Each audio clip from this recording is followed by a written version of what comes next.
right. Yeah. That level right. Mic check. Hopefully that's better. Hopefully that's better. Get this thing right. Yeah, let's talk to the realm right quick. What's going on, Zach Riley? What's going on? Salute. Morning. Lydian Master, the ILP Sunday Holiday Edition. Yes, sir. It is. The last one. This is the last one of 2024. Yeah, we gotta talk to the realm right quick. David Hartright, member for 38 months. Salute.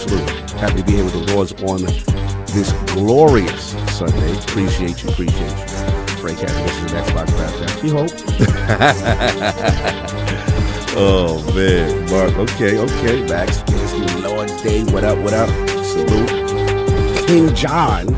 Happy holidays. Salute. Yeah. Let me know if it's still low. I turned it up a little bit. Let me know if it's still low. And we got the game adaptation newscast. Let's do this like Brutus. All right. You always do this. On the strength, y'all. You can do this. All right. Big money. Salute. Xbox is the king of gaming. Save up and get Game Pass, everybody. Yeah, you can definitely save up. There's no question about that with this platform. There you go. Salute to the fire department. They hype because you can hear. Let's go. Joe, what's up? Jay, oh man, Bay Area in the building. All hails the ILP salute. The Lords, Car King, Psalm Addict. It's the Lord. They keep it respectful. Yes. All right. Then we got Sherwin, salute. Everybody, yeah. All right, so they say it's better than. All right, cool. Appreciate that. Yeah, it's gonna be a good one. Lot to talk about. CES Xbox keeps us busy during the holidays. There's always something to talk about, so it's gonna be fun. We're gonna get into that, and yeah, I'm looking forward to jumping into the ground with these topics and getting into this thing. So I appreciate y'all. Yeah, that was the fire department. He said Cog, aka Big Daddy. See, y'all starting already. Be here, being messy already. Lost Boomer, I like that. I like the Lost Boomer. Salute. All right, Big B Money, he with it. Looks like D-Nights and the whole slate. Yeah, we're getting all the games. Yeah. I already see the PlayStation Fanbase in here. Oh, KSI, what's going on? Salute, brother. Good to see you. You already know. And okay. We got people in the round. That's what's up, man. So look, see y'all in a bit. Lots to talk about, and you guys have fun.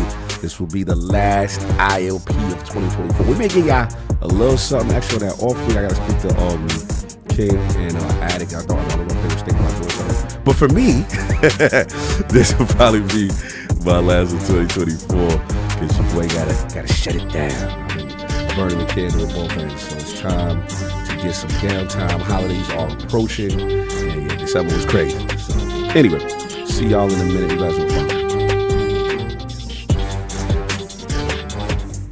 Hear ye, man. Welcome to the show. If you would not mind, go ahead and find yourself a spot, get comfortable, grab a snack, do all that good stuff that we need to do, and we're about to get started. It's not important who I am.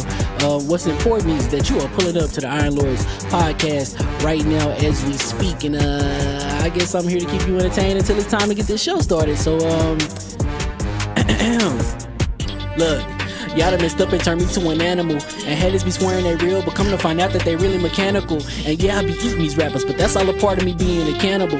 And they say I'm better than money because you can bank on me being accountable. I know a million rappers that don't wanna be on a song with me, that's understandable. I kill a beat and they wanna compare me to Freddie and Jason. I'd rather be Hannibal. They be like, why use a video game? Just be original, y'all too dramatical. I know it's random, but I'm addicted to flipping the sample and making it flammable. This is that yoga, fire, flame. They think it's arson up in the apartment, they call it department and I get the blame. Still I be running, collecting them rings. You just a target when I'm in the range. I was the hardest to start regardless back when you was messaging people on AIM.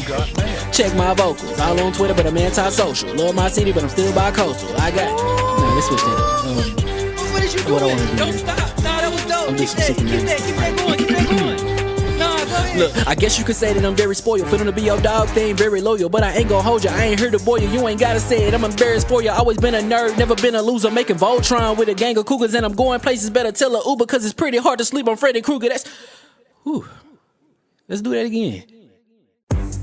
Hear ye, man. Welcome to the show. If you would not mind, go ahead and find yourself a spot, get comfortable, grab a snack, do all that good stuff that we need to do, and we're about to get started. It's not important who I am. What's important is that you are pulling up to the Iron Lords podcast right now as we speak, and I guess I'm here to keep you entertained until it's time to get this show started. So look. Y'all done messed up and turned me to an animal, and haters be swearing they real, but come to find out that they really mechanical. And yeah, I be eating these rappers, but that's all a part of me being a cannibal. And they say I'm better than money because you can bank on me being accountable. I know a million rappers that don't wanna be on a song with me, that's understandable. I kill a beat and they wanna compare me to Freddie and Jason. I'd rather be Hannibal. They be like, why use a video game? Just be original, y'all too dramatical. I know it's random, but I'm addicted to flipping the sample and making it flammable. This is that yoga, fire, flame. They think it's arson up in the apartment, they call it department and I get the blame. Still I be running, collecting them rings. You just a target when I'm in the range. I was the hardest to start regardless back when you was messaging people on AIM. Check my vocals, all on Twitter but I'm anti-social. Love my city but I'm still bi-coastal. I got let's switch that up. What is you doing? What I wanna do? Don't stop. Nah, that was dope. I'm just keep that going, keep that going. Look, I guess you could say that I'm very spoiled. For them to be your dogs, they ain't very loyal. But I ain't gon' hold ya, I ain't here to boil you. You ain't gotta say it, I'm embarrassed for ya. Always been a nerd, never been a loser. Making Voltron with a gang of cougars. And I'm going places, better tell a Uber. Cause it's pretty hard to sleep on Freddy Krueger. Let's do that again. Hear ye, man. Welcome to the show. If you would not mind, go ahead and find yourself a spot, get comfortable, grab a snack, do all that good stuff that we need to do, and we're about to get started. It's not important who I am. What's important is that you are pulling up to the Iron Lords podcast right now as we speak, and I guess I'm here to keep you entertained until it's time to get this show started. So look. Y'all done messed up and turned me to an animal, and haters be swearing they real, but come to find out that they really mechanical. And yeah, I be eating these rappers, but that's all a part of me being a cannibal. And they say I'm better than money because you can bank on me being accountable. I know a million rappers that don't wanna be on a song with me, that's understandable. I kill a beat and they wanna compare me to Freddie and Jason. I'd rather be Hannibal. They be like, why use a video game? Just be original, y'all too dramatical. I know it's random, but I'm addicted to flipping the sample and making it flammable. This is that yoga, fire, flame. They think it's arson up in the apartment, they call it department and I get the blame. Still I be running, collecting them rings. You just a target when I'm in the range. I was the hardest to start regardless back when you was messaging people on AIM. Check my vocals, all on Twitter but I'm anti-social. Love my city but I'm still bi-coastal. I got let's switch that up. What is you doing? What I wanna do? Don't stop. Nah, that was dope. I'm just keep that going, keep that going. Look, I guess you could say that I'm very spoiled. For them to be your dogs, they ain't very loyal. But I ain't gon' hold ya, I ain't here to boil you. You ain't gotta say it, I'm embarrassed for ya. Always been a nerd, never been a loser. Making Voltron with a gang of cougars. And I'm going places, better tell a Uber. Cause it's pretty hard to sleep on Freddy Krueger. Let's do that again. Hear ye, man. Welcome to the show. If you would not mind, go ahead and find yourself a spot, get comfortable, grab a snack, do all that good stuff that we need to do, and we're about to get started. It's not important who I am. What's important is that you are pulling up to the Iron Lords podcast right now as we speak, and I guess I'm here to keep you entertained until it's time to get this show started. So look, y'all done messed up and turned me to an animal, and haters be swearing they real, but come to find out that they really mechanical. And yeah, I be eating these rappers, but that's all a part of me being a cannibal. And they say I'm better than money because you can bank on me being accountable. I know a million rappers that don't wanna be on a song with me, that's understandable. I kill a beat and they wanna compare me to Freddie and Jason. I'd rather be Hannibal. They be like, why use a video game? Just be original, y'all too dramatical. I know it's random, but I am addicted to flipping the sample and making it flammable. This is that yoga, fire, flame. They think it's arson up in the apartment, they call it department and I get the blame. Still I be running, collecting them rains. You just a target when I'm in the range. I was the hardest to start regardless back when you was messaging people on AIM. Check my vocals, all on Twitter but I'm anti-social. Love my city but I'm still bi-coastal. I got, nah, let's switch that. What is you doing? What I wanna do? Don't stop. Nah, that was dope. I'm Keep just super that going. Keep that going. Nah, go ahead. Look, I guess you could say that I'm very spoiled. For them to be your dogs, they ain't very loyal. But I ain't gon' hold you, I ain't here to boil you. You ain't gotta say it, I'm embarrassed for you. Always been a nerd, never been a loser. Making Voltron with a gang of cougars. And I'm going places, better tell a Uber. Cause it's pretty hard to sleep on Freddy Krueger. That's, whew. Let's do that again. Hear ye, man. Welcome to the show. If you would not mind, go ahead and find yourself a spot, get comfortable, grab a snack, do all that good stuff that we need to do, and we're about to get started. It's not important who I am. What's important is that you are pulling up to the Iron Lords podcast right now as we speak, and I guess I'm here to keep you entertained until it's time to get this show started. So look, y'all done messed up and turned me to an animal, and haters be swearing they real, but come to find out that they really mechanical. And yeah, I be eating these rappers, but that's all a part of me being a cannibal. And they say I'm better than money because you can bank on me being accountable. I know a million rappers that don't wanna be on a song with me, that's understandable. I kill a beat and they wanna compare me to Freddie and Jason. I'd rather be Hannibal. They be like, why use a video game? Just be original, y'all too dramatical. I know it's random, but I am addicted to flipping the sample and making it flammable. This is that yoga, fire, flame. They think it's arson up in the apartment, they call it department and I get the blame. Still I be running, collecting them rains. You just a target when I'm in the range. I was the hardest to start regardless back when you was messaging people on AIM. Check my vocals, all on Twitter but I'm anti-social. Love my city but I'm still bi-coastal. I got, nah, let's switch that. What is you doing? What I wanna do? Don't stop. Nah, that was dope. I'm just Keep super that going. Keep that going. Nah, go ahead. Look, I guess you could say that I'm very spoiled. For them to be your dogs, they ain't very loyal. But I ain't gon' hold you, I ain't here to boil you. You ain't gotta say it, I'm embarrassed for you. Always been a nerd, never been a loser. Making Voltron with a gang of cougars. And I'm going places, better tell a Uber. Cause it's pretty hard to sleep on Freddy Krueger. That's, whew. Let's do that again. Hear ye, man. Welcome to the show. If you would not mind, go ahead and find yourself a spot, get comfortable, grab a snack, do all that good stuff that we need to do, and we're about to get started. It's not important who I am. What's important is that you are pulling up to the Iron Lords podcast right now as we speak, and I guess I'm here to keep you entertained until it's time to get this show started. So look, y'all done messed up and turned me to an animal, and haters be swearing they real, but come to find out that they really mechanical. And yeah, I be eating these rappers, but that's all a part of me being a cannibal. And they say I'm better than money because you can bank on me being accountable. I know a million rappers that don't wanna be on a song with me, that's understandable. I kill a beat and they wanna compare me to Freddie and Jason. I'd rather be Hannibal. They be like, why use a video game? Just be original, y'all too dramatical. I know it's random, but I am addicted to flipping the sample and making it flammable. This is that yoga, fire, flame. They think it's arson up in the apartment, they call it department and I get the blame. Still I be running, collecting them rains. You just a target when I'm in the range. I was the hardest to start regardless back when you was messaging people on AIM.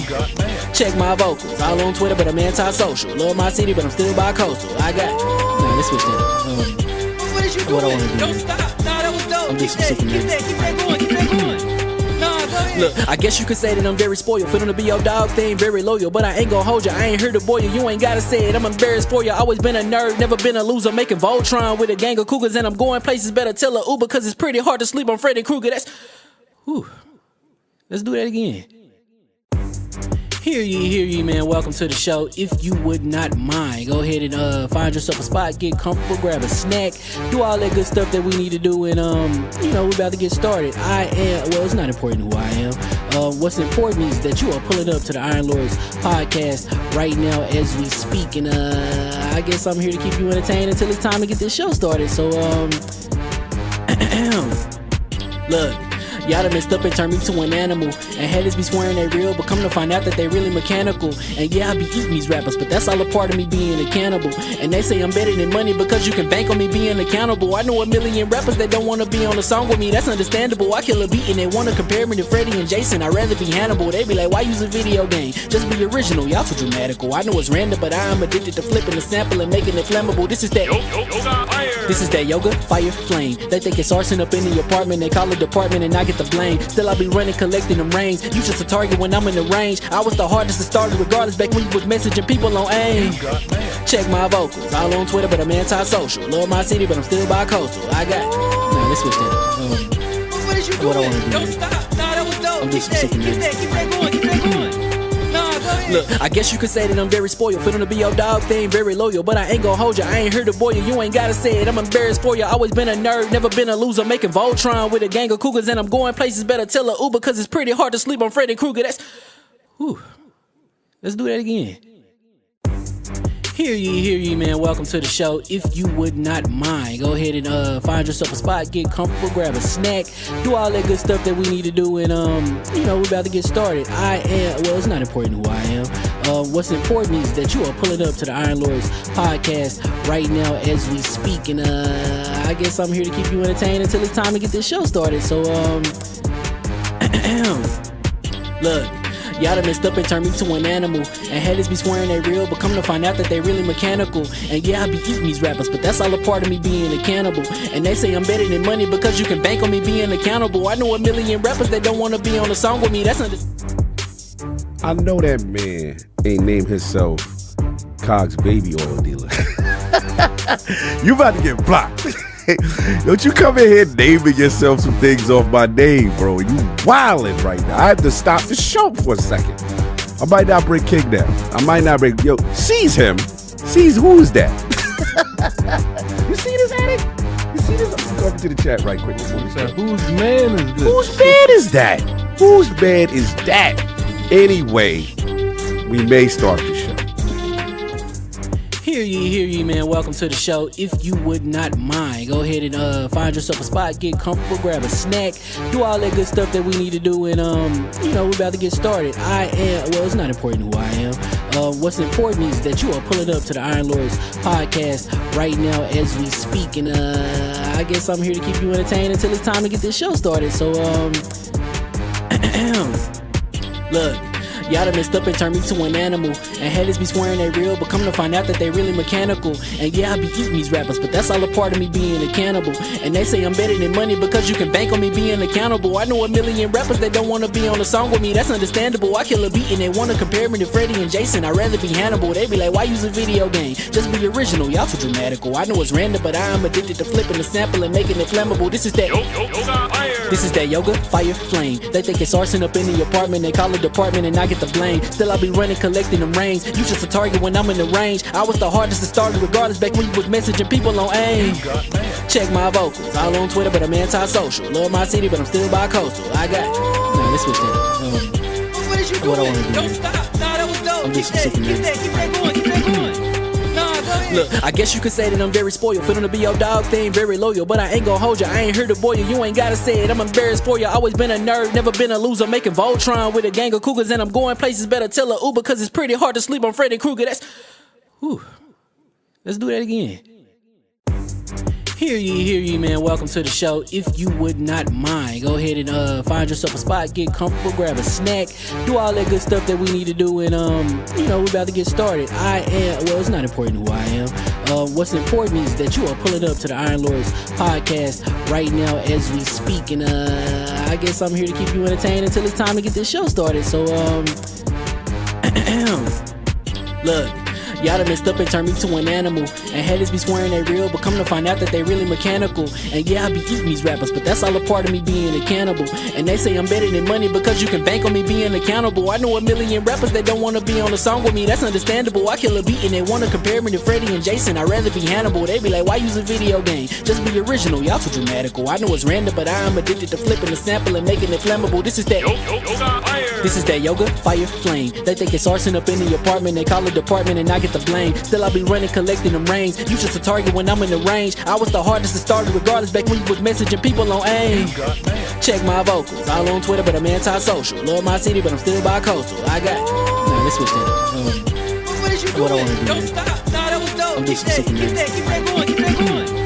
Nah, go ahead. Look, I guess you could say that I'm very spoiled. For them to be your dogs, they ain't very loyal. But I ain't gon' hold you, I ain't here to boil you. You ain't gotta say it, I'm embarrassed for you. Always been a nerd, never been a loser. Making Voltron with a gang of cougars, and I'm going places better.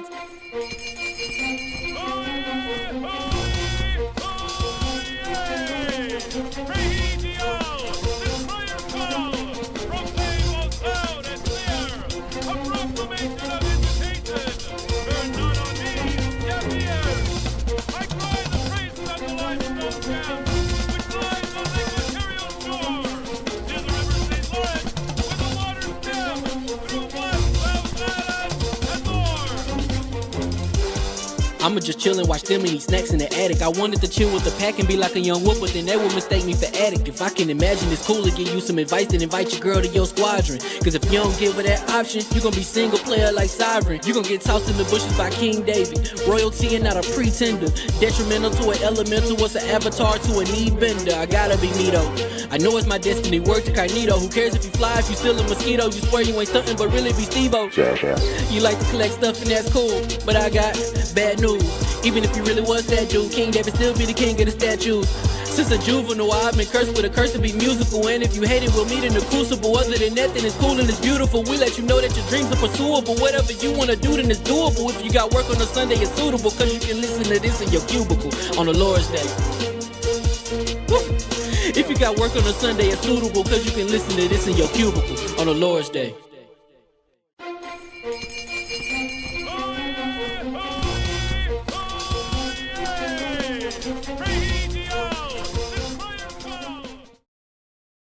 We switch it over. But I wanted to talk back then, even though the mics are hot.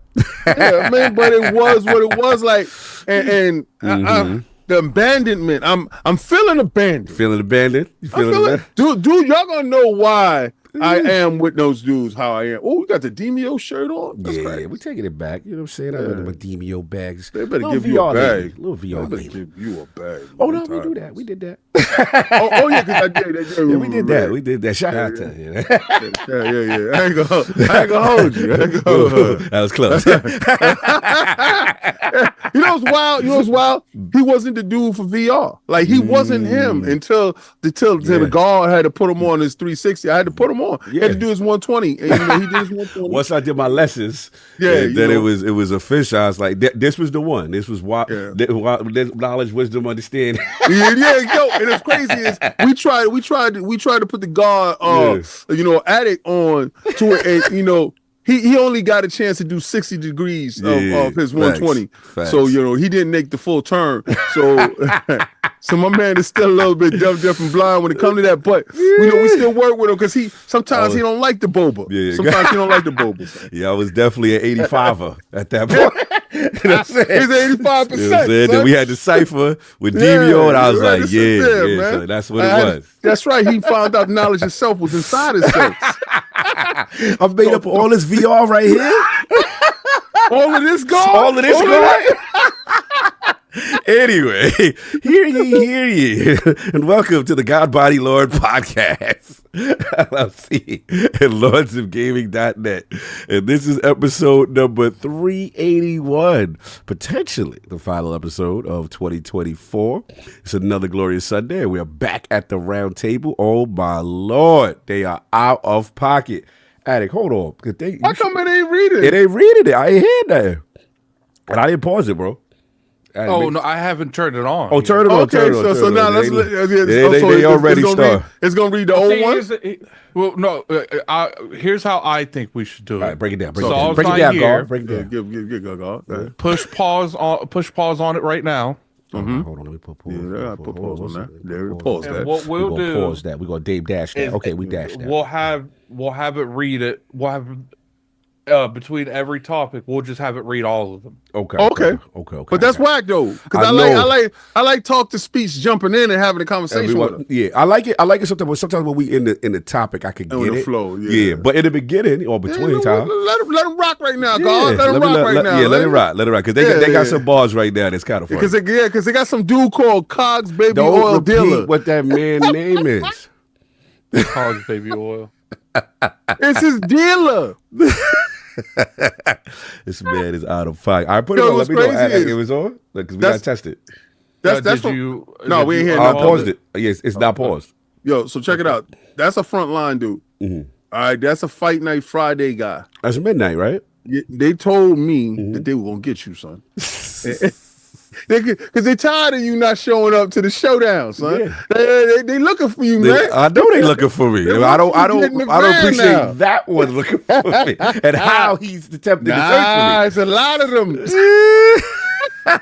They outside. Yo, dip down. When it's my turn, you know what happens today, right? Get in the van down. Atticus, you funny. Atticus good? It's almost ready. Oh, yeah, you got to cook. You got to warm We got to turn the engine on the AI. No, it's on. I just got to replay them. Oh, okay. All right. No doubt. So anyway, so while he getting that done, and today we've got the glorious Sunday. We're turning back to the round table, and we got some interesting topics, right? We've got Xbox redefining their fan base. Mm-hmm. That's right. You're going to learn today. Yo, Mr. Ascendant over here talking. No more Xbox exclusives. That sounds weird. PlayStation games coming to Xbox? Got him. Xbox at CES? Sounds incredible. Oh, there you go. I heard it now. Yeah, Commander Shepard.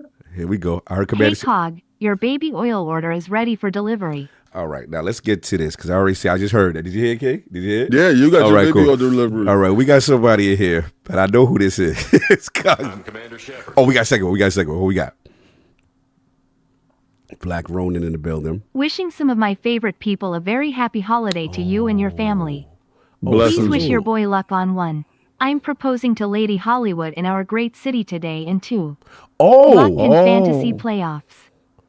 Oh, Wow. Salute luck, Hollywood bro. Rules to the proposal. You saw that? yeah. That's I fine. assume Sav is missing today because he's being wrapped to be put under my Christmas tree smile with horns. Wow. Wow. Strange Her love. saying that is a little bit Her different. saying that is extra different. I think it missed. Oh, there we go. Who we got? What Commander Shepard got to say? Merry Christmas and There happy we go. holidays to the Iron Lords and Realm. I hope no one is gifting Sony Scamflaflation Pros this holiday. We will discuss the Yeah, flopflation yeah. situation. Yeah, my man CERN working Yes, for the sir. team. Yes, People sir. Front saying line. that Solve had an emergency pop up at the last minute. Yes. A real He will not emergency. be here today. Real Like, yeah, emergency. real Real emergency. emergency. So salute to the brother right there.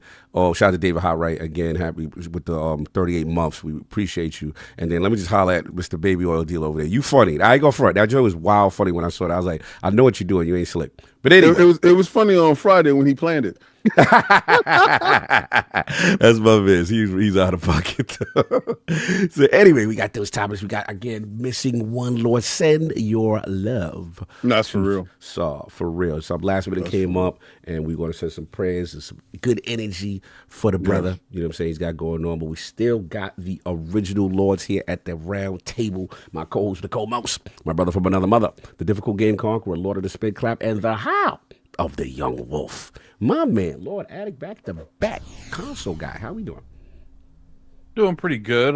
Man, I almost entirely played that Fantasia game like all week. Yo, you been going extra with that joint. Nah, he and I'm did something still- else. Yeah. Oh. And I'm still getting like absolutely demolished. Like this game's like one of those games where they're like, okay, you know you're fighting like someone that does a lot of dark attacks. Like they're like, you either switch your equipment to represent you fight these people or you die. Like, and I've never had like, there's a super boss in the game. I've never had anything like that happen. Like what? So essentially, like the super boss, what it will do is it has a machine that it switches back and forth between elements. It does, and it switches the overall. So let's say it goes to it's fire. and it switches the temperature to fire, it does like 8 times the damage. So you would have to hit once you destroy the weather machine and it messes up, it randomly switches to a different temperature every turn. So if the boss's elements is the same as the actual temperature in the room, what happens? It would like one shot all your people. Oh, that's wild. That's wild. They on that metaphor joint, but crazier. See, the temperature in the room worked for you too. Oh, okay. So you get okay.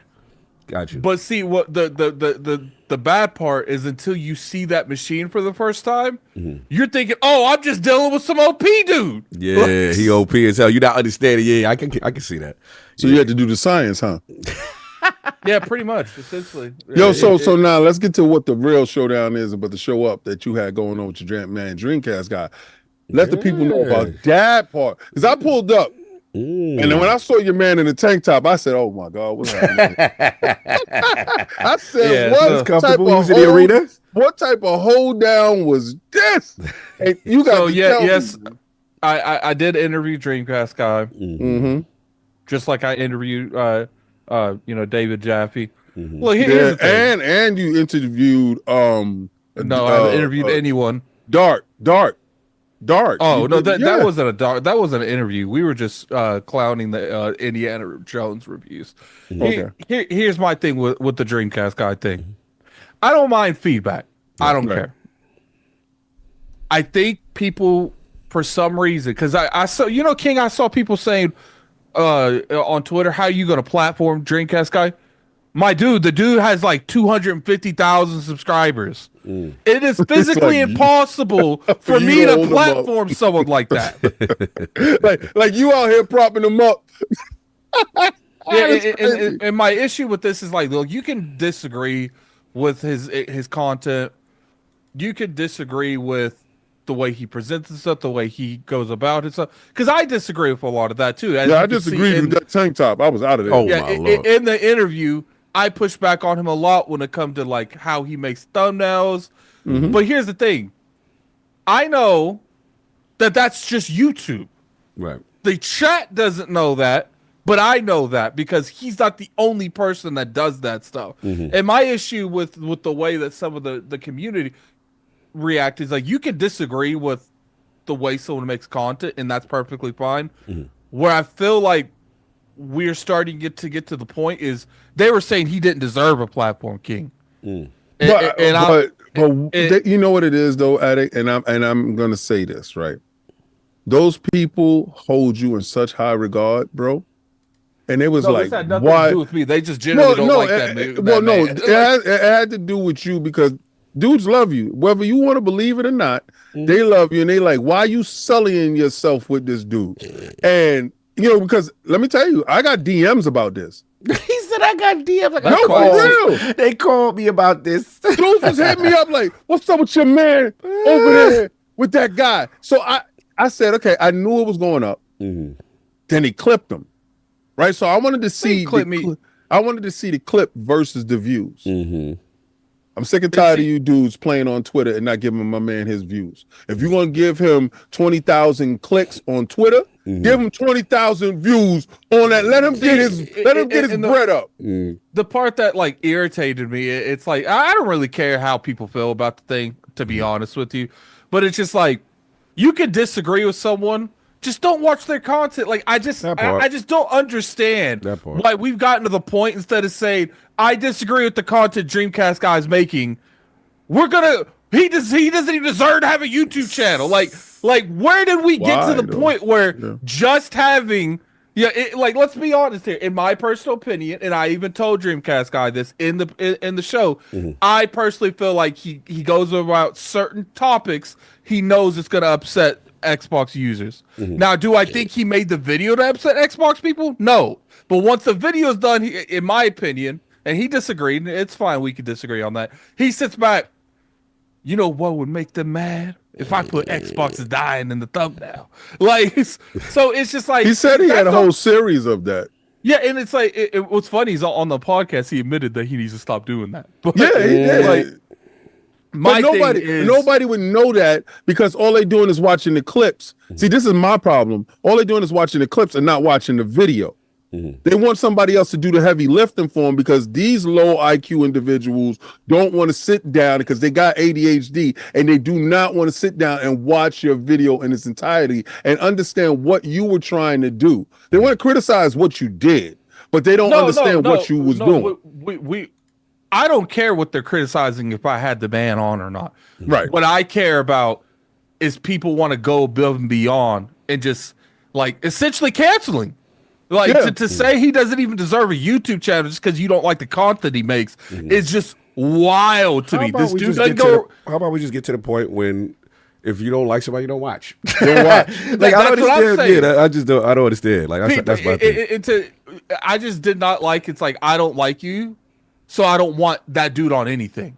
And it's like I'm not down with that dude. I don't think you guys realize how serious it is to say someone needs to be deplatformed.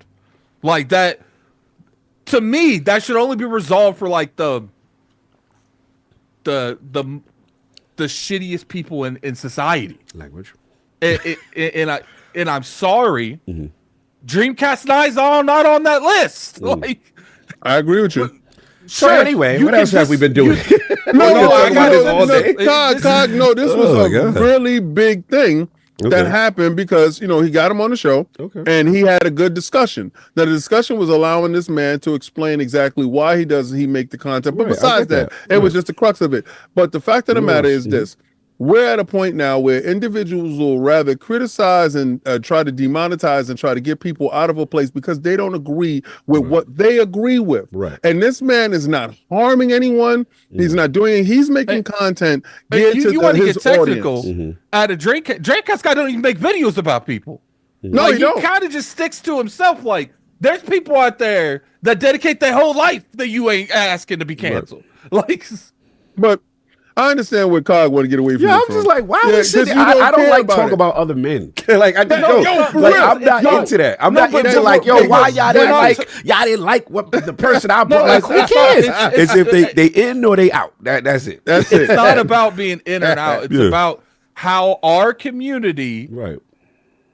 I personally feel like the whole community in general, maybe not even just our community, we got to do better on just not watching people we don't like and not going like further than that and feel like they don't even deserve to make content. Eternal. I'll be letting you run around a lot, Eternal. I'll be letting you run around. Stop it. And I do feel it's important to have the conversation with the person that you disagree with or everyone kind of, you know, so this way you have a nuanced conversation, right? That part is important, right? Because a lot of times we're just echo chambering. Everyone stays with their gang. This one stays with the gang. And no one's talking to each other. And that's why I get that part. Yeah.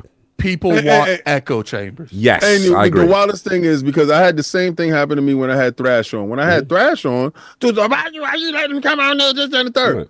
He was not the same individual that he does when he make his videos. Right. And I was showing you that. I get you. Like, you know, like look at him for what he does when he's in this space. Now, when you're making content, that's something different. I get it now. Right. Before, I never got it. Right. I thought it was these dudes were what they were.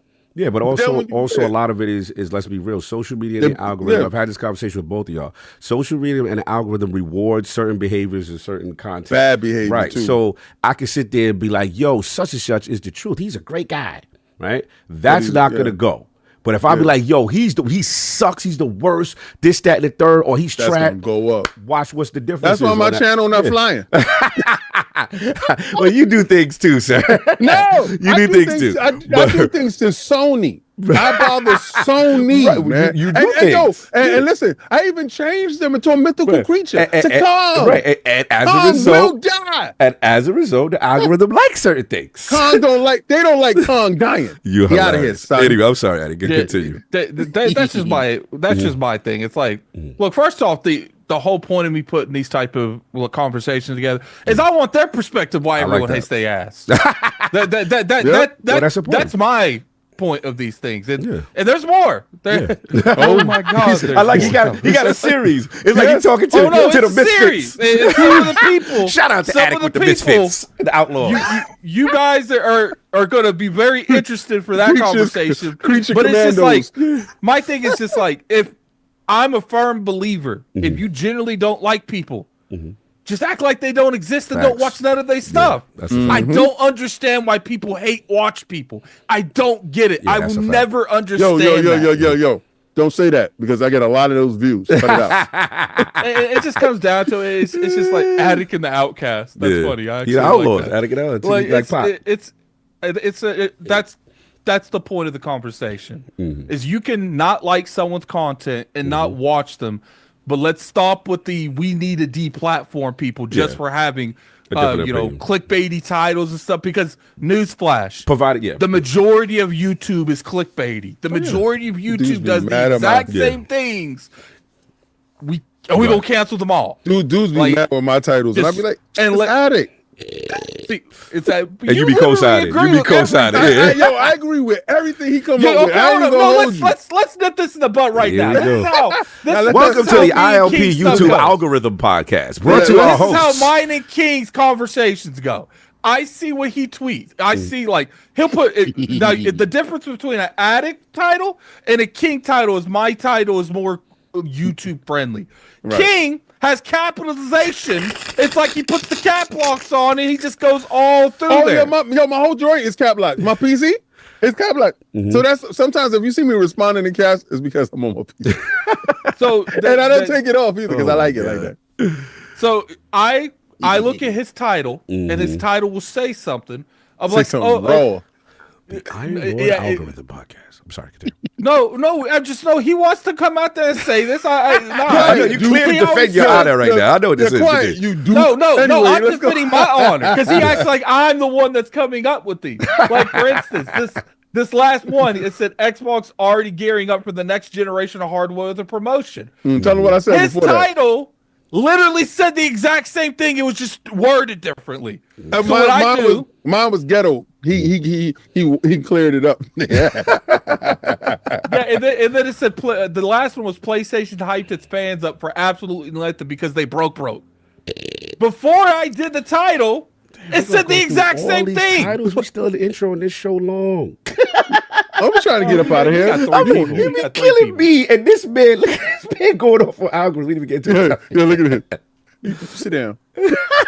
You know what's funny? I would have nothing to say if I was talking about reacting to these hip hop songs. He would go, tell me. Yeah, let's get into it. You did it already? Let's get it. Did you do it? I have the video. But how many songs did you react to? Because it was like 5 or 6. Okay. And Cog reacted to a whole bunch. Yeah. No, but Cog reacted to 10. Yeah, I know. More, right? You do it about 5, 6, or you do it about like? No, they didn't super chat enough. That's all. They didn't care to see Attic with a do-rag on. He just. I saw bad suggestions. You saw suggestions without money behind it. Oh, okay. They didn't do that. Yeah, we ain't hear those. We ain't hear that. No, we don't do that for free stuff. Y'all get this for free. Y'all get 5 hours. Y'all the most, man, some of y'all are bad. Like, y'all get 5 hours. Don't do that to the room. Don't do that to the room. No, 5 hours and it's bad. So what? I'm going to care. There's 5 hours and y'all mad that it's for free. We outside, man. Love us, man. If this man is y'all going to make him listen to the wildest hip hop and he got to react to it. Hold on. They super chatted like crazy last No, they didn't. No, they the thing really wanted you to have heavy metal. Nah, they had. I remember seeing at least over 5 on the super chats. No, they got 5 songs. Okay. Yeah, so it was 5. I think it was 5 or 6. 5 or 6. I wanted him to react to more though. No doubt. That was 20 super chats that they hardcore pulled up. The problem is COG only got like 6 or 7, and we added a couple on because it took so long for him to actually react. That's true. It took like a month to react because COG had a lot of stuff going on, so we had about the same amount. That's true. But the problem was around, King. Yeah, the problem was is COG took so long. We added stuff on the top. You act like that's new. Like, I've been to it. Shout out country, man. We don't hear that $0 talk. He's stupid. With King, and I'll let you guys a little favor because I was just going to react to a bunch of them. I didn't care. And King's like, nah, we ain't doing that. I told him no. I said, how much they paid for? He said, 5. I said, there we go. I said, good night, Attic. I'm going to sleep. Because he was like, yo, it was in the middle of the night too. He like, yo, Put the links in the chat now. I said, what happened? Well, to be fair, I said it 2 days before. No one just saw it. AKW said he super chatted 2 songs last week. And you got him. You got him. I could tell you guys the songs. Like AKW was one of them because he said he was down. Yeah. Said he okay, so you got to read it. You already know. Yeah, don't worry about it. AK, no, you good. You good. Like, hey, we just wanted to make sure that he was in there. That was put that AK back. Stop that. Nah, he good. No, how it worked is we use the go feature, and once we hit the go feature, DJ Commander Shepard, what we got? Addict, when are you going to put the Jaffe talk on the Patreon? Yeah, Jack. What's up, man? Why you holding back for the people? What's up? They want it's on the Addict Arena. Oh, that's where it is. He said it's up for free. Why you want to pay? So you're gonna put it over there for the people? That's what. Hold on. Let's get that. Put it over there now. Cut it. Cut it. Cut it. Make up cut it. That's what it is. I will put that, and the I will. What I'll do for you guys is once, since I did the Dreamcast guy one, I will put the Jaffe on the Patreon for ILP. Yeah, so that's what I will do, and then once you got to I do, because I'm not going to do another one. My next guest isn't scheduled till next year. Okay. But once I do that one, I will put Dreamcast guys in the Patreon. Here's the thing, like, you guys could disagree because I saw people saying that they unsubbed to the Addict Arena just because I had Dreamcast guy. That's fine. You could do that, but it's like, it's crazy that you want me to limit who I talk to. We back on this again. Bro, we got to keep on. Tog is doing his I'm just saying. I'm with you. I'm with you. I just want to make sure we keep it going. All right. I'm trying to get the most electrifying game in the world on. Let's go. And of course, we have the incredible Hulk of this, a.k.a. the XS Gamer. Ooh. The prophet of Xbox. Swami. King of the statues, who demands nothing less than the premium experience and is recently, I should say recently, the ascended one of the Xbox. You guys need to relax in the chat. I'm going to start banning people. Oh, here we go. Playing with me. Here we go. Beloved Lord Ascended, how we doing? I'm doing better than Tyson Fury. I already lost. That dude came in there looking like a dressed up jelly donut. That tire around his midsection was the wildest I've ever seen. You didn't do no leg. I don't do leg day ever, dude.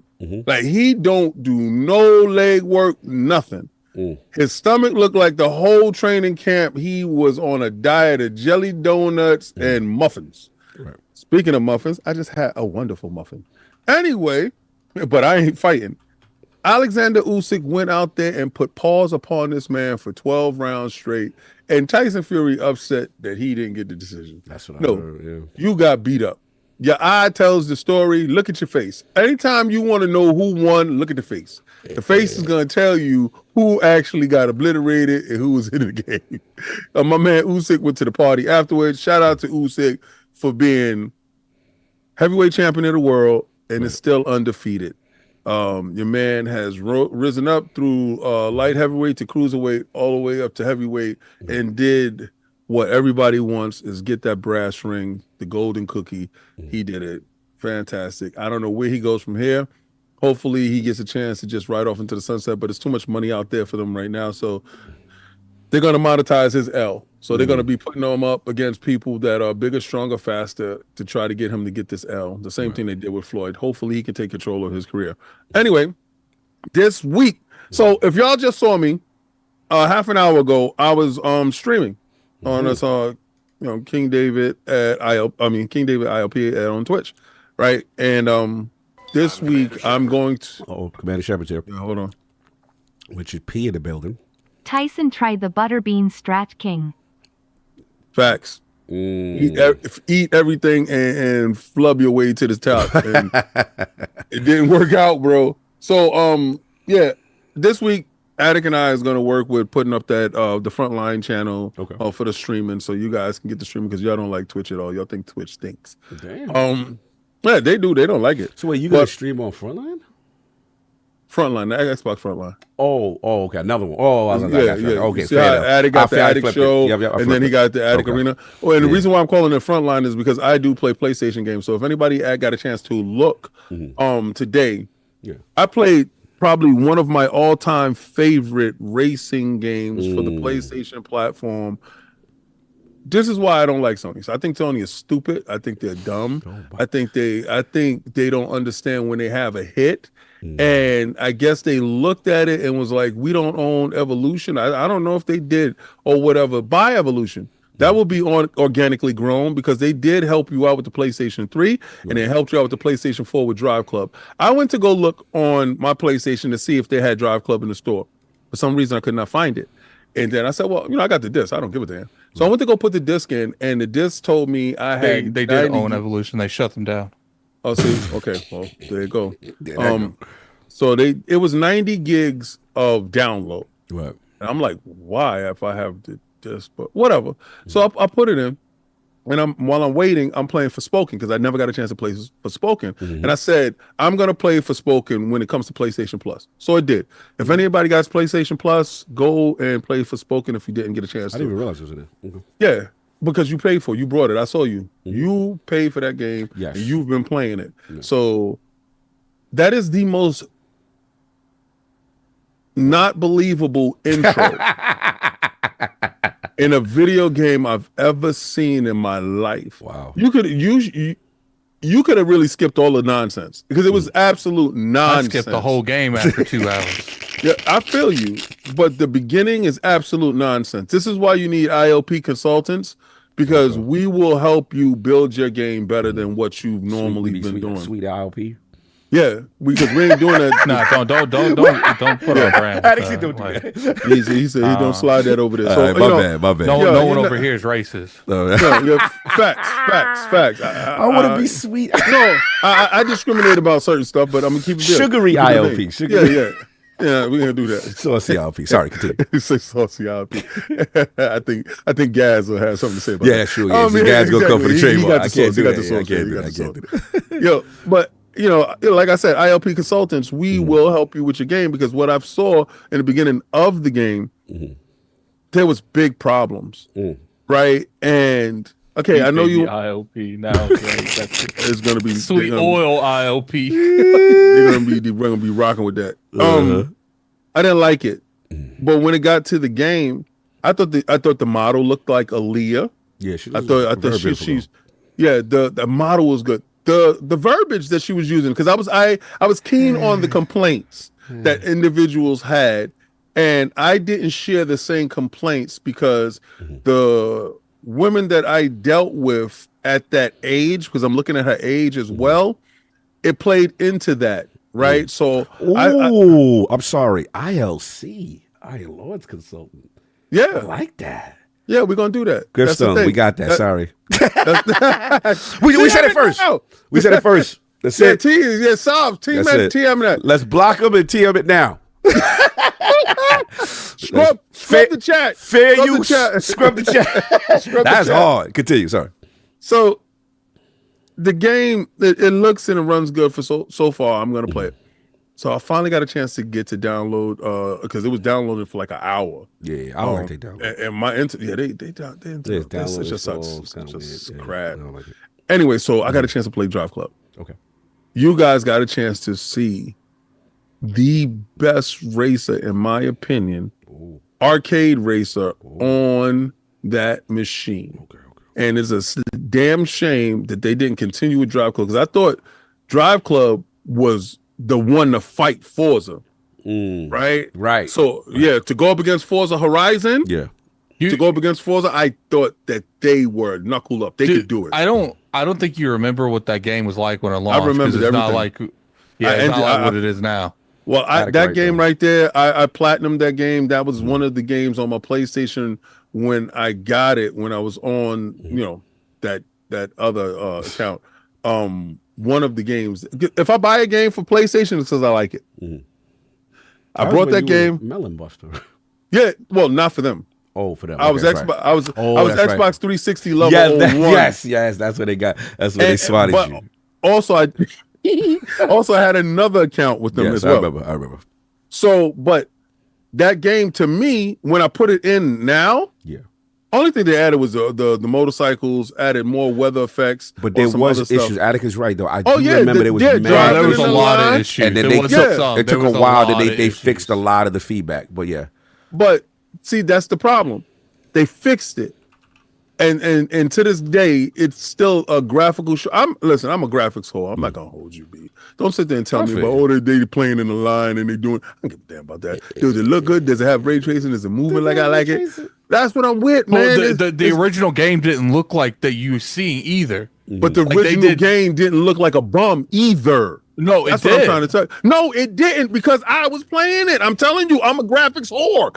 All my games was graphics. Was right. All that element stuff wasn't in the game. All the rainy stuff wasn't in the game. All the mud stuff wasn't in the game. Didn't I tell you they added that? I said that part. I can see that part. Right. You still can't tell me from the beginning. We gotta let him rock. He go hard. Yeah, you still can't tell me in the beginning that still wasn't the best looking racer on the game on the console because it was. And no, I think Forza Horizon looks better.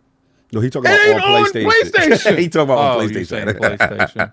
I don't know that the last the crew, that was a good game. It wasn't a launch. Why is this fight happening? No, I'm talking about right now. That game came out like 8 years ago. I'm talking about that. Job cut beef.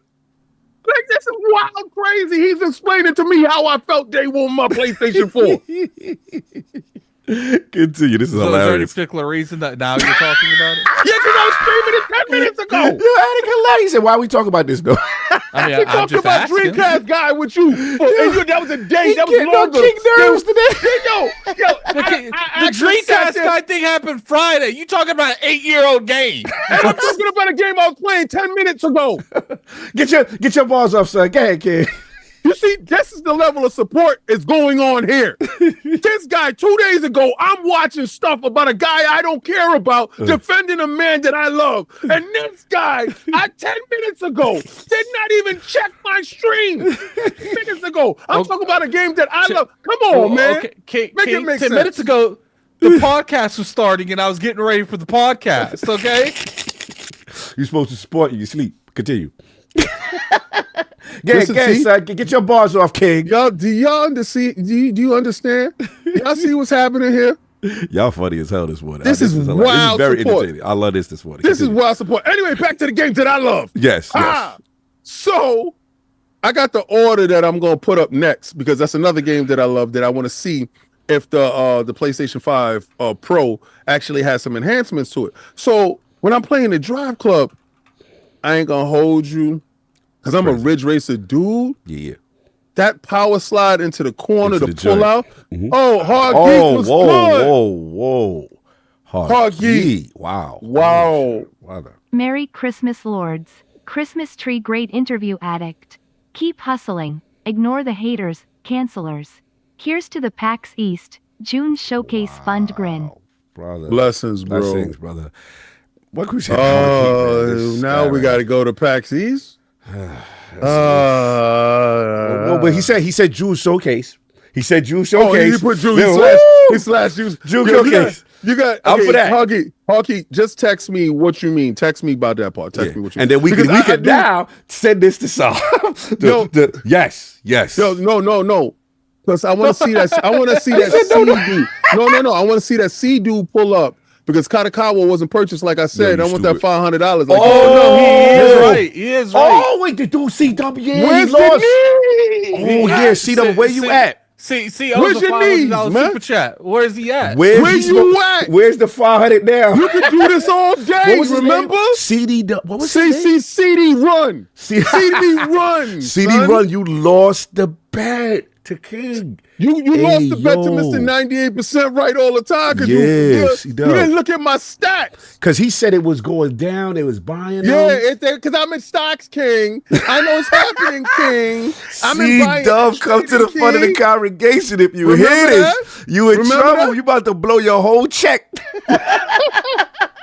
The rent ain't getting paid this month, bro. I can do it all day, King.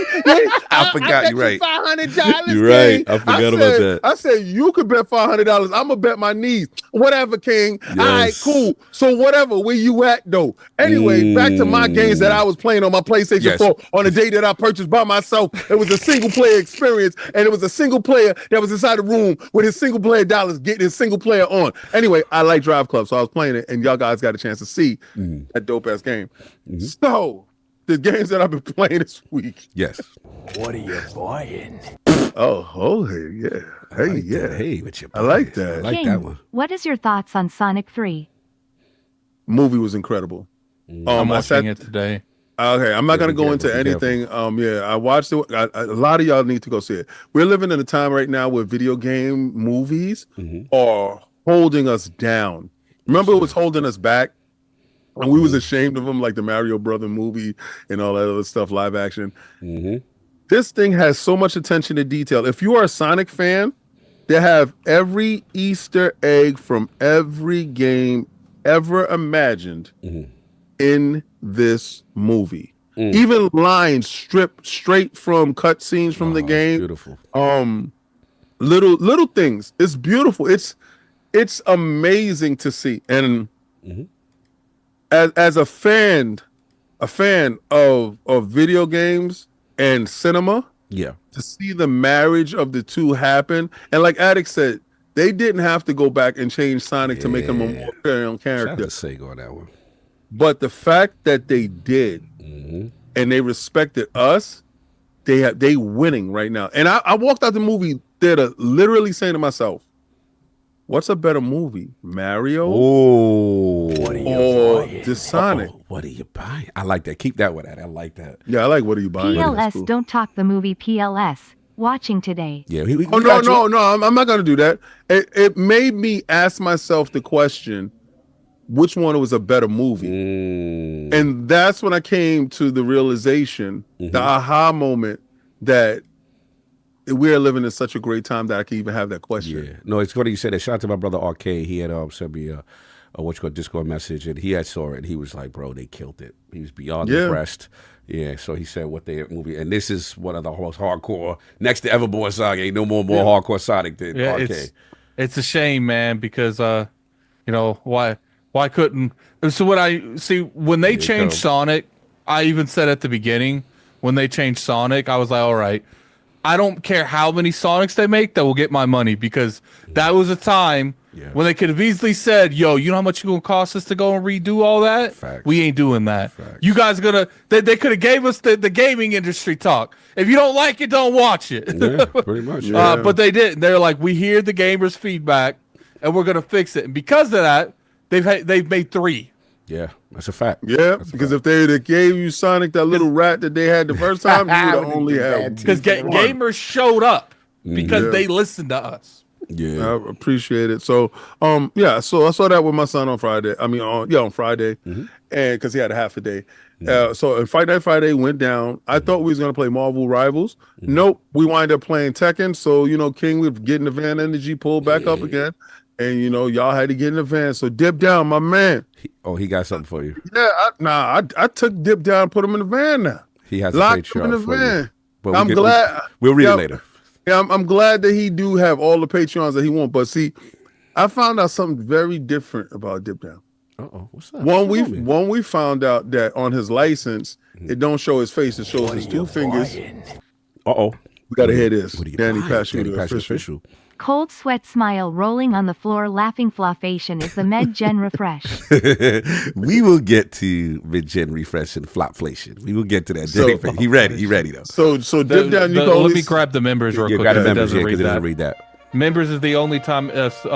Movies is the only time Sonic is ever in the same realm as Mario, and he beating him. Sonic 3 was peak. I don't know. I really like Mario. But continue. Oh wait, hold on. So he's saying Artaku's saying Mario still is ever in the same realm and Mario still beating him? Because he sounded like he giving Sonic his props. No. It sounded like he's giving him a slight. Keanu was one of the negatives of the film. He's just not a good actor. LMAO should have gotten Robert Pattinson instead. Yeah, that's what they saying. Maddie's on this hate train for Bro, he hates Shadow. Shadow did what Shadow was supposed to do. Shadow is that. He did a great Shadow. Okay. Everybody was, it's a game movie. Anyway, all right, regardless to what though, next movie is gonna be phenomenal. But as far as that, Sonic did come out and do very well this year, guys. If y'all forget, Sonic has been on pace, dropping games daily. So Shadows. Actually, he's hitting back to back. Where Mario, we haven't seen where you at, and the fact that Astrobot had to come out and do Mario stronger than what Mario's been doing. Mario need to get out here and handle a bot first. This is a major revelation in the chat. A bend the knee from Don Otago. Lord Nintendo himself said Sonic is beating him. Sonic is beating him. He actually gave it up. Yeah. Do you? Oh, Addict can see it. Addict, you got to let me know because you saw it, right? You saw the Mario trailer, right? No, he I saw Mario. Right. You didn't see the Mario game movie? Who, me or King? You didn't see the Mario movie? No, I haven't seen it. I still haven't seen it. You're bugging. No, I still haven't seen it. You know how many movies I missed this year? You're It's bugging. been crazy. So I still got to see that. We're not talking about a bunch of movies. We're talking about one. I'm just saying that's part of the bunch that I ain't see. But my question was to you: once you see Sonic, I need you to tell me which one is the best for you. It's the new joint. Wait, as a movie or as an adaptation? Because I think both. I think you're gonna walk away with the same feeling I said. Says Sonic will dog walk Mario. Damn! They said Mario movies on Peacock. Shout out to this is the member chat. Shout out to Code of the Year. Teraflops are meaningless. Shout out to Mac. Okay, we got you. Yes, Diago Patrick. That's right. The man on so many podcasts he can't catch a movie. That's a fact. Talk to him. Defend me. Anyway, don't defend him.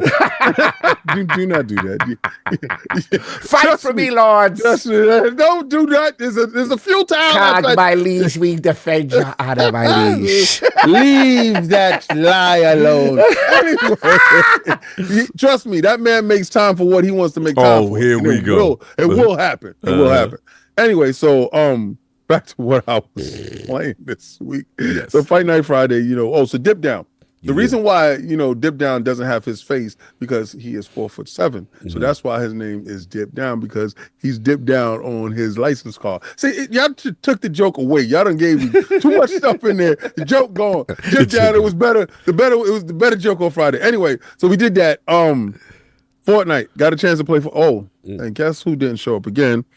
But what they did in yesterday, since you wasn't there on Fortnite, with the Cherry Blossoms, they put Batman, Feudal Japan. Feudal Japan Batman. They sent me the link. And the same thing with what is it? Not Poison Ivy. What's this? Harley Quinn is in there too. If anybody got a chance to finish the secret levels, I'm at the Mega Man secret levels video. Chef's kiss. These secret levels are the gift that keep on giving. Despite the Superman trailer, James Gunn is on to where he's going, and I'm here for the ride for all of that. They got rid of the stripper, the Cock Diesel stripper, and I'm happy that he's gone. What are you buying, Michael Mooney? Hold on, when are the PSSR and Flopflation t-shirts ready? Oh my God, these people. Yeah, we're gonna get those out. That sounds wild together. Yeah. Kind of crazy together. Those two words. Yeah, the piss and the floppabilization. Because we got to put our spin on it. Floppabilization. Too much phallic energy with these words, but we're gonna let you go. Yeah, the phallic situation. A lot of phallic situations going on right now. We gonna move on. That was your man. That wasn't us. But yeah, anyway, let me get out of here because I've been running along too much on this. Nah, you good. How's your week been going, sir? Well, shout out to me. It's been a bit crazy. Hey, I'm the shit over, LordCognito. How you doing? Gaming Ninjas, and that Redefines around the ILP, and I tell you what you want to hear, what you need to hear. Yeah, it's been crazy busy, man. I haven't had much time to anything. I got some super cool stuff planned that I was able to sneak in with, I'll just say, with the New York Video Games Critic Circle, which is I'm really excited about. I know they got a lot of things planned for next year.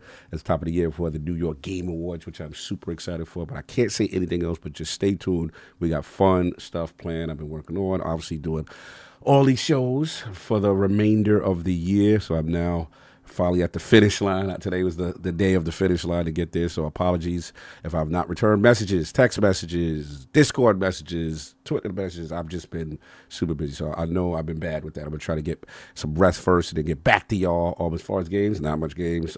Outside of played a little indie because I'm doing the backtrack. They patched a lot of it.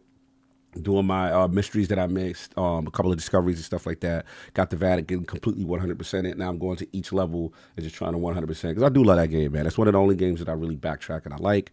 Played a little bit of Marvel Rivals early in the week. Shout out to Addict for sending me that video on Black Panther strats. It's better. Getting a little Moon Knight on, King. A little Moon Knight. You know, he's good. Got that Ankh. You know, shoot that Ankh, be a little cheesy. Oh, you know what I'm saying? You know what I'm saying? So I'm doing that. I might try Storm, and I'm hearing Iron Fist is OP. Oh, so he's wild crazy. That's what I heard. That's what I heard. So I'm about to see what's going on. And then shout out to RK. For the birthday, he got me. You know when they force you, they gift you the game, you wake up and the game just get. I was like, I can't get out of it. You know what I'm saying? So yeah, for the birthday, he had got me the Sonic Cross Generations. I never played. That's a real good game. Bro, I haven't played a lot of these 3D Sonics, bro. I was like, yo, I'm old. I was like, this game is moving too fast. Yeah. Yo, he's going to the background, the foreground, side, up and down. I'm like, yo, calm down, bro. Like, how am I supposed to keep up with this? Like, that's what I realized. I was like, yo, the slowdown, then they got the you can fight in the midair. They got the hang on the thing. Then I did the shadow one, and he got the chaos power and all. Bro, Sonic is outside. That joint, and he got the boost on top of it. Like I have not played one of them 3D joints in a while, and I was like, yo, this is really, really impressive. So those were the 3 for me. As far as Patreon questions, we got 2, so we just get into that real quick. We got your man Dip Down. Shout out to Dip Down. He's like, I know. Later, yeah, I snuck you in because I saw you said this morning, bro. No worries if it waits until next week. We got you. I thought this could be a cool down memory lane top 4, if you will. Anyway, can the 4 of you agree, well, 3 today, on the top, let's say top 3, because it's not 4, no soft today.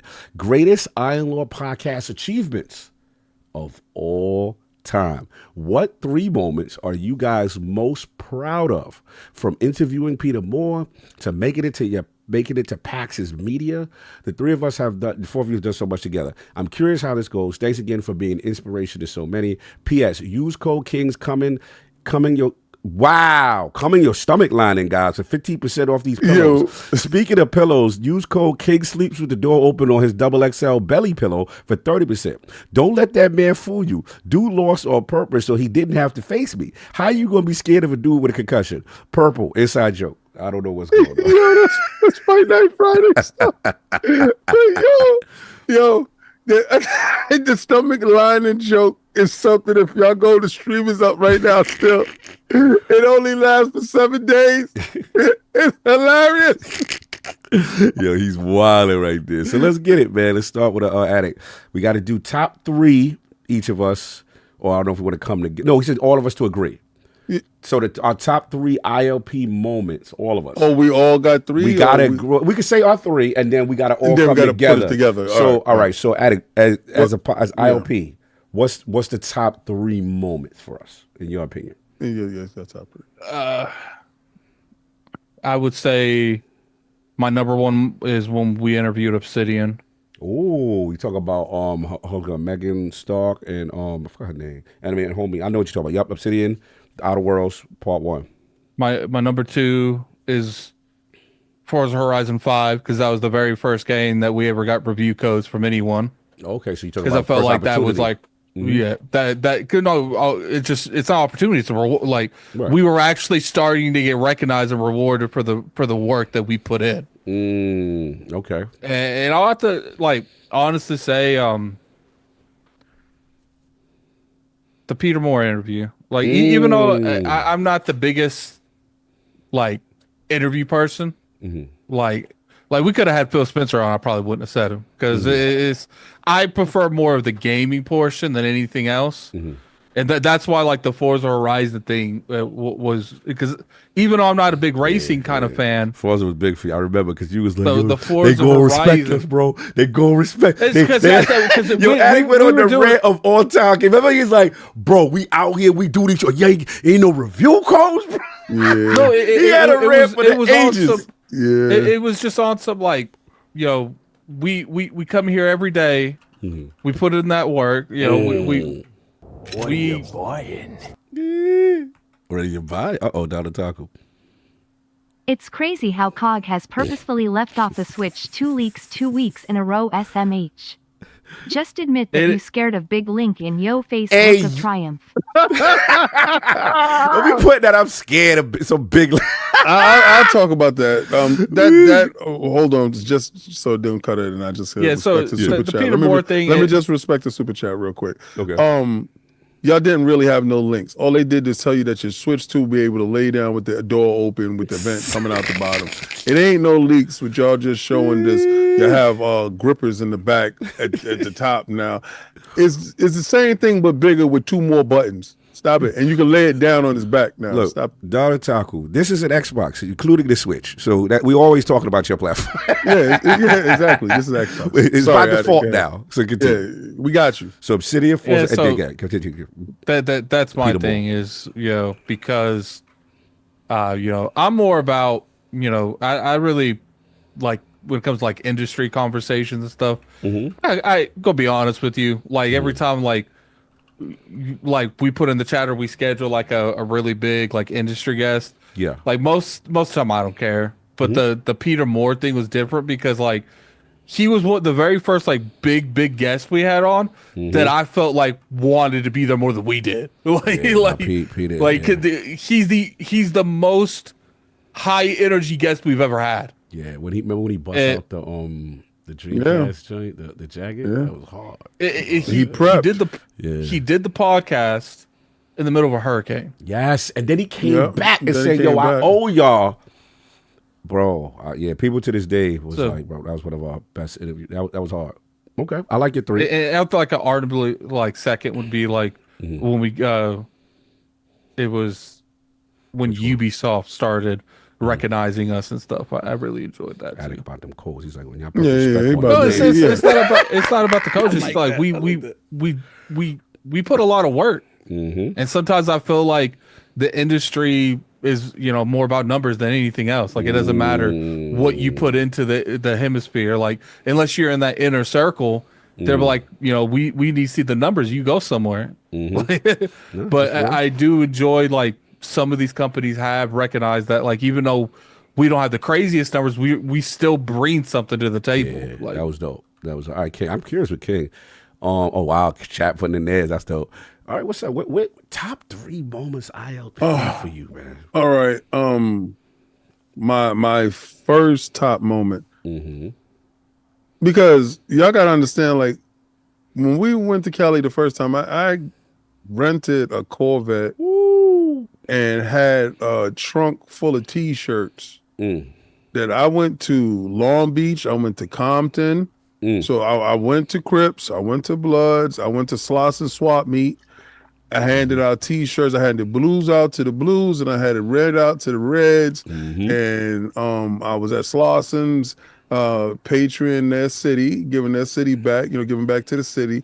And then I went on the line. Like dudes were remember that online, and you got to remember this is a time when we probably had 100 subs. That many subs, and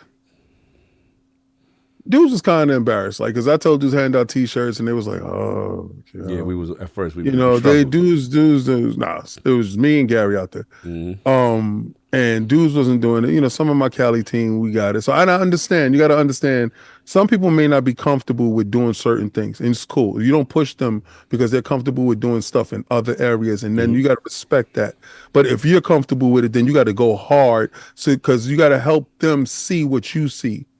So I was handing out T-shirts to people, and I have no problem with somebody telling me no, because I move on to the next, and I give it to the next. I keep booming, because I understood what we had, and I respected what we had.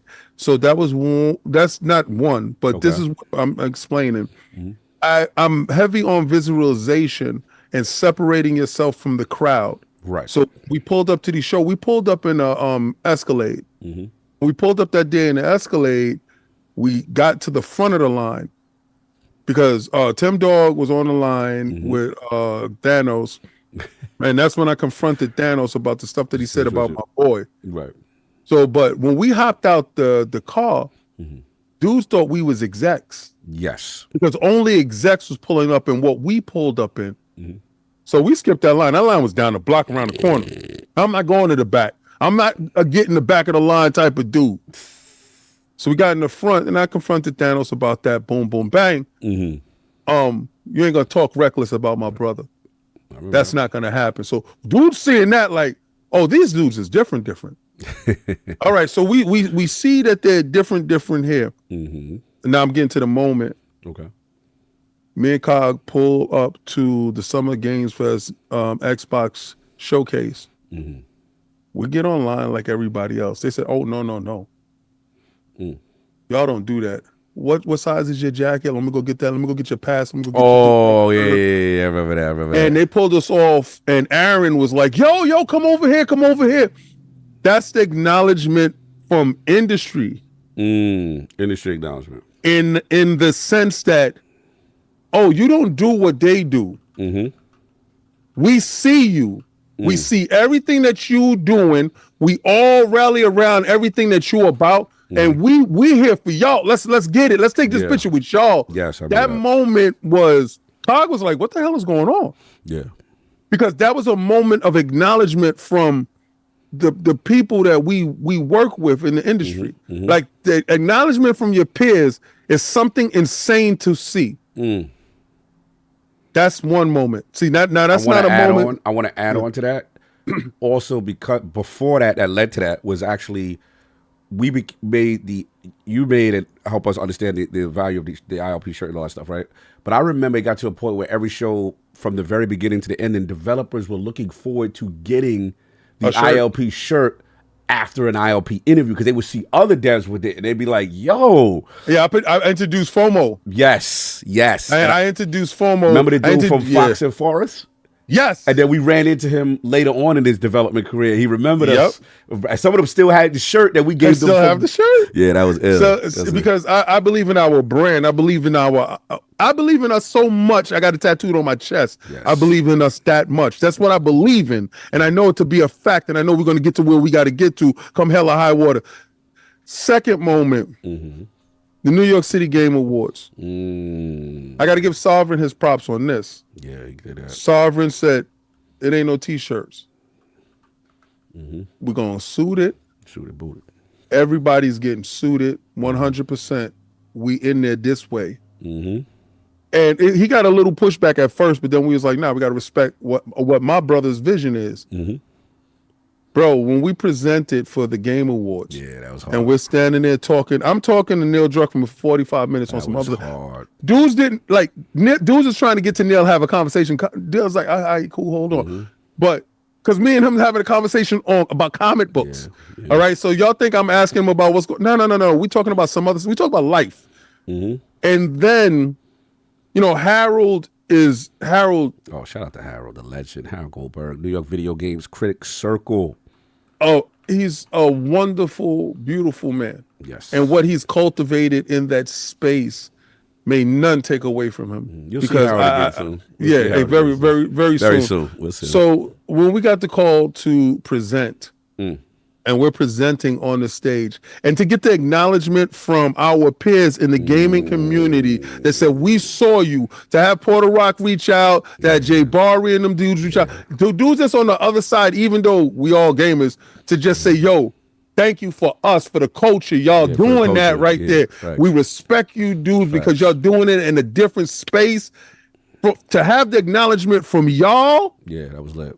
That means so much to me. And then I'm bodyguarding for Reggie Fils. That was crazy funny and amazing story to tell. And how I'm telling Reggie how to move. Hold on. I got to protect the asset. Yes. Wait a second. We got the target. Exactly. Get in the room, go close them. It was stuff that happened. King it was bodyguarding for Reggie Fils was not on my bingo card for ILP.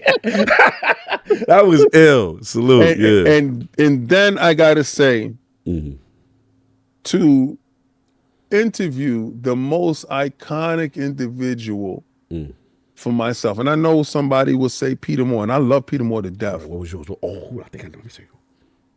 When we got David Jaffe. You like Jaffe was yours, yeah. Y'all don't know what that man meant to me when it came to PlayStation. He is PlayStation. Like, he is that. He is it. Like, from Twisted Metal to God of War to everything that he had a finger in.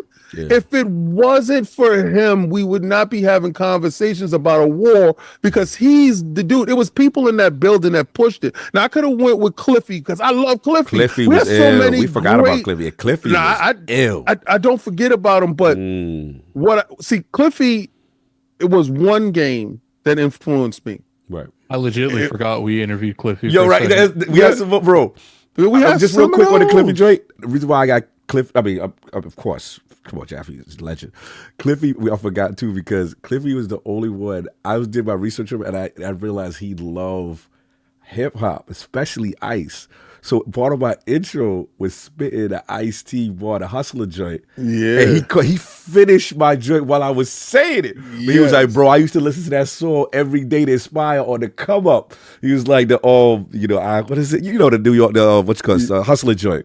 Yeah. Yeah, that joint was hard, man. I got to give him that. But continue, Jack. It's your moment. It's so, we had great iconic people, and, Peter Moore was a generation, but you'll never forget the impact that David Jaffe has had in this industry. And he made one character for me that I would thought that was beyond approach. Like, he made God of War. That Kratos was a man, a warrior who lost his family because he believed in the gods and decided to tear the heavens down because they was removed from him. He is not no babysitter. He is not no sad dad walking sim. He is not I'm gonna bury my wife on the mountain. No, he's gonna tear the mountain down upon the ears of everybody who dares reckon with him. And that man is an icon within himself. So to make iconic characters that stand the test of time, that man was my magnus opus in interviews. And when y'all said y'all had David Jaffe on, I had butterflies in my stomach, because I told my wife, I said, yo, I'm about to meet you the love creator the original God Wars. Of a God, the God killer, the God slayer. Yeah, you put me onto that game. I remember. To this day, them games is great. To this day. But that's mine. All right, we made it there. All right, so for me, it's a tough. Both of y'all moments is crazy. I'm gonna throw a throwback first. Bill Stillwell. The reason Bill Stillwell is important in that interview with Bill Stillwell at the time, the head of Xbox, as far as the backward compatibility program and virtualization. That was my first time I went to E3. At that point, we never really had an industry guest. At that point, we struggled to get guests. Like we got, shout out to the frozen. Homies. Oh, I'm frozen? Yeah. Me? Yeah. Oh. Now you fixed. Oh, okay. Supposed to be the stream. Okay. So prior to don't get me wrong, shout out to the homies like BG, shout out to Rand, hip hop. Like, we had support, right? From our peers to come on. But we couldn't get anyone from the industry, so to speak. Yeah, that's influencers. That's not industry. Yeah, so the industry. So I remember, and again, my first week, that was the one you were like, Cog, if you go out to E3 by yourself again, never again. And that was, the infamous story. Stayed in the mall, and then obviously all of Xbox executive leadership comes through. I meet Phil for the first time, Aaron, all the guys. But there was just one guy to the side, and I was just like, "Yo, what he doing? I don't know this." Like, say, "What you do?" And he was like, "You gonna find out tomorrow." And then the day of E3, Mikey Barra comes out. They announce Xbox compatibility. One of the loudest pops still to this day in an E3 from Xbox. And you could play all your back catalog, right? Then I shoot the shot. He come on the show. And to me, I felt like it legitimized us that someone could come on. you in a good environment. You know what I'm saying? You know what I'm saying? Yeah. We gonna have some fun. We gonna talk your gaming history. All right, boom. So Bill's up there. This is tough. That's more than that though. Mm-hmm. To have him on and then have a friend. Oh yeah, I made a friend out of that for sure. Like that's a real one. Like Bill's the homie. Like anything, you know what I'm saying? Is love. So you got that. I also want to shout out the first time we got media access. The first time, like the first PAX, and it's like, yo, we're here now. You know what I'm saying? Like dudes had the badges. It was, you know what I'm saying? We had our gold chain for the first time. Like you couldn't tell us it was no more. You gotta be to the back. You gotta stay in the fit. No, you coming through all four lords. Like that was crazy. So that's like a tie right there with New York Game Awards, of course. Right, that's like a tie right there. And then I would say what Addict said. Peter Moore for me for sure. Like you know, that was a bucket list interview. That was something I never thought we would be able to accomplish. And the fact that sometimes it's a blessing when someone is out of their role to come on. Right, because now you get even more candor. You get more honesty. You go, yo, what really happened in Sega Japan? He was like, I cursed them dudes out. Like, I was like, yo, he was about to go with Yuji like that. And then, 360. Yeah, man. Peter, and then for Peter to show so much love, gems, wisdom, he had genuine fun with us. And then, like Addict said, he did that in a hurricane. Then he said, bro, we didn't even go into the chambers when I was at EA. We didn't go into the chambers when I did this and Unity. And then he was talking. Nothing was off limit. And we asked him about Phil. We asked him about we asked him about Red Ring of Death. We asked him every question we've wanted to ask. We got everything with full honesty. And super proud. Like so many people to this day hit us up about that. So look, I think we all agree maybe Peter's up there as one. You got honorable mentions too, honorable like Jason Ronald. Jason Ronald was fire several times. A big podcast for me too is when we got ACG on. ACG. I was watching him for years up until that point. Like, I think you guys will lean more towards industry. Like even though I didn't agree with everything Colin did on like IGN, it was still big. It was still a big thing for me for us to get him because, it showed like these bigger content creators. Another big one is when we got Lasercorn on because I watched him for years. Remember Lasercorn? Lasercorn Amari. I watched them for years on not kind of funny on Smosh Games, and those were people I would never have expected to get on the show. Shout out Cliffy B, man. So many stuff. Again, it's we done some stuff here. We did some stuff, man. We did some stuff here. But I don't even want to limit it to 4. Nah, to be honest with you, because it's just too much. You know. Oh, hold on. Let's hear this. ODG Griff Breaker. King, hearing you talk about your moment and about the tattoo you got in your chest, man, you got a brother shedding tears. I felt that. The pride radiating from you and your brother's words, bro, is powerful. Yo, we can't forget. We can't forget Will B. Hood had his moment.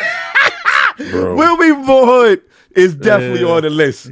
Bro, Will B. Hood with that he day. was King's biggest troll. He was trolling King before it was popular to troll King. Yo, he was like, like nobody gonna hit that Patreon tier. I made stuff up that I thought nobody'd do because that was stupid. That was King. When we was deciding on like how to be helpful to each other, King saw he was gonna be cute and it ended up blowing up in his face. Bro, he got the 1 chip challenge and the tattoo. I said, man. Yeah, that was crazy. This dude, man. Yeah. So all of those dip down. I'm sorry. This is just too many. No. You know what's crazy? I also got to say, you see that NZXT. That's powered by, that's us. Now, we don't agree with rental. No, we don't agree with the rental PC thing that's going on with that. And we have no contractual obligation. We don't. No, we don't. But for when them dudes looked over to us and said, send them the best PCs that we got. Right. Because these dudes are the best in the business. Yeah, that was hard. That's harsh. And with no obligation to be like. None of that. You ain't got to say nothing. They should just be yourself. You ain't got to do nothing. I was like, all right, So maybe we'll work on some stuff in the background if y'all want to. That was crazy. There you go. I don't remember. It wasn't Patreon. He did it at the end of one of the podcasts, talking about the 1 chip challenge. Yeah. I don't remember what. what episode it was. But the episode tells you one chip. Yeah. And at the end, I ate that chip. Now, what you don't see on that stream, after I ate it, I tell you one chip.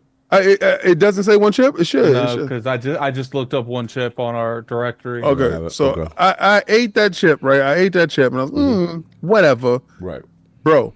I decided to take me a muffin. It was either a muffin or a donut or something, but that thing did not agree with that chip in my stomach. That thing said the chip was in my stomach, minding his business, and it came down there, and he was the God of War chip because he decided that everybody had to leave now. Yes, and they had to leave out the back door. Yes, I crawled on my hands and knees to the bathroom, son. My wife was inside the foyer. Yeah. And I yell out, help! Help! Yo, it was the wildest thing. But literally, I crawled to the toilet bowl. I climbed up on the bowl, and I had hot sweats. Hot ones. Yo, dude, I do never recommend that ever again. To anyone. Hell no. We got one more Patreon. Shout out to Tazuichi. Good morning, Lords. B Rabbit Addict, gotta listen. Oh, music, gotta listen to Duck If You Buck. Yeah. But West Virginia gotta watch out. Thank you, Lord, for another amazing year. Lord Cog, I think the last song for your Metal Reacts was the wrong song, but Addict can correct. I think Addict, you did say that, right? You said that song joint for the last one. Well, see, I went back and I got here's how it went. Wait, hold on, let me let him finish his song. Thing. He said, I believe he wanted you to listen to AIZENS theme. He said, take care, smell some roses, and tell people you love them. Salute, bro, salute. So yeah, explain yourself with the what you call it. I unless I got it wrong, how it went was there was a core set of songs, and I got those from the ILP chat because I put those in there. And then what I did is I went back and I went to the super chats.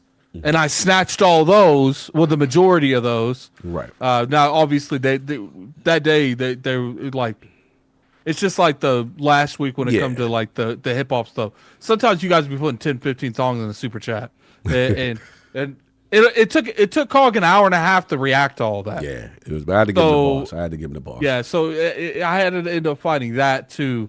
But next time Cog does one, I will put that on there. Even if it wasn't a mess up on my end, like on a logistic thing. Yeah. Even if that's what you intentionally wanted him to react to, I will make sure that's on the next thing that he even if he doesn't react to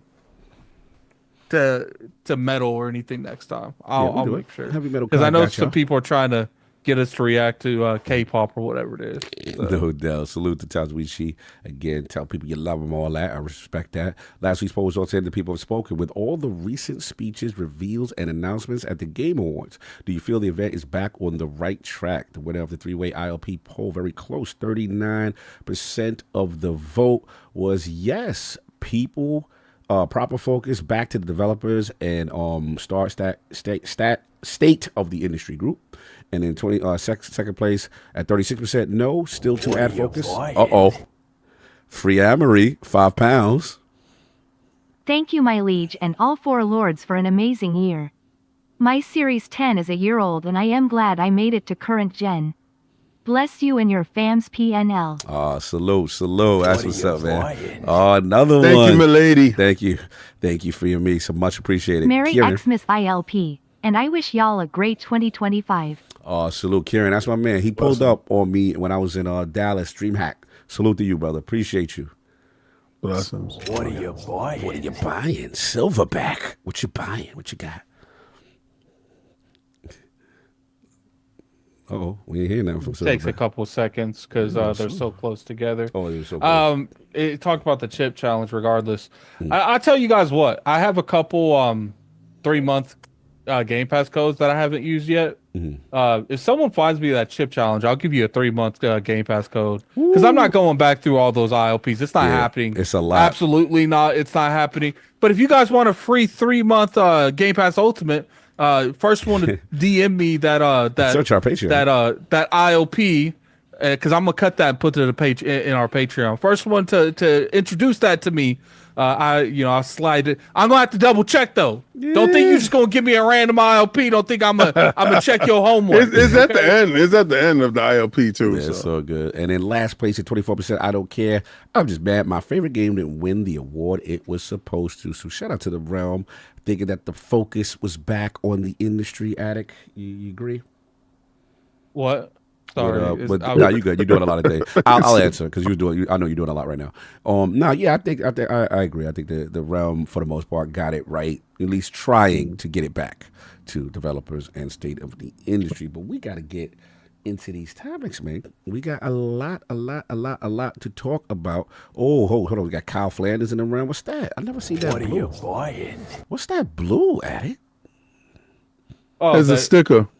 Yeah, it's just a $1 sticker. Okay, all right. Salute to Kyle Flanders with the $1 sticker. I like that. Look, let's get it. All right, so this is the big one.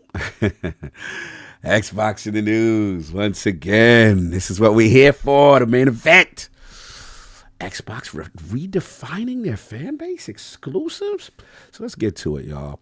Microsoft CEO Satya Nadella on the This is an Xbox Ads and Strategy laid that out during a Q&A at the end of Microsoft's annual shareholder meeting last week.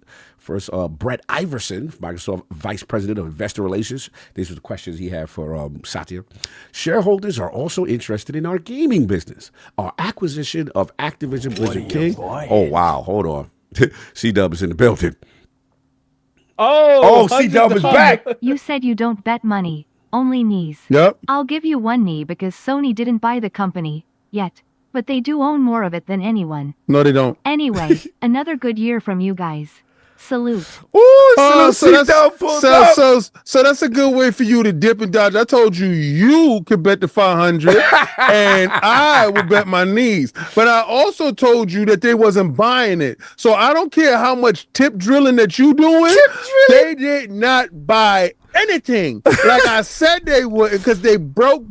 But I know that there's another 4 more of those 99.99s. Yeah, because I thought you could do this all day. You did it with the captain. Yeah, but I told you I was 98% right all the time. Was right on that one. And the best part about me being right and you pulling up, you said, "Damn it, I'm looking bad out here. I gotta make this sound right." You know how when you conceive something in your head, but it ain't gonna really come out your mouth right? Pause. I got you, man. Listen, it's cool.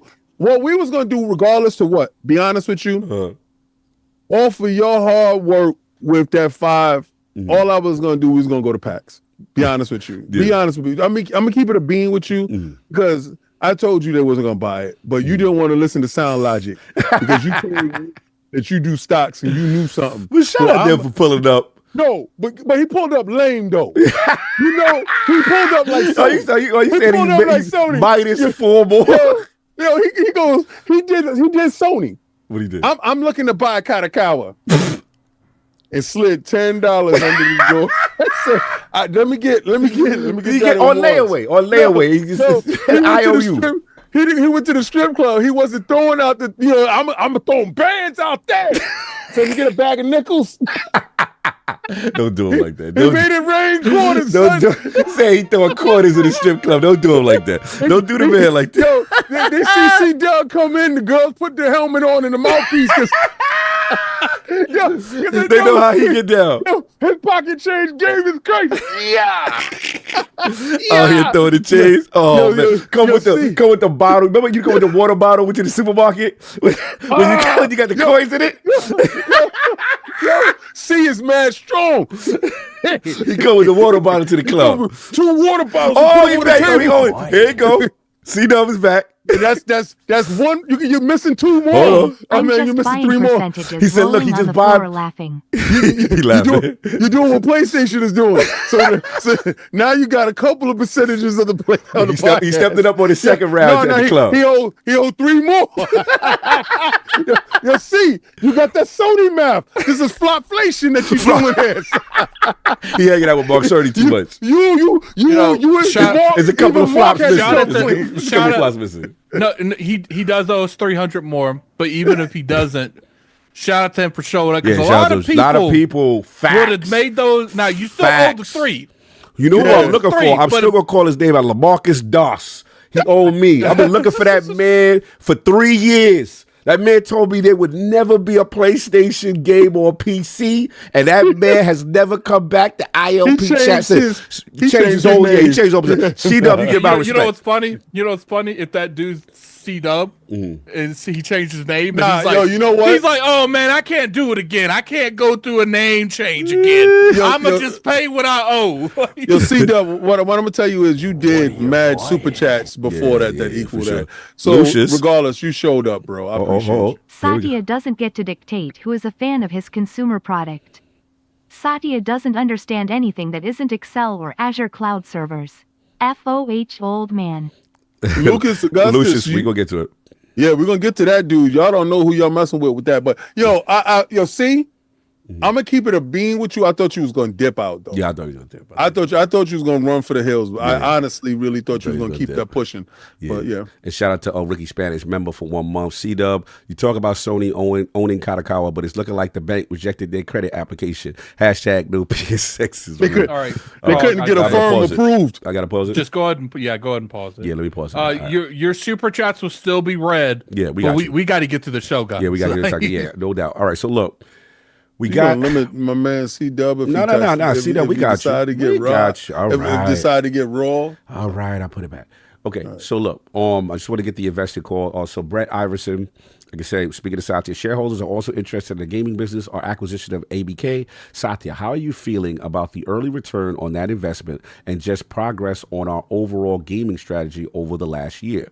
Satya Nadella, Microsoft CEO, he says, I'm feeling very, very good about where we are in gaming. In fact, right now, this is like the peak season in gaming. Obviously, with Black Ops and the new Call of Duty, it's just been fantastic to see the launch and the marketing around it, the buzz around it, and the love for gaming. If I think about it right, we chose the secular growth category entertainment, which we think is gaming, and said, let's double down on it. He talks about Flight Simulator, Office, all that. And then he said, and so we said, let's take that joy of gaming everywhere. And that's why even these ads with Xbox Now, where we are redefining what it means to be an Xbox fan. It's about being able to enjoy Xbox on all your devices. So our strategy with Activision content now is in full force. We feel fantastic about the progress made.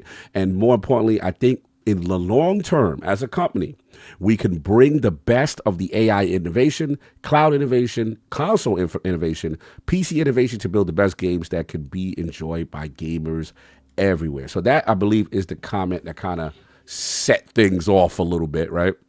As far as, oh my God, it's crazy today. Hold on. It's so much going on in the chat right now. Give me 1 second. So we got that. But then we also had a second article, and this was Ches Corden, shout out to Ches from Windows Central, about Xbox exclusives. And basically, this also kind of went like wildfire. Xbox console exclusive games will be the exception rather than the rule moving forward. And he says, after the Game Awards, Microsoft previously confirmed exclusive Outer Worlds 2 was revealed for PlayStation, which reveals the next phase of Microsoft's gaming content strategy code named Latitude, with comments from Phil Spencer describing how there are no red lines for what games could come to PlayStation. It's time to accept that Xbox will no longer have console exclusives moving forward. Everything will either be timed, with a few outliers remaining console exclusives for incidental reasons, like developer bandwidth and so on. Even Halo, Forza, and Gears, games commonly associated with the Xbox brand, are not off the table. So I believe in conjunction with Jez and Satya, their net went wild this week. So we got to talk about it. Shout out to the homie K Asante in the realm. Mic check, sirs. Want to make sure your levels are good.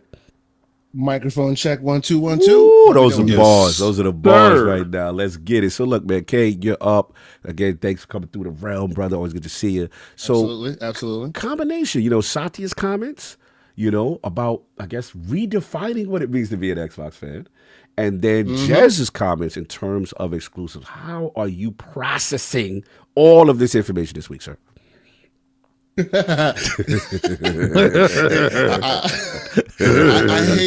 hate to be slanderous on the Lord's Day, sir. I really do. But my first thought and the first instinct as soon as I heard that news was, duh. Like, haven't we heard this already? Like, this is where this has been old hat for a while now, right? Like we heard that this is what would happen for a quite a long time. The no red lines thing kind of really threw people for a loop. But you know, some of us have been looking into cameras and saying, "Search your feelings." You know, it's true. It's been happening for a minute now. You know what I mean? So, so for me, like, I appreciate that they're giving their fan base clarity, right? Let it be known what the new status, the new business model is. Just let it be known, right? I have a lot of great people in my community on the shows that we do. So we get into Discord and have huge debates about this stuff. But I think ultimately, if they can just share exactly what is going on with their consumer base, focusing on what they are going to get as a part of the transition, I think it would traverse that divide a lot easier. Right, right now there's a lot of unknown. But didn't they do that? I paused it. Yeah, pause it. I got you. Didn't they do that already? Okay, didn't they tell you what you as a Game Pass subscriber, because that's the platform, right? Everybody keeps trying to identify it as some piece of plastic. They don't understand that they are a soul and not a box. But didn't they tell you that Game Pass get the games day and date? So absolutely. So where's the confusion? So what I mean by giving their users far more clarity, right? Right. I've been making jokes for months now, saying that we are horseshoe makers and the Jetsons just entered the upper atmosphere. Like, it's just a new world, right? Right. But you know, but in that paradigm, right?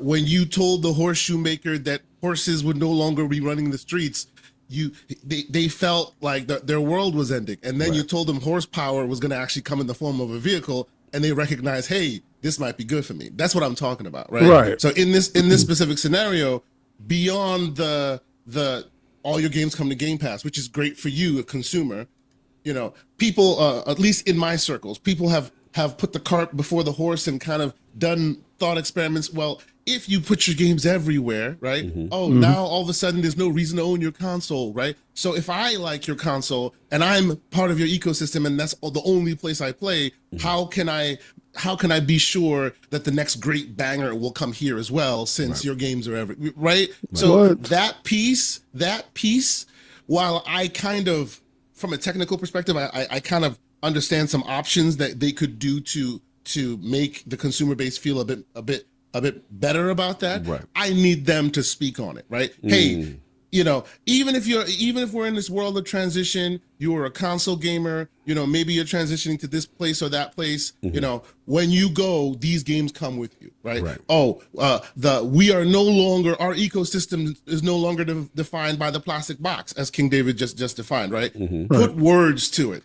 We are an ecosystem. Netflix, wherever you see that logo is where Netflix lives. That should be how they speak about Xbox. And I think that it's an Xbox, this is an Xbox campaign, is starting down that path, that conversation with the public, right? For a long time, they weren't doing that. I feel like they're doing that now. I have a hard pushback on that. All right. I think that everybody has said the same thing, but just said it differently.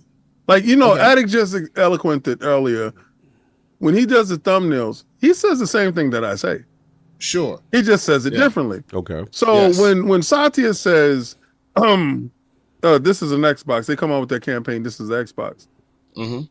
Common sense wise, really, if anybody's really looking at it, if I'm playing my games on a PC and I'm having that experience, because what we have to realize is the experience of an Xbox is not the actual shell. It's actually the experience that you're having with the games, whatever medium that may be, because we are no longer defined as a gamer that has to be sedimentary inside the living room. They have transcended that aspect of it. So if I'm playing on whatever machine that I'm playing on, my experience of playing an Xbox game is my experience. Like what I was doing, you know, I had to mute myself because I was doing some experiencing here. So, but if I turn around and take my controller to the PC and transcend that experience over here, my experience is still happening. That's right. Yes. But they've said that though. See, I think you're not wrong. You're not wrong. They definitely have said that, right? And what I've had to learn is it's logic, right? It makes sense. So you talk about that low IQ individuals can't get it. Low IQ. That's strong. I'd put it in a more diplomatic fashion, sir. I wouldn't call it low IQ necessarily, sir. Oh, okay. So how many times you got to tell them before they get it? It's about striking the balance to hearing the larger swath of individuals. Now, sometimes you have to say the same thing in multiple ways in different aspects to catch that swath. But by and large, I agree with you, because remember what I said when this conversation started. My first thought was, duh. I heard this. Oh, so because you're a high IQ individual, so you didn't need to hear it 10 times in 10 different ways to get it to work for your ears, right? Hey, man. I will let you define it by your terms. I will define it by mine. Smart, KSI. He's very smart. That's right. See, because he's high IQ. I'm just saying. Go for you know what I'm saying? They have said the same thing over and over and over again. But every time they do, it's like a prism. They kind of show you a little bit of a different side of it. Right. And then people go, okay, but what about the left side? Oh, what about the right? They're saying the same thing over and over and over. The no red lines conversation came about, and then the question became, oh, if there's no red lines, and now they're still talking about case by case basis. One negates the other.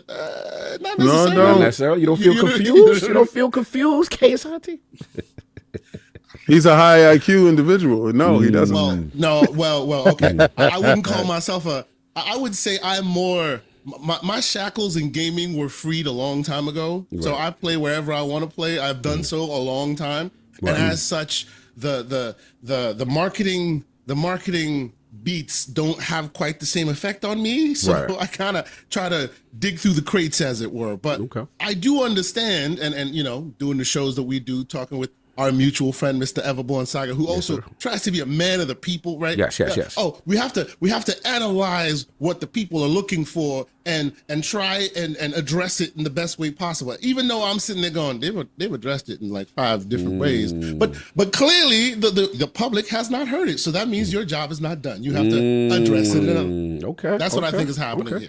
So let me ask you this question before we move on. In terms of, I know the redefining seems to be a point of contention, right? The verbiage of Satya saying that.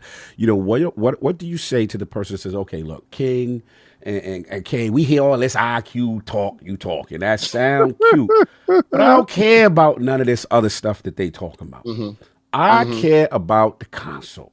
And the concern for this person say, look, all right, you doing that, fine, but who's to say? Because we did hear that, they're still making hardware, right? That seems to be the thought process. And we saw the queen outside, Sarah Barnes, saying, look, hardware's still coming, right? But what about that individual that says, yo, that's cool for right now that y'all doing this, but who's to say that when y'all drop the new hardware that your brand damage, because you're everywhere, you know what I'm saying, almost like a jack of all trades, maybe master of none, that your brand is still going to hold the weight that people are even going to care for the hardware? Like, what do you say to that person who's concerned for the next gen and then also new users? Will new users pick your ecosystem and say, well, you know what? Fix your face, King. They're going to say, you know what? I wish I was getting these questions. No, we got to get kids out of her. So they're going to say, King, that's cute and all, but I'm going to stay over here with my PlayStation and my Nintendo Switch, because eventually your game's going to come to me anyway. And I don't need I don't want to ascend to your ecosystem because it going to ascend to me. What do you all say? What do you say to that individual? So to that individual, I say there are examples of why I think there is an avenue for Microsoft to succeed here. Right. And what example will I use? I will use this example, the Steam Deck. Right. Okay. Steam does not have any exclusives. Yeah, I like that. You could say, Dota or whatever, but by and large, you, normal gamer who has a Steam Deck or is a Steam user, are not there because of their exclusives. You are there because of their ecosystem. Right. You're there because of everything that Steam offers you and the convenience that Steam offers you, right? And if you look in a console perspective, right, there are still that back and forth competition there, right? PlayStation does their interesting things, and I really do think they do interesting things on the console itself to differentiate themselves, as does Xbox, right?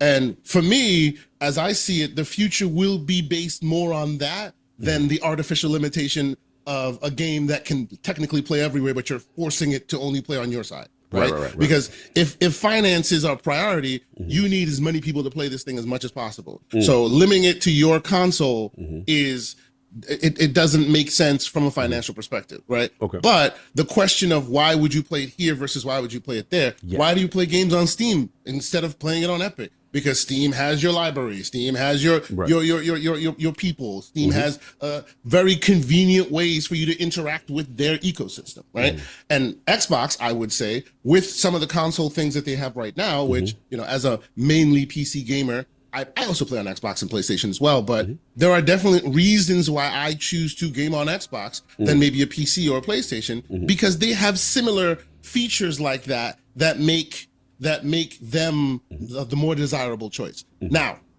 here is my and to that idea of somebody going, well, I'm gonna stay here and be, you know, and I'm gonna show you. Here's a bit of my slanderous tinfoil kufi situation. Forgive me. Okay, I have always found it super interesting that people look at it that way, right? Because to me, and this is just a me, myself, and I type situation. To me, speak the truth, right? Console makers are not in the business of making consoles. They're in the business of selling you games. Consoles have always been a means to an end, right? And the competition between how many consoles you have, basically the winner of that, your reward is the addressable market. How many people can potentially buy your games because your plastic box is in their house, right? Right? And that addressable market is basically you, us, with our wallets in our houses with that box, right? The consumer. So basically, the consumer, right? So basically, what they are competing against is how many individuals they can get in their ecosystem. And the winner has the biggest ecosystem, right? Correct. So then, out of nowhere, the third place winner, way behind the others, walks into the room, hasn't done the hard work of cultivating the huge ecosystem to be so that's the hard work, right? That's the heavy lifting. Them marketing that console and getting your group together, right? Getting the people, all right? Getting the ears, getting the low IQ to hear you. Hey, Stop that. So then this out of nowhere, there's nothing, there's nobody, this person who seemingly came out of nowhere, who hasn't cultivated the market leader status, walks in the room. The market leader sitting there looking at it. I had to put my spectacles on for this. This is high IQ talk. Like throne, right? Like he's sitting on his God of War like throne, looking at his peasants, at the people who are paying him filthy. And this dude walks into the room, not earning the right to actually do this, and asks for $1 from every single one of your constituents. And what do? They go, yes, sir, dollar. And you see that as weakness. But that's a low IQ. That's the thing that has always really been odd to me, right? Everybody goes, oh, they bent the knee. Oh, they just gave it up. Oh, they literally let the other guy do all the hard work, cultivate the entire market. They own that market now. And then they walked in the door and took all their money. So you basically said they serving their customers. That's what we doing. We making profit off the. That's what we doing. Right? They're making you spend the money, take her out, bring her home, and then he comes in real quick and says, "I'll be back. Give me 5 minutes." That's what's happening right now. All right. I hear where y'all go. See that as weakness. Okay, that sounds like sticking pass for me. Last question, case. I see where you're going. I guess for the person that is like when the Microsoft quarterlies come out, right? And man, you see that hardware.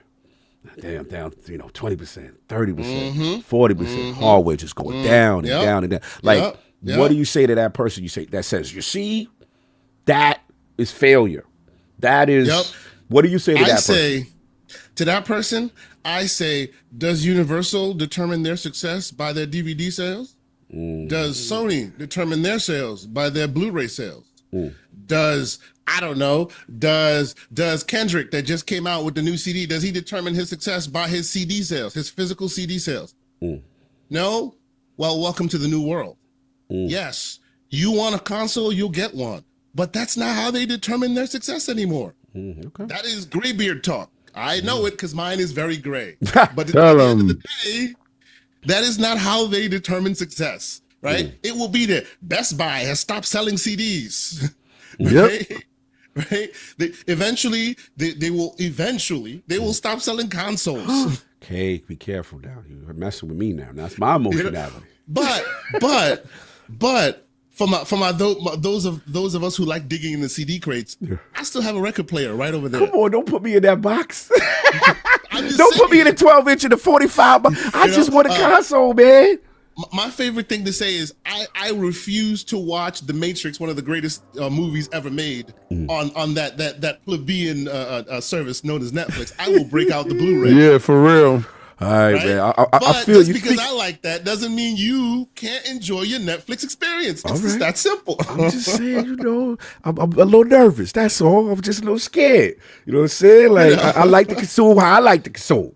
But anyway, I'm enough of me being messy. And we're going to continue to do that, right? We're going to continue to consume how we consume. The hope is. And I get where you're coming. I get where you're coming. You're talking business. You're talking real time. We got to talk to my brother Addict right quick. We've been having these discussions. This is a big one. Obviously, two major statements. Satya redefining what it means to be an Xbox fan. Games everywhere. We got This is an Xbox campaign outside, moving and shaking. And then obviously Jez Corden's reporting, which seems to be very accurate, he seems to be on it, in terms of no real exclusives. And if they do happen, they will be incidental based on the developer situation or what have you. Now that this information has settled, Lord Addict, what is your thoughts? What you feeling? First off, what is redefining what an Xbox fan even mean?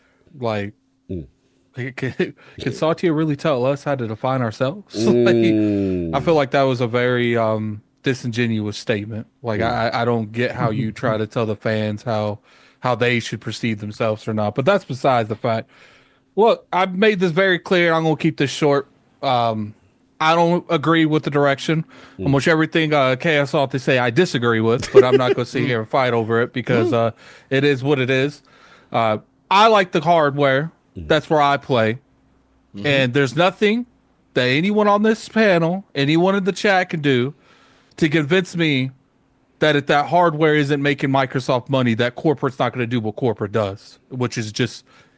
Maybe they won't discontinue it because they will be like, okay, we can't do that.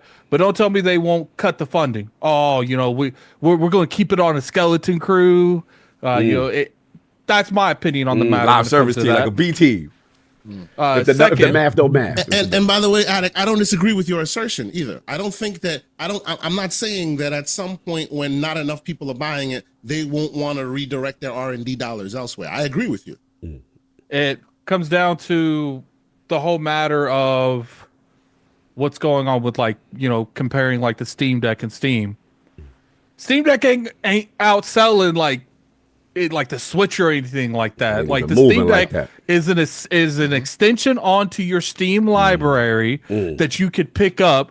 That's doing well, but it's in a market that's very small that don't sell millions and millions and millions of units. Don't get gas. It's not like it. I don't even think the thing's sold more than 5 million units. Exactly, hobby unit. I love the Steam Deck. I have one right here. Yeah, me too. I love it so much right now. I'm playing it. It's a great product, but at the same time, I don't think that that's generally a fair comparison. Now, when we talk about the hardware of Xbox, I like JRPGs, and you mean to tell me that here's the reason Microsoft's doing a better job getting JRPGs to the platform because they're going out and helping them bring the games to the platform. They're making it their life's goal to have these games miss the platform than not miss the platform. Once again, if that hardware ain't selling next gen, do you think Microsoft's going to take that extra dedication to making sure these games come to the hardware? Absolutely not. I mean, that's a valid point. I mean, I can see an argument there where if the hardware not moving, do third parties, are they incentivized? They most definitely pull back and they don't port it to it 100%. Because you saw that last gen, you saw that this gen. How many times did we turn around? Right now it's not our priority, and those games never came out for Xbox.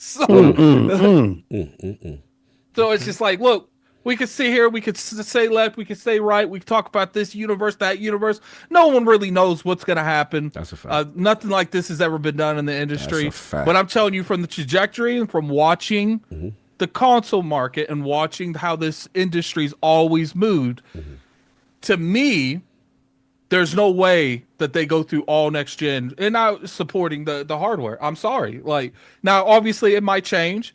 You know, maybe they do look at, okay, we're making X amount of money when it comes to all these other platforms. And what we're going to do is we're going to offset that money for what we don't make on the hardware. Right. But that's not how corporate functions. Corporate eventually says enough is enough. Are we going to continue to pour something into hardware that's just simply not making money? You see that now. How many rumors have we heard this generation talking about pulling distribution and production in certain countries that's not bringing in? So you mean to tell me that if that happens in America, they ain't gonna do the same thing? Let me ask you a question. Let me give you a counterpoint. What about, I get what you're saying with the hardware, and that's valid. What about the person that says, okay, Addict, that's fair, but the games and services continue to go up quarter by quarter? Let's just say we got a calendar, and each time down every month, Xbox games and services makes more money and offset any of this hardware loss. More money. And they say we're making more money. We hear you, but we're making more money now than we ever did losing hardware, so we can still kind of support it. Would that make you feel more comfortable that they'll still be in the mix? Because games and services, we do know Satya Nadella's his whole salary, his bonus is tied there. So he has investment in making this work, obviously. But I'm just curious if we go from each quarter to quarter moving forward and it continues to go up and stay up, does that make you feel better about it? It's up, then it's stuck. No, because I don't trust corporate. Okay. I don't. They'll go for 6 months from now and they'll decide, look, we're making, because you look at the other infrastructure. Once Switch 2, they start making triple, quadruple more money on Switch 2 and PlayStation because these hardware ecosystems are growing. More and more people are buying games in these hardware ecosystems, and then you got Xbox that's making not even half what the other ones are making.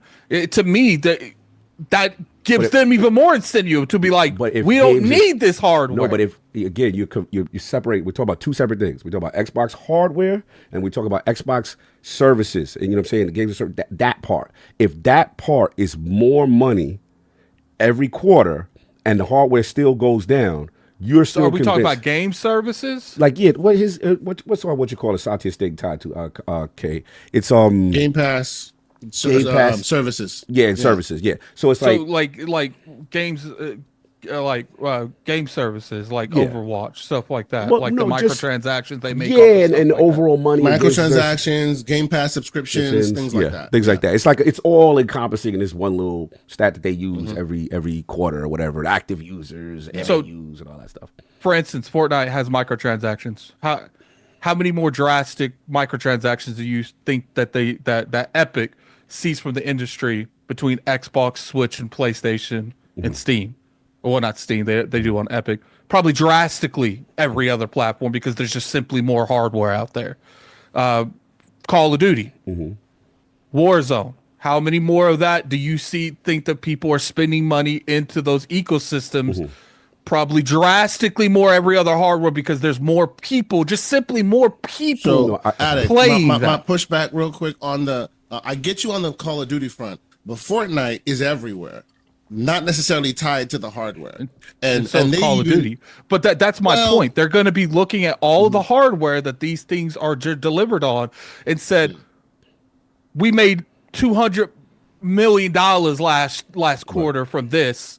We made $200 million from PlayStation. We made $250 million from Steam, and we made $45 million from Xbox. Okay.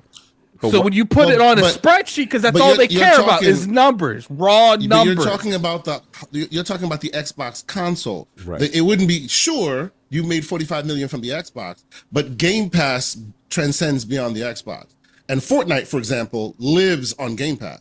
So there's a chance that the hardware number will be small, but the actual users that actually interface with that game would be bigger on that platform than just the hardware, because that ecosystem lives beyond the hardware, right? All the others are limited by their hardware. This one is not limited by its hardware. It's one endpoint among many. Yeah, no, I'm sorry to know. interrupt you, Kay. And the other thing I was saying is Please. let's just say hypothetically again, we're just so we don't know. Yeah. None of this is going to work. We don't know. But I'm just saying we're predicting timelines, right? Is what we're doing. So let's just say what another part of that timeline, what you're saying, Kay, to where Addict's point is saying, is let's just say now that the controversial part, which is putting the games on PlayStation. Sure. Putting the games on Switch, and we get the numbers from those individual platforms and ecosystem, and combine with the offset the lesser hardware numbers, ends up being an overall total more revenue number than they ever made before. Does that not have you say that okay, maybe this, even though I don't agree with it, this strategy is working and allowing them to be sustainable and better than they've ever been? Corporate going to do what corporate does.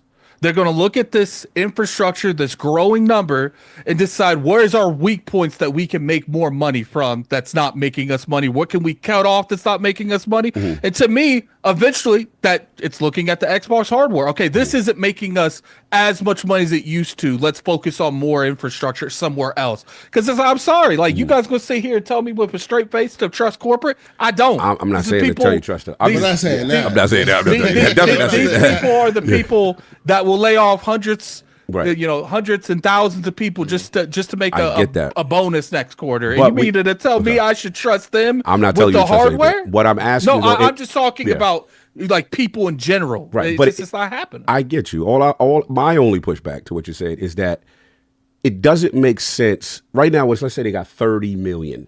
Let's just make up a number. What is it? 30 million Xboxes out here? I don't know. They had 30 million last year. They got way more than that. I mean, King, but your number's always crazy. So I don't know. But I'm always that's K&N numbers. Right too. I don't know about K&N. I'm 98% I don't know right. about them K&N numbers being 98% right. I don't know about that part. When you're 98% right and then people still keep on down, you sounding like C-Dub right now. I could pull out some percentages to subtract, but that's another show. I'm just saying that, but 29% of minus of whatever it is a larger number that is a smaller number. So that 29% doesn't even So what do you think matter. the number is? Just for the sake of, what do you think the number is? Like 40, 50? 41. All right, so 41.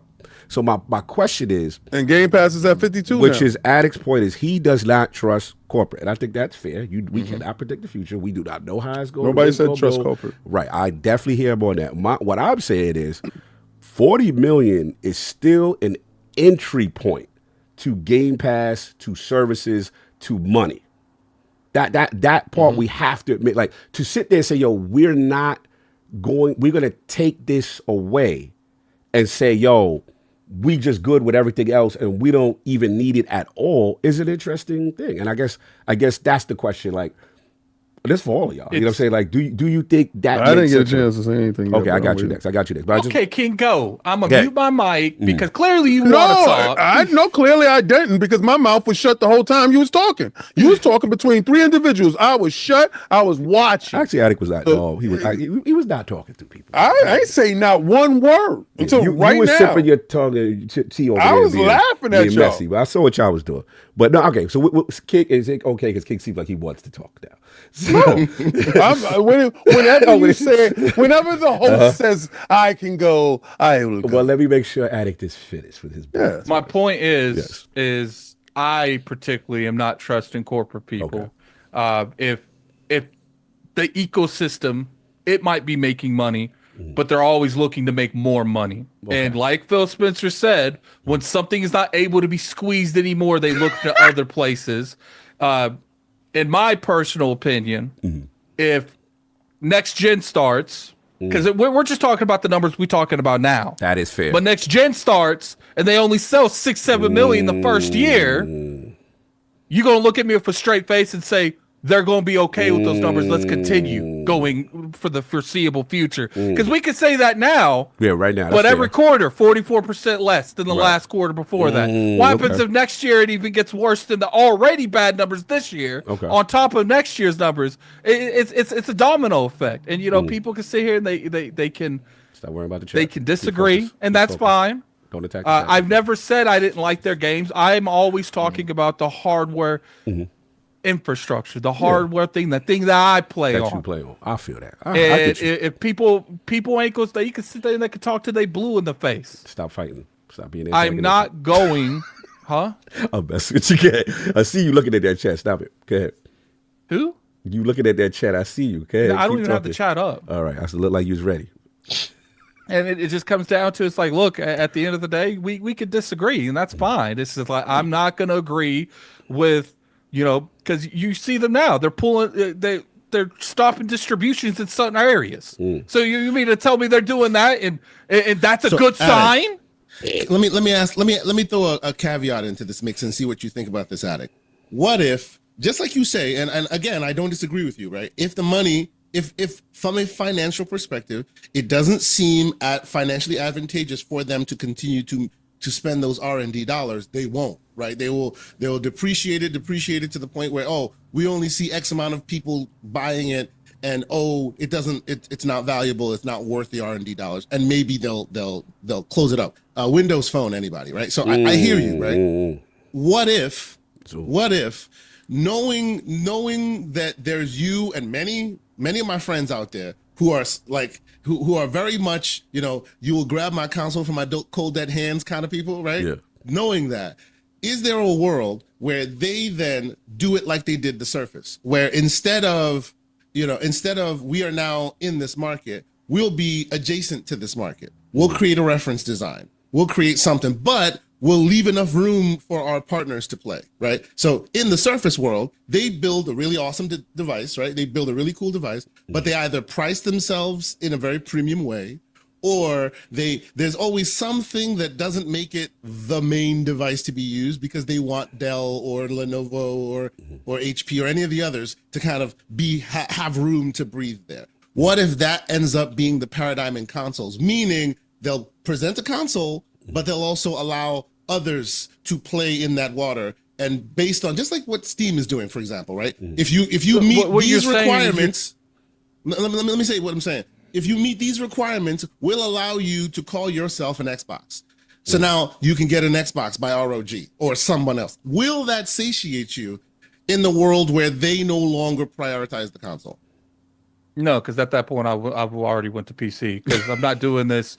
There's 18 different people making Xboxes. That's cute. I'm gonna go over here where I feel more comfortable with my purchase into going into my digital library, and that's cool. But it's just like I don't like this. Like every time I say something, we got to reword this stuff. I don't like it. Like no one's telling you to like it. We just ask you questions, bro. That's all. You ain't got to get all crazy with it. No, I'm not getting crazy. It's just I don't like it. Point blank. Period. Yeah. It is what it is. I don't like this infrastructure of going away from the hardware. I've never liked it. I've been very consistent in that matter, and I'm going to continue to be consistent in that matter. Fair enough. King, you sorry. Yes. Yeah, you bet. Going to you. Let's get to the show. Yeah, look, it's a passionate discussion, Not really. Well, let's talk about it. It's not really. He just said exactly what everybody's been saying. Okay, so let's go. Nobody said there's no hardware. Literally, Jason Ronald's coming out in CES to sit down with Lenovo to talk about. He's just been named the VP of Next Gen. This is kind of now crazy. I am looking at the chat. I will ban you. I'm not playing. I will ban you. Come on. I mean, let's say curse. No, I will ban them. I'm not playing. I will ban them. Say something. I dare you. We can't do that though. We can't be attacking the chat. Come on, Addy. We can't be doing that. We can't do it. Come on, bro. Like, I get it. Dudes is emotional. No, people in here call me a baby because I'm speaking my opinion. That's not cursing at you. I don't care. Right, but my thing is, who are you to decide what I take offensive or not, King? I get that. I'm not. But as long as it's not personal disrespect, if someone disagree with your opinion, don't read the chat. Like you said, you wasn't reading it, right? Yeah, so stop. Yeah, don't get into that. Close your eyes. Yeah, anyway, I don't read nothing if it ain't in color. Yeah, on God, I've been started that. So unless you really want to offend me, put it in color. Yeah, as long as there ain't no personal attack, I don't care about none of that stuff. You get personal attack all you like until it's in color. No, we can't do personal attack. We can't. I don't hear them. It's just me. Okay. Anyway, back to the fact that the enlightened ones, the people I done told y'all months ago. I trust corporate to be exactly who corporate is. Corporate is gonna be greedy.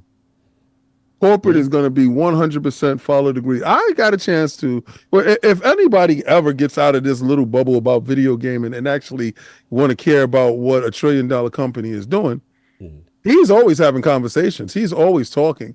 So a lot of times they clip and get pieces that they know that will anger and produce fear, uncertainty, and doubt. And that's all I've been hearing: fear, uncertainty, and doubt. Fear that the console will go away. I'm uncertain on what their direction is, and I doubt that they will keep up with it if the console doesn't do this. Well, I know for a fact that the next generation is coming. Right. I know for a fact that they want to stay in that market because they make money from it. Okay, so you say there's 41 million Xboxes sold. Now you got 51 million Game Passes because you're looking at Game Pass on Xbox Ones, and then you're looking at how Game Pass is. I don't know about on that PC. 51 number. Well, that's good for you that don't worry about it. Yeah, I don't know. All right, cool. God bless. Yeah, well, God bless with that. Yeah, we'll get some real numbers. So back to my stuff. So you said 51 million here. So you're getting money from 51 million, and then you're getting money from whatever sells on the console. Don't even include the console. Let's say the console is a separate entity within itself, and they buy games. But now you opened up a pipeline, and that pipeline is over there on the PlayStation dudes. Of course, there ain't no lines for what can go over there. If somebody want to pay, let them play. Let them play. See, the only people that's getting upset with somebody having a game that you have on your ecosystem is if you are into console warring. I don't want him to have my Mario. Oh, God, hell no. Mario can't be over there.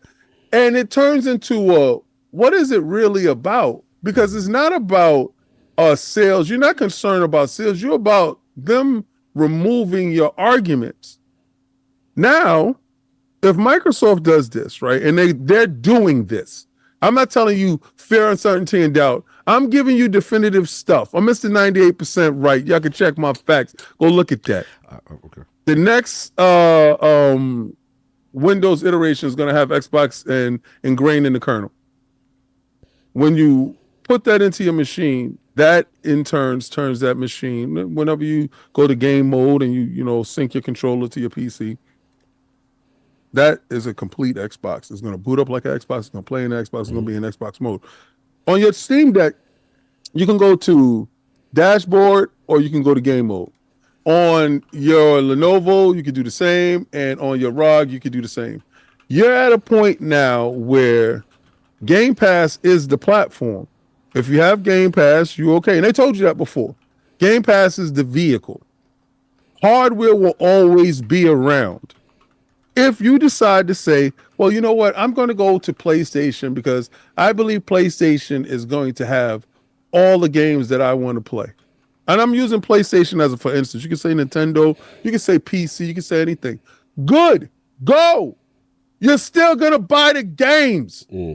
Part of they trying to tell you software, don't you understand? What part of these devices is just a conduit to get you to the experience? I have never saw somebody put a console in the middle of the floor and play something without software in it.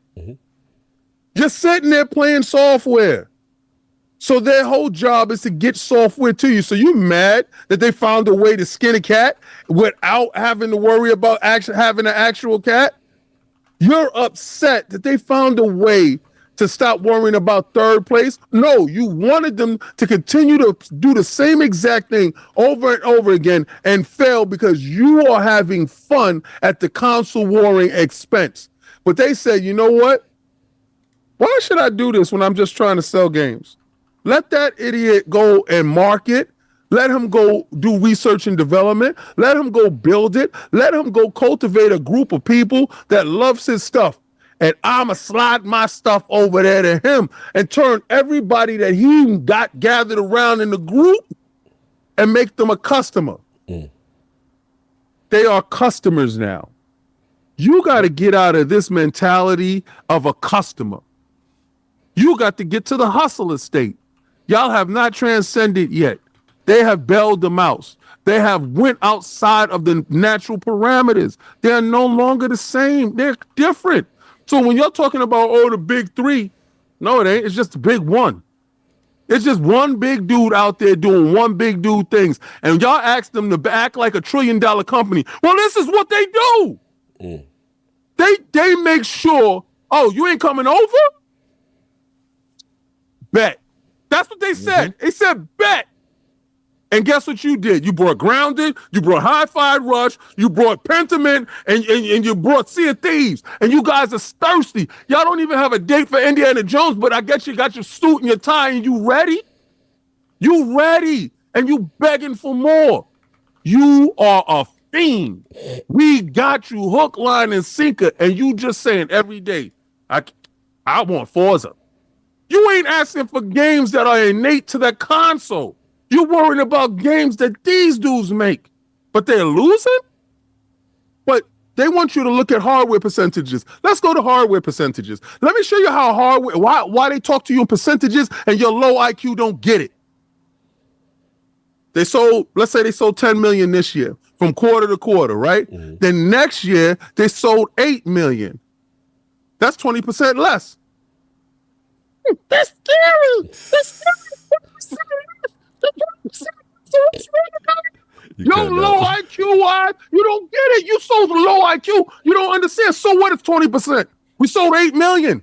But what we did do was go up 60% in services. That voice is cutting out for some reason. It's hilarious.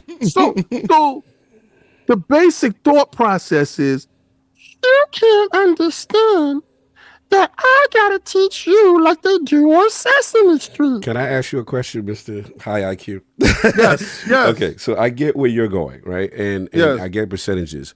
But I think it is fair to say, right, that things trend the way they trend. That there is, if you have so much success in these other revenue sources. They're not going to throw away the hardware.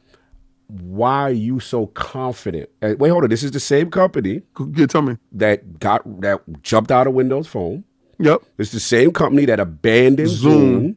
Done. Right? Okay, so we can't say that it has not happened. There's no way it will happen.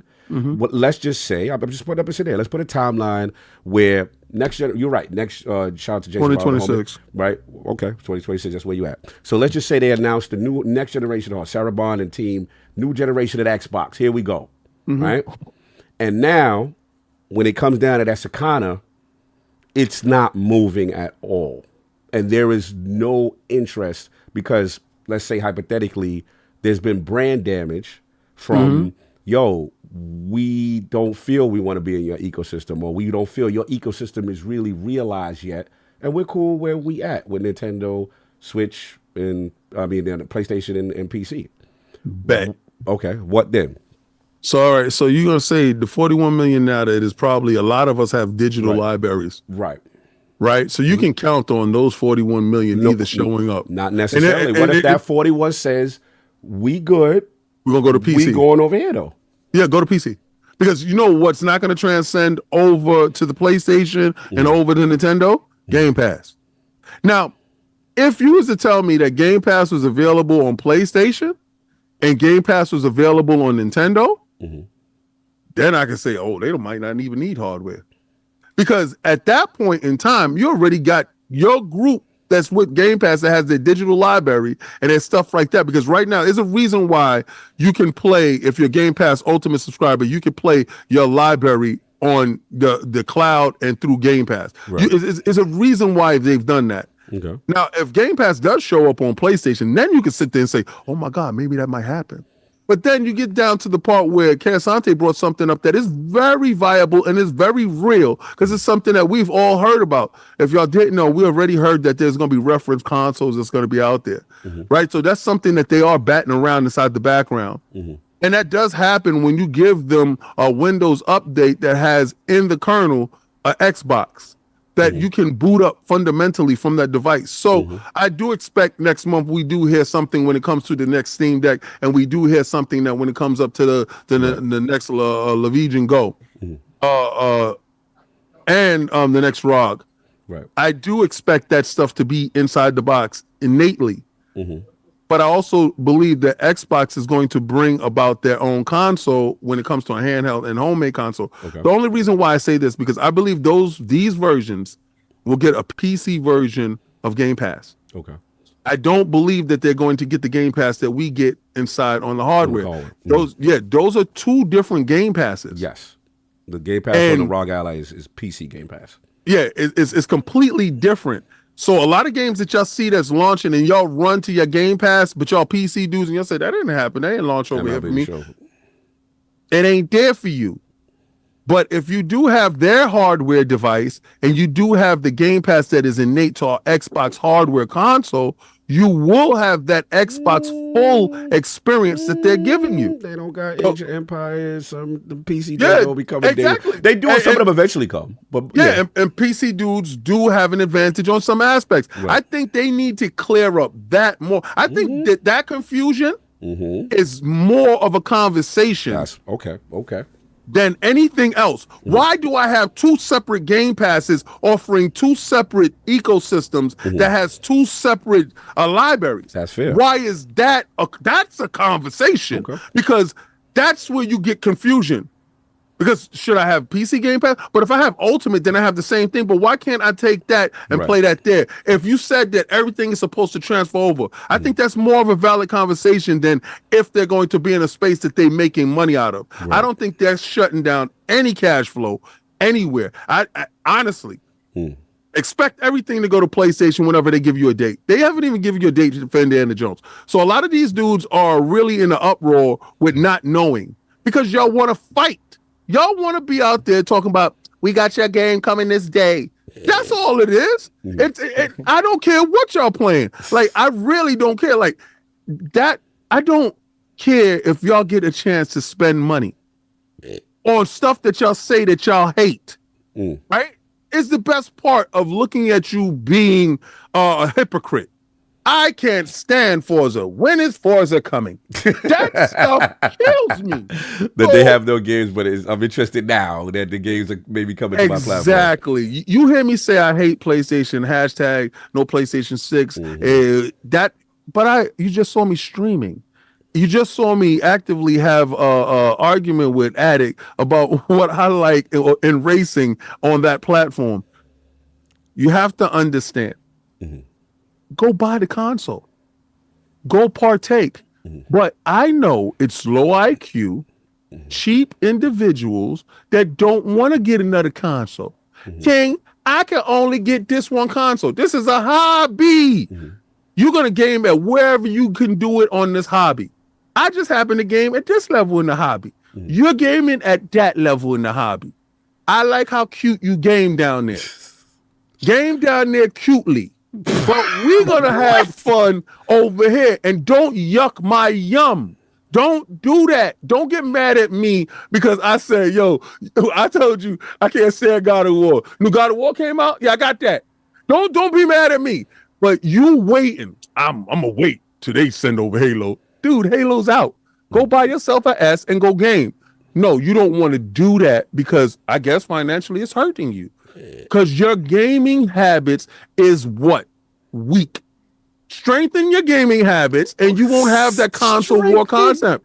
Yes, I'm going to shame your gaming habits. Don't be mad if it's available and you don't choose to partake. I'm not upset about what you choose not to do, but don't let me hear about it. And when hardware dies, guess what? I'm gonna go wherever the games is.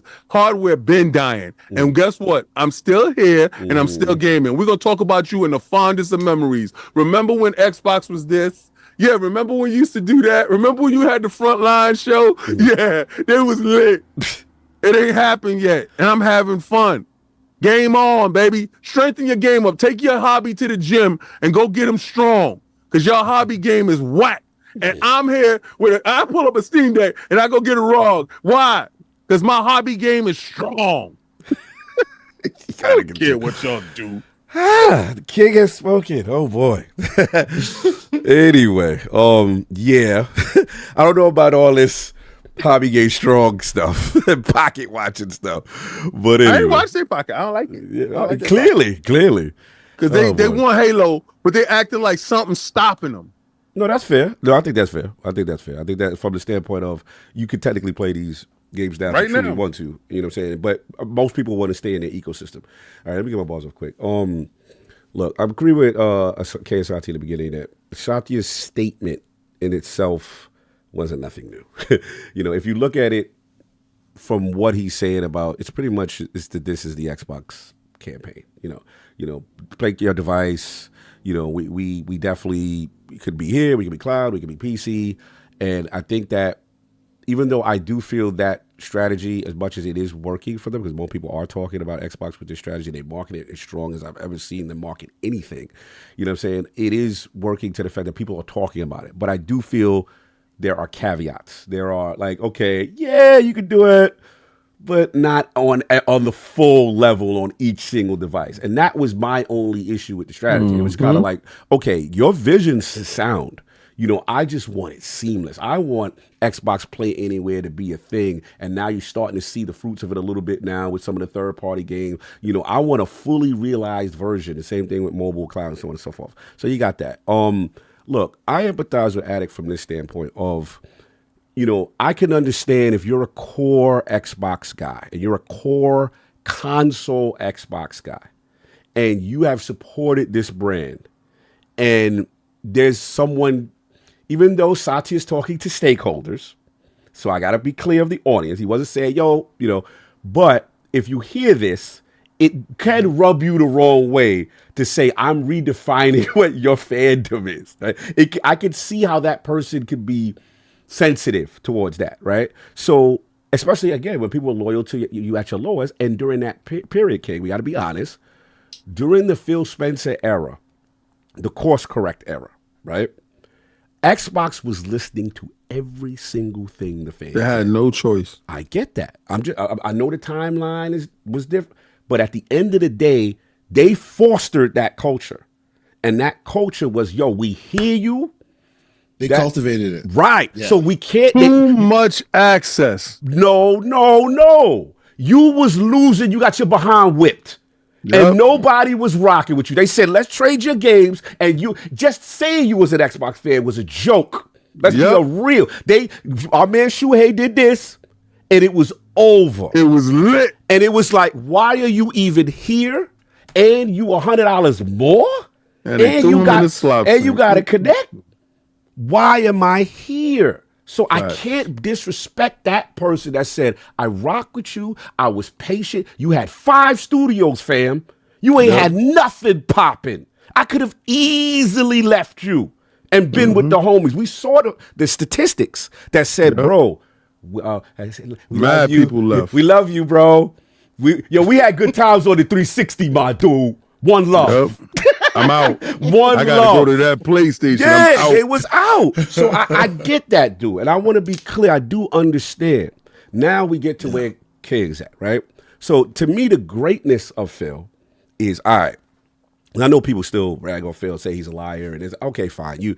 Where he was at, what he said at that time was applicable. I don't think he was lying. I think he always speaks on what the trajectory of the company currently is during that interview, and then 2 months later they change it. Right, but I can't get mad if a dude wake up and listen to the goal. He's looking for the Book of X, right? And the Book of X said one day Phil came down from the heavens and said, on this day it's going to be this and it's exclusives, and then 2 months later you're like, oh, what happened in script? You said Ecclesiastes 4, we was going to do this. He even said in the court hearing that he said that PlayStation uses the money they get from the 30% to lock their exclusives behind the walls. And we even in the court hearing, he was like, yo, we get Indiana Jones for you. We had to do something to combat how Sony be playing dirty in these streets. That's how and at the time, that was accurate, right? So I can understand if someone who listens to the book and they like, yo, fam, I believed every word, and now look what happened. Now y'all doing this and y'all doing that. And here's where I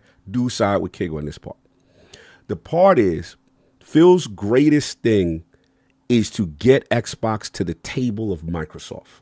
To get Xbox to have stakeholders looking at you like you a whack startup.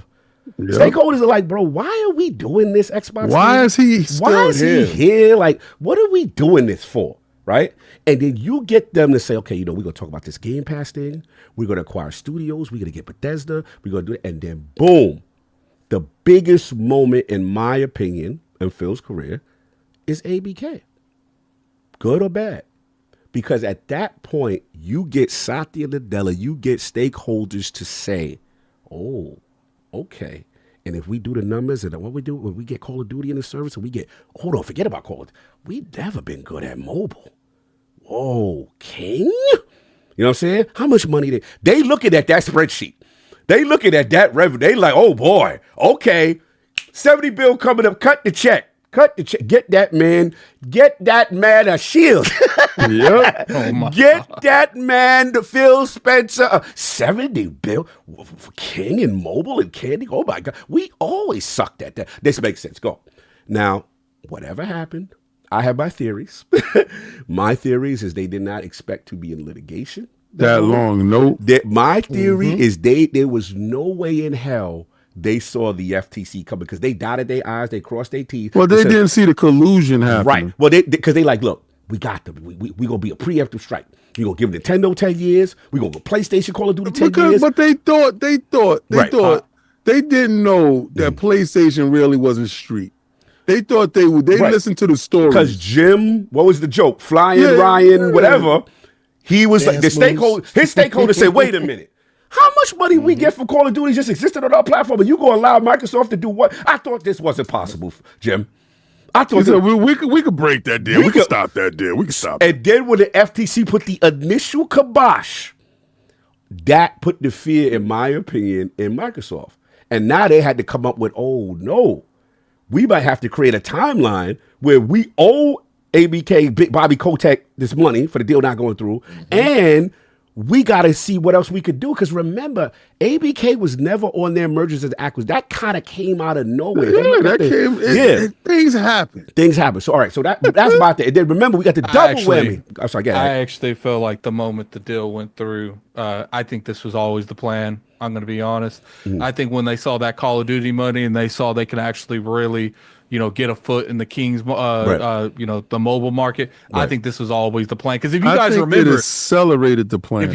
If you guys remember, there was rumors when it was looking really spooky that this still wasn't going through. Right. Like by Tom Warner, all of them that if this didn't go through, that Microsoft might pull the plug entirely. Right. And we were discussing it. I think that was always. I think this was always the plan. And Microsoft had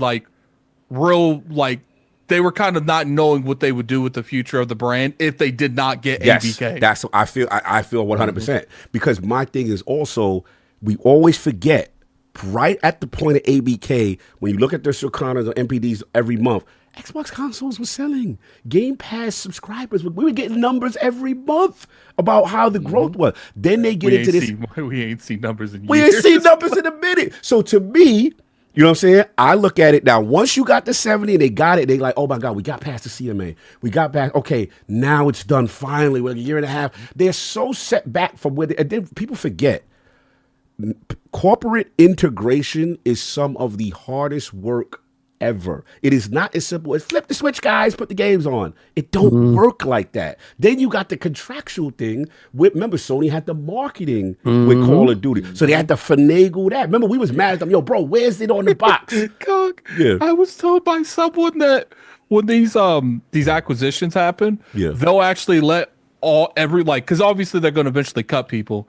But they will literally let everyone just keep working before they decide who's cutting people, just so they can figure out who's doing better on what company to cut the other person. Because there's redundancies inside the program. Right. Now, this is what I feel what happened, Kid. But you tell me if you agree. Now we get to the point, oh my God, we finally make it. Oh God, we don't have to owe money. We're late now, or let's get the integration going. We're behind schedule, but whatever. At that point, now stakeholders are looking at Satya. We gave y'all the 70 bill for this. Where's my money, B? Camera on voice. Where's my money, B? I don't care about how long it took. I don't care. And then, oh, by the way, because Satya's been on record for this. Why do y'all be doing exclusives? Please explain this console. It don't make no sense to somebody that don't play games. Hello. They're like, I don't understand this console war ideology. Why are we doing this? I guess to me, I can't really 100% jump on that because everything in every industry has exclusives. Every industry. Prime literally just dropped secret levels. Obviously, every fast food joint got stuff dedicated to just them. I mean, cars have exclusives to each other. Satya has been on record saying Satya told Phil. He said it. I saw the interview. No, but I'm not disagreeing with what you say. I'm saying like I'm talking about King's perspective. It doesn't okay, make sense to a gamer when I don't necessarily agree with said that because King's every perspective. no, well, you said that he's saying that because it doesn't make no sense if you're not a gamer. That's what you said. Oh, but I never got a chance to flesh out my point. So you're talking about a point that you didn't hear the whole end of it. But go ahead. No, I was just saying in terms of him not being a gamer, I don't think that's the reason he just wants everything to be everywhere because every entertainment industry has exclusives. Literally every single one of them. The reason why I said that he's not a gamer, he doesn't hold true to those core values of what a gamer is. He's talking about it from a Microsoft executive standpoint, where the edict is to be everywhere and make your software available to everyone. Right, because they the Office 365. Right. So what Xbox is counterintuitive to Microsoft's core philosophy. Right. So Xbox's core philosophy as a brand, as a console, is to have exclusives. That is diametrically opposed to what they did. to Bill Gates' initial thought of what he wanted Windows to be when he put Microsoft Word everywhere. Because remember, Santi, how that went, and I just want you to add to this because I'm glad that you're here. Microsoft Word was locked off to these set of PCs, and it was Bill Gates' idea to say, unchain it. Yes, but for a long time, many others within those ranks always thought in the ideologue phase. This our ecosystem, they need to come to us. Who turned Microsoft into $1 trillion company? Who went from, because Microsoft has been around for a long time. They were on, they were down, they were up, they were down. Who finally made them push into the stratosphere of one of the richest companies in the world? It was Satya Nadella. And how did he do that? He did that by no exclusives at all. We call him Freddy Fingers. He cuts you. If I can't see any value in you, you're gone. Right? So what happened to Windows Phone? Gone. What happened to Office? On iPad. It was unheard of at the time. Right? So the man that walked into the room, who's the CEO, who is now known as the man who has traversed them from any other billion-dollar company to the most profitable company in the world. And he did that how? By doing the opposite of exclusives. Right? Changing them from, hey, you want a Word? Come to this ecosystem. From that to, oh, we have the best product ever. We're better than Google Notes. We're better than Apple, right? And we're going to put all of our services on their platform to show them we're better than them, and their users will use our product instead of their own. Yeah, that's his whole philosophy. That's the guy that's his philosophy. Who turned them into $1 trillion company. So because of that, obviously he does not understand the concept of exclusives, because to him, it's counterintuitive to win. It's complete opposite to what made him and his Microsoft successful. Let me just say one more thing to that point real quick, and I'm gonna add to it, because I was just finished watching a talk that he had where his whole thought process, where they're going with what they want with AI, is to eliminate apps. To remove you, like, you know how you pull up your phone and you see all the apps that's there, like you like you see the apps. He doesn't want that.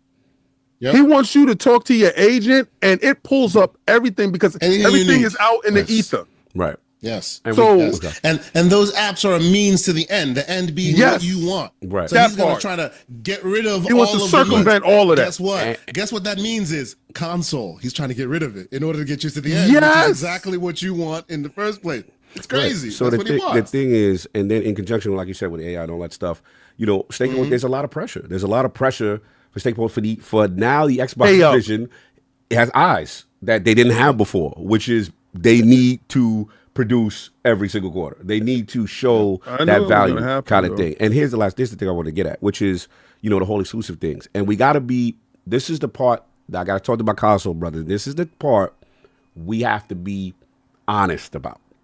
And what we got to be honest about is, yes, we have some outliers, Starfield, you know, maybe as far as an exclusive standpoint. I think coming next year.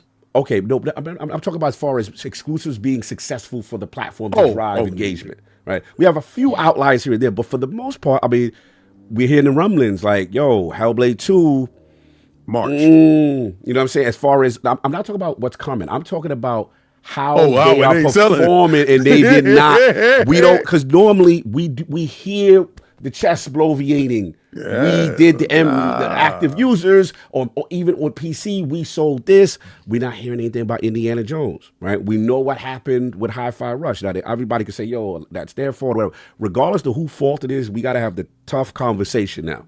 The tough conversation is, maybe they ain't feeling your music, B.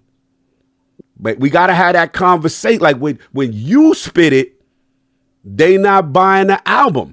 Because maybe you have conditioned your audience to say, right, and that's fine. But as a result of that, stakeholders are saying, sir, why isn't this now everywhere else so that we can benefit, like it's Office 365 and whatever? Why are we playing this ego game when we can, and maybe you see decisions like Indiana Jones change, which has a very expensive license. You see decisions now like Outer Worlds 2 that, sir, like maybe we need to put this. So I think that's what's going on here. Now let me get to my final point. The Xbox hardware part. Yes, I agree, King. They made Jason. We know Sarah, as far as the next generation hardware, they talk about doing that. In my opinion, I think we are good for another console generation. But to Addict's point, I don't know after that what's going to happen. I can't guarantee with a straight face and say, yo, they going to continue. There's no way they not. I don't know that. Right? But what I will say is that, again, these are the honest, inflective questions we have to ask ourselves. I'm a Gen Xer, right? Addict, you're a millennial, I believe, right? We got to start talking about Generation Alpha, bro. Generation Alpha, which I was King, that's your son, right? Like, these kids, guys don't care, bro. They don't care about the console. They like, bro, I gotta pay $500 for what? To game, bro. I'm doing Marvel Rivals free. I'm doing Fortnite free. Like they don't even care to own a game. They don't care. They don't care about controllers. They want touchscreens. And they don't care about. Thank you. We got to be real now. We think we the center of the universe. We not. Let's just put hypothetically. Let's do a KNN. Let's do a 98% right. Let's say 98% right. King David. Boom. What you said? 2026. What'd you say? 2026. All right, 2026. Boom. Okay. We get the new console. What we giving it? 6 to 8 on a console generation? What we giving it? How much money? No, how many years per the generation lasts? Let's say, 6 to 8, 7. So 2026 plus another 6 years? I say by 2030, consoles will be done with. Okay, but I'm just saying like the length of that next generation. Let's say it will be the 2030. Right, 2030. Where nobody want to have it. How old we gonna be in 2032? In 2030, let's be real. Right? We gonna be here? Are we gonna be here? That's another thing, right? That's one. And God bless. I want all my brothers to be here.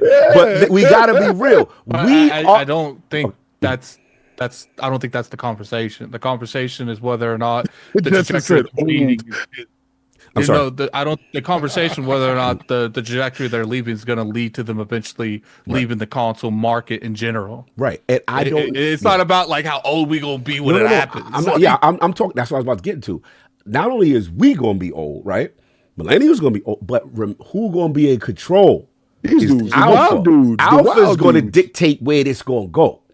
So if Alpha say, nah, B, that's cool with you. We don't do that over here. We on this phone. We on the social. We doing this, and I don't know flying cars at that time. I don't know what's happening at that time. If it's the Jetsons at that time, but let's just say cloud streaming is at this magical latency 1-to-1 at that point. The tech is out. Elon is outside. Right? SoCs are so tiny they fit in TVs. You don't even need a console. Exactly. So at that point, remember Microsoft is coming. They got to look past us. So I think that's the part also that's the reality that, they may be clairvoyant. Now, the question is, are they too early now? Is it too aggressive now? I get that. That's fair. And look, all I'll say is last thing. Look, I'm not addict in this respect. All I care about console. That's all I care. Look, respectfully, okay, inside, I love you. I know you're mobile. I love And for the record, yes, I have every console known to man in my house right now. I'm a console collector. I love consoles. But that's not the conversation. Everyone in this panel's got every console. Yes. But I guess what I'm saying is, it's not to say that I want consoles to die. Right. It's to say that I'm seeing that they are killing consoles. All of them are. Right, and that could be Little a by reality that little we in got to their deal own with, way. right? Yeah, So this, charging but this, $700 for a console this week. but this is what I would say. This is all I hope for. And again, this could be wishful thinking and foolish, but this is just me. Yeah. This is where I'm with my bro Attic on this part. Like, again, no disrespect to PC, shout out to NXT, all that. You know, great. That I'll do that for a review code. I'll do PC is work for me, and that's just how it's just the way my mind is tuned. Mobile. I don't get me wrong. I love handhelds, right? But I love handheld for my traveling, right? My preferred way is me beefy cog on the couch, lightly clothed with a controller and a nice beverage. That's me. That's how I give it up. That's how I give it up, King. Don't shame me for how I give it up. Are you on your stomach or on your back? I'm not on my stomach, though. There's no baby oil involved. All right, but I like to have a nice beverage, and I'm sitting with my Valari pillow, and I'm sitting there and I'm playing my game how I want to play it in front of my You got OLED. the lumbar support?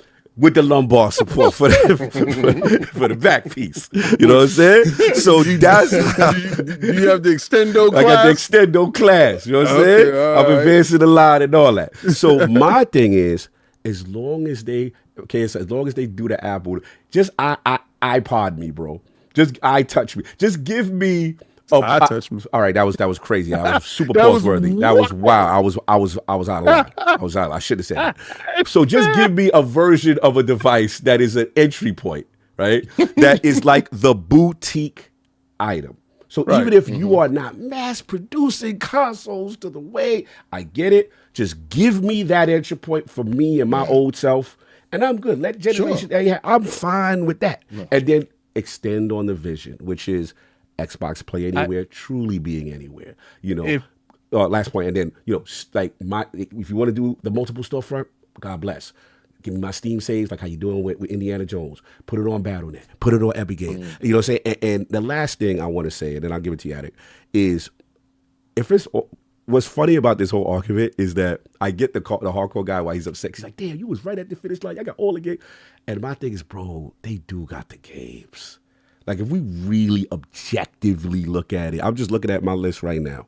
2025, Avowed, South of Midnight, Doom, Outer Worlds 2, Fable, Replace, Towerborn, Oblivion may make. Obviously, Call of Duty every year. That's 2025 alone. And let's just say not everything make it. 2026. The next 3 years are stacked for them. If you care about games, they are stacked. Gears E-Day, Clockwork Revolution, Perfect Dark, State of Decay, maybe another maybe it's time for Forza Horizon, right? New Horizon. Another new Call of Duty again. 2027, Elder Scrolls, Blade. Remember Blade still coming, you know what I'm saying? Like from Arcane. Like there are code names we heard about a long time ago. Oh, they're gonna switch them because Michelle Ali is out and they bringing back Wesley Snipes. Yeah, but remember they not basing it on the movie. They doing that'd be wild. That'd be wild. But look, that's all I'm saying. So that's how I look at it. Just make me my joint, my little boutique option. You know what I'm saying? Do how you want to do it. And I'm sorry, Addy, you was gonna jump in. It's just like what comes down to it. It's like, I would be okay with 100% if like they guaranteed that. Yeah. But it's just like part of me is like, are they really gonna, set a whole team to, look after this hardware for a couple million people? Like, and once again, we get back to I don't trust corporate. No, So, I get it. You don't trust you also, bro. It sound good until I see that they stick to the vision, which you hold them accountable, as you should. I ain't got no problem with you holding accountable. Yeah. And King is like, this way it's going. I'm not worried. King whole joint is like, the money show where the money at, and once you making that kind of revenue and that kind of bread, it ain't gonna make no sense for them. And I'm a consumer, bro. Okay. I'm a consumer. I'm gonna be real with you dudes. I don't get none of these goofy dudes that be on the internet talking about I'm leaving, I'm out. So what? Close the door, get out of here. But they was loyal. No, I don't care. They held the line with you. They held the line and then they got stabbed in the back. No line with me. They held the line, and then the red line night. It was the red wedding. It was the red wedding, King. You know what it is? It's him. It's him. It's him. What? He's the one that got y'all talking about holding some lines with me. Y'all ain't holding no lines with me. No, stop that. It's I was talking to content creators. You dudes are influencers, right? So y'all got your little mass of groups and y'all get on Twitter. I'm out of here. You're saying that to your groups because you want them to be like, we're going with you. That's the only reason why you low IQ dudes keep doing this. Mm-hmm. I'm out of here. I'm tired of what they're doing, and I can't stand it. Come on, who's with me? Shut up. Shut up. Shut up. Just leave. Just leave. Don't tell nobody what you doing. When it happens, go and trust and believe. The music in the club won't stop. Nobody's gonna turn around and be like, yo, where's so-and-so at? Not one time. Because when they're dancing in your face, you can't hear nobody that's not there. And I don't care if you leave. Just stop yucking on my yum. Stop telling me what you don't like. I love the buffet. Nobody want to yuck on your yum. Exactly. That part right there. Don't look over at me having a good time and talking about that look nasty. Like, don't get out of here with you. Like, go ahead, go now. Baby, like, so all these dudes out here talking about those are the dudes I was telling. Yo, hold the line, man. Come on, man. You got these dudes. You letting down your peoples, man. You got people looking up at you. Shut up, man. If you're gonna leave, just leave. You ain't going nowhere. Y'all got thousands of dollars of digital content. The moment you gonna really leave, give me the access so I can lock you out so I can play all your games. Okay? So if you really want to leave, bring me your account, give me your access, and I'm gonna lock you out so you can really go away, and I'm gonna have fun with all your stuff. Do it like that. You messy. Good. I personally, when it comes to me, is I can't tell people for years vote with your wallet, and then like clown on them for voting with their wallet. Like it's like that's where you feel like you need to go. That's where you need to go. I was very clear. That's like, look, I'll probably, transition a little bit, but I'm still not immune to not buying the next Xbox. And I even said in that tweet, I'm not going to like make definitive statements, but I'm also not going to attack another influencer for making statements too, because these are the same people that Notice I don't put no names to anything. I didn't put a name to anything. No, I'm just saying, notice how I don't put no names to anything. I didn't say you did or anybody. I don't attack anyone. I just put it out there. I don't want to hear about it. That's it. Ain't got nothing to do with you. And that's fine, but don't pay attention to their timeline. Why are you following them then? I'm not. They on my timeline. Because I put up something, I'll be like, yeah, next hardware. I'm leaving, King. I'm out. My timeline with that. I don't care about people that do that consistently try to remind you. And I get that, and there are people that's being disingenuous for sure. Yes. But there's a lot of people that are just generally either upset or just confused. They don't know what's going on. That is fair. That is like we can't act like every week it feels like there's a different narrative spinning from something, or every month there's someone will say this and then someone will say this, or we get leaked emails of them complaining about the hardware sales. Like there is so much miscommunication and bad messaging from Xbox. I don't blame people for not understanding what's going on. You know how self-centered or how I don't care about other people's joint? My joint is only on mentions. So this is where that don't come for me unless I send for you crap came from. Because I don't hear you unless you say my name. That's it. So my joint, I don't see people I follow. I don't care about what you tweet about. Craig, I'm going to show you. I care about I'm going to play only on PC now. I showed you. You showed me. Go ahead, do it. Only on cloud. I'm going to play only. I showed you, bro. Have fun. I'm letting you know. Yo, listen, what happened? When you was playing on your console, I didn't care then either. But the thing is like you saying that is like equivalent to people telling you, I don't care how you feel about the old God of War. We playing this new God of War. If you don't like it, keep your mouth shut. That's right. That's my point. It's like, but no one. In my opinion, you have that opinion just like they have their opinion. That's right. And I got mad old God of Wars, mad at them. I want to see y'all get that third one up there. Because I agree with you. God of War 3 completely. This is all over God of War Ragnarok in 2018. 2018 is an amazing game, but it does not touch 3. Shout out to the legend Chaffee. Give him and Ragnarok is a fraction compared to any of them. Well, look, that's all I got, man. Fun discussion. Changing. Put your Xboxes in the chat. Don't listen to this. Don't listen to that. You all messy. They out here, they wilding. You are messy. So, I know you got to go, Attic. I know, right? No. It's been canceled. Oh, okay. I'm sorry. K Santi, we're gonna read super chat so you won't be able to hear them. Yeah. So just unpause them. Yeah, all right. I'm pausing right now. We're gonna get the play. What are you buying? What are you buying? That sounds so dope. What you buying, Xbox community? What you buying? Hip Hop Gamer says the future for Xbox is a console mode and a Windows mode coming. Yeah, I believe you, Hip Hop. But I said that a long time ago because I'm 98% right. Bye. What are you buying? What do you buy? Who's next? I love that one. I like what I think. Microsoft gave Apple cash to help them out. Now Sony is getting help. All right, so Microsoft gave Apple cash. Sony, okay. What you trying to correlate? We're gonna help them become a bigger monster? No, they're gonna stay the $21 champion they are. Oh my God, which one was that? That was dope. Scary. People know who that's from. Emo, there will always be Xbox HW solely due to that SKU powering cloud. And as for HW, OT is likely your library will be ported to Win 12 or Xbox OS if they go OEM. Trust their play everywhere strategy. I love the every player strategy. I don't know about 100% trust. They gotta show and prove though. Integration, no caveats. What will that console number be next gen? I bought my Series 10 and 2 Series S when I thought I needed the console. Signed console only gamer. Yeah, we're gonna find out, man. Who cares about how many other people brought it? You got yours, be happy. Yeah. Apple Dingo. $2 super chat. This ain't a team sport. Nobody crowdfunded your Xboxes. You did that. Be happy with your Xbox. Bessie. It's a little delay on this on the next one. Yeah, because they're listening to me. It's probably a sticker. Oh, is it a sticker? Imagine being an Eskimo, living in Alaska, and also being the first in line to buy blocks of ice. Yo. That is the equivalent of Xbox putting games on PlayStation. XWO is fully operational. Great Hashtag bids. GREYBEARDS. All right, J-Man. Okay. The game was rigged from the start. Changing it. I like that one. We got Hamish, I believe. We may have missed Apollo Dingo though. Yeah, I think what happens is after a certain, because I have it like on like a 2 or 3 second delay. Yeah, that's what it is. That way we can like discuss where like a conversation if we choose to. Let's go see what we got.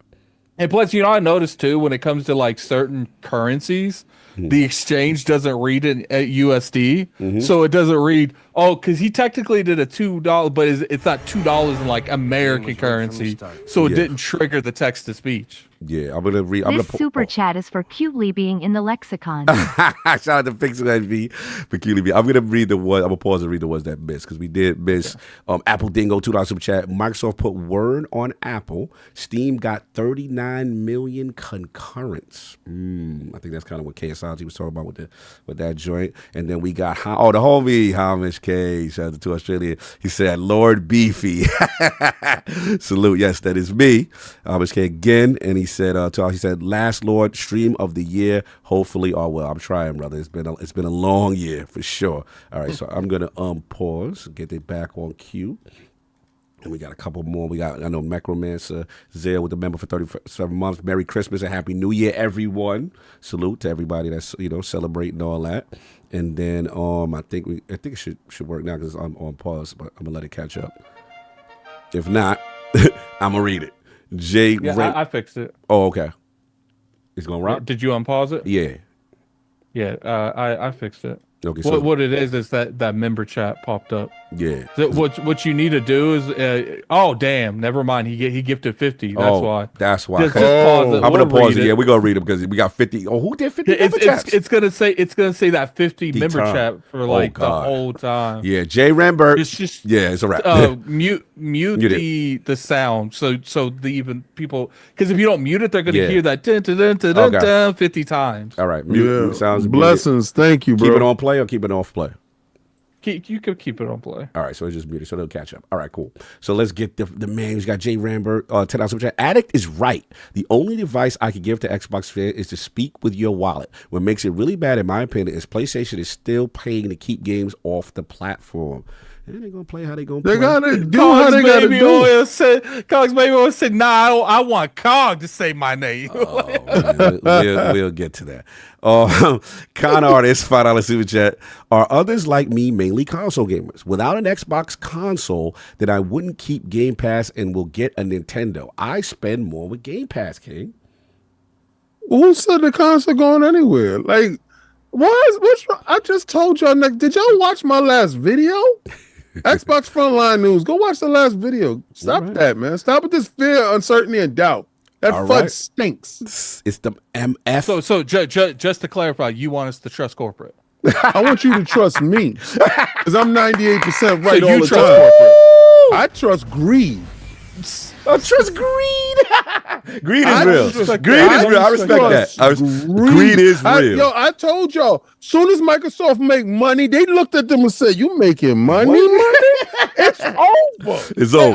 I respect that. Greed is undefeated. Yeah, I respect that. I respect that. And Satya is the greediest. He want to be the first and the last. Like, you know how when you go to get food, he want the first piece and the last piece. And the last piece. Shout out to Young Golden. All right. Then we got the MFT Rex, $2 super chat. I have all consoles. No, that's not his name. It's the Mofo. It's the Mofo T-Rex. Oh, yeah. I just want to say it. Okay, yeah, I'll try to abbreviate. You know what I'm saying? Okay, he says, I have all consoles, but Xbox to the day I die. He ride or die. The homie. You still have it. Joe Ingi, Iceland in the building, $5 super chat. One thing, will Xbox putting their live service games on PC, Xbox, Switch 2, and PC make it hard for PlayStation live service games if they are just on PlayStation? Oh, yes. PlayStation is going to have to reconsider. PlayStation don't got live service games. What are you talking about? Concourse dead. No, but they got, true, but they got all fair games. I think is the next one. They got to come out. That game ain't coming out. Well, we'll see. All right. Oh, boy. Cogs baby oil dealer. Disgusting. $5 super chat. I think the next Xbox is somehow upgradable and will close the gap in the different game passes to a single game pass instead of console PC game pass. Interesting. We'll see. That's not it. But what it is you will have reference points again, and it will be a dedicated piece of hardware. You're gonna get a handheld, and from what I understand, you're gonna get, to my chagrin, you're gonna get a console to go into your television, opposed to this with a powered dock that you can plug in. Give me a console, man. This is a console. What the hell? It is, but I want dedicated. Get a controller, plug it in, and have fun. See, that's another issue. There's too many people like King trying to tell me how I should play games. Exactly. Let me get Lord Beefy with my Valorant. My Switch don't leave. It stay right where it's at, son. He's a standstill. And see that's the way I feel. You know, when it comes to Switch. I rarely you keep it. I don't have it here, but no doubt. Shout out to R&B. So follow us. I'm just happy Sony is in a desperate position and has no choice but to follow Xbox. Xbox ain't the only one abandoning the fanboy argument. I mean, we'll see. They definitely moving things over on certain things, and we'll get to that topic next. They got 10% money. Let's go. Yo, you messy. Rambling, entertained. $2 super chat. Superman can do his hardest. Lex Luthor wins. So you trying to say Xbox the evil villain? All right. Meister Tech, $2 super chat. Who else is ready for the Halo anniversary in 25? I forgot about that. Oh, yeah. Yep, and that's the day that I hope y'all not really ready, because that's the day that you're going to get the Halo Master Chief Collection launching on that PlayStation. And you're going to get a new Halo, but it's going to be on Xbox. With that Master Chief say bye-bye. Maybe Switch too. It might launch. Yeah, no, seriously. We got to see what's going to launch with that Switch too. That's a fact. They going to put it over there. Yeah, because they're going to stagger some stuff. I think it's going to be I think it's going to either be a 3D Mario or like a Wind Waker Twilight Princess remake. Oh, that'd be crazy. Cogs baby oil dealer, $5 super chat. Console isn't leaving. They started most Game Pass subs from consoles. They won't lose that number. All right, you confident? That money good over there. You confident? Jax82, $10 super chat. 2024 had its ups and downs, layoffs, studio closures. I'm looking forward. Got my backlog of 2025 games to look forward to. New year, fresh start. Enjoy games. We will be busy with what's coming. I'm excited. I am definitely excited about next year as well. So look, we got them all caught up. Let's get into addicts. We have that $10. Go take care of that for me, because I didn't even see which one we got. No, I think you just read that one. Okay. But shout out to Necromancer for completely washing text to speech, because I don't have it set to where it prioritizes super chats over. So it always prioritizes when members. It prioritizes that over everything else. And I just turned it off. But essentially what happened is this man came out there and said, "Oh, we hijacking for 50. It's literally going to say that welcome to the realm 50 times before it gets to another super chat. It's all pause, it's unpause, and it's muted, so it's going to rock. Shout out to Paris in the chat, putting out Mario Kart, saying that's one of the games. I can see that too. Mario Kart's a really popular. Yeah, I heard Mario Kart was completely finished, and it looks amazing. D-Horn, stop being disrespectful. You talk about you heard COG bring the Valari into the bedroom. Stop. I see y'all. Stop putting baby oils in the chat. What's up with all this? Y'all? This is midnight, man, with this Cogs baby oil thing he doing. Hey, Mish with the 5 super chat. Halo needs to get a secret level episode next season. That'd be Hamish, fire. congratulations on that Xbox that you got from that from that podathon that we did, man. That's what's up. Salute to Hamish and all that, and then salute to K Asante. You could be in that secret level show yourself, right? You could make it. Oh, okay. It's disrespectful. It's just a baby oil. It must be a baby oil. Yo, real quick, Case, I just want to make sure you're good on time because I know I just make sure you're good. Yeah, I'm good. I'm taking the kids to Sonic 3. Okay, so you got it. Cool. We got you for a little bit. All right, so this is Addict topic. Want me to set you up, Addict? It's a big one. Oh, you good? Yeah, you can set that up. All right. We're talking about all these games going everywhere, but could PlayStation games be coming to Xbox? More PlayStation exclusives are coming to Xbox in 2025. It is claimed. Hold on real quick. Shout out to Corey Mosley, $5 super chat. Hey, guys, love the show. Keep doing what you're doing, and Xbox still has the best value. All right, I see you. All right, so, shout out to Just Go to Windows Central. More, shout out to the fire department. They're excited. More announced and previously PlayStation exclusive games are slated for Xbox consoles in 2025, according to reliable Xbox insider Jez Corden. According to Windows Central, some announced and previously PlayStation exclusive games are coming to Series X and S next year. Sources suggest to me, this is Jazz, that even more unannounced and previously PlayStation exclusive games are slated. He explains that there's still a business opportunity on Xbox, which is why they're seeing games like Genshin Impact, Death Stranding coming to Microsoft platform after being exclusive to PlayStation for a long time. I know there's also been rumors about the Horizon game, Lego game, that kind of stuff. So, Addict, this is your topic. What do you want to say, man? Yeah, it comes down to it. I find it interesting that PlayStation is entertaining more stuff like this. One thing I will say is like people, and I have to see, because I have made it very clear that I do think PlayStation is going to start doing this more and more. But I see a lot of especially Xbox people on Twitter that's using this to every God of War. Your mic is sounding crazy. Your mic was sounding low and crazy for a little bit. Is that? Oh yeah, bad? there you go. Yo, you good now? Better. You good now? Yeah. So it's no. I do think that eventually they will start publishing their games on Xbox to a degree. I don't think that you should be looking at God of War coming to Xbox anytime soon. And I guess that they look into that. Now, if we start, because people look at Horizon, the Lego game, and they think that that's a definite means everything. But it's I got to see something that, because PlayStation controls a lot of these scenarios, but I think PlayStation just doesn't care with the Lego game. But I got to see what was the biggest thing. I don't even think this last. This Lego rumor is the one. Mm-hmm. The one that I would put my eyebrow up to more is Death Stranding. Because to me, they had that game for the longest time and they just let it go over. So I feel like it actually hurt the perception of that until going into Death Stranding 2. Because now people are like, oh, we're gonna play this on another platform. So I find it interesting. Clearly the industry is changing. I don't think Nintendo ever gonna follow through though. Nintendo will continue making their handhelds and making their games exclusive to the handheld market. But I do think this is interesting in terms of this particular rumored game coming over. Because I remember when it was announced for Switch. It was announced for everyone but Xbox. Yeah. So I'm kind of curious if this genuinely does happen, and I'm kind of curious on the backlash that some of the PlayStation people are going to have if this does happen. Yeah, it's going to be interesting if you start to see some of these things come over. K Asante, your thoughts? Jez Corden is reporting more PlayStation exclusive games slated for Xbox consoles in 2025. Your thoughts, sir? I'm not surprised. I've as I said, we have debates and conversations in our Discord pretty frequently, and I've always said that we're in a world where the gamers themselves are demanding bigger budget games, and in that world you're gonna have to that is what's causing game makers to look to ROI as much in as many places and as many platforms as possible, right?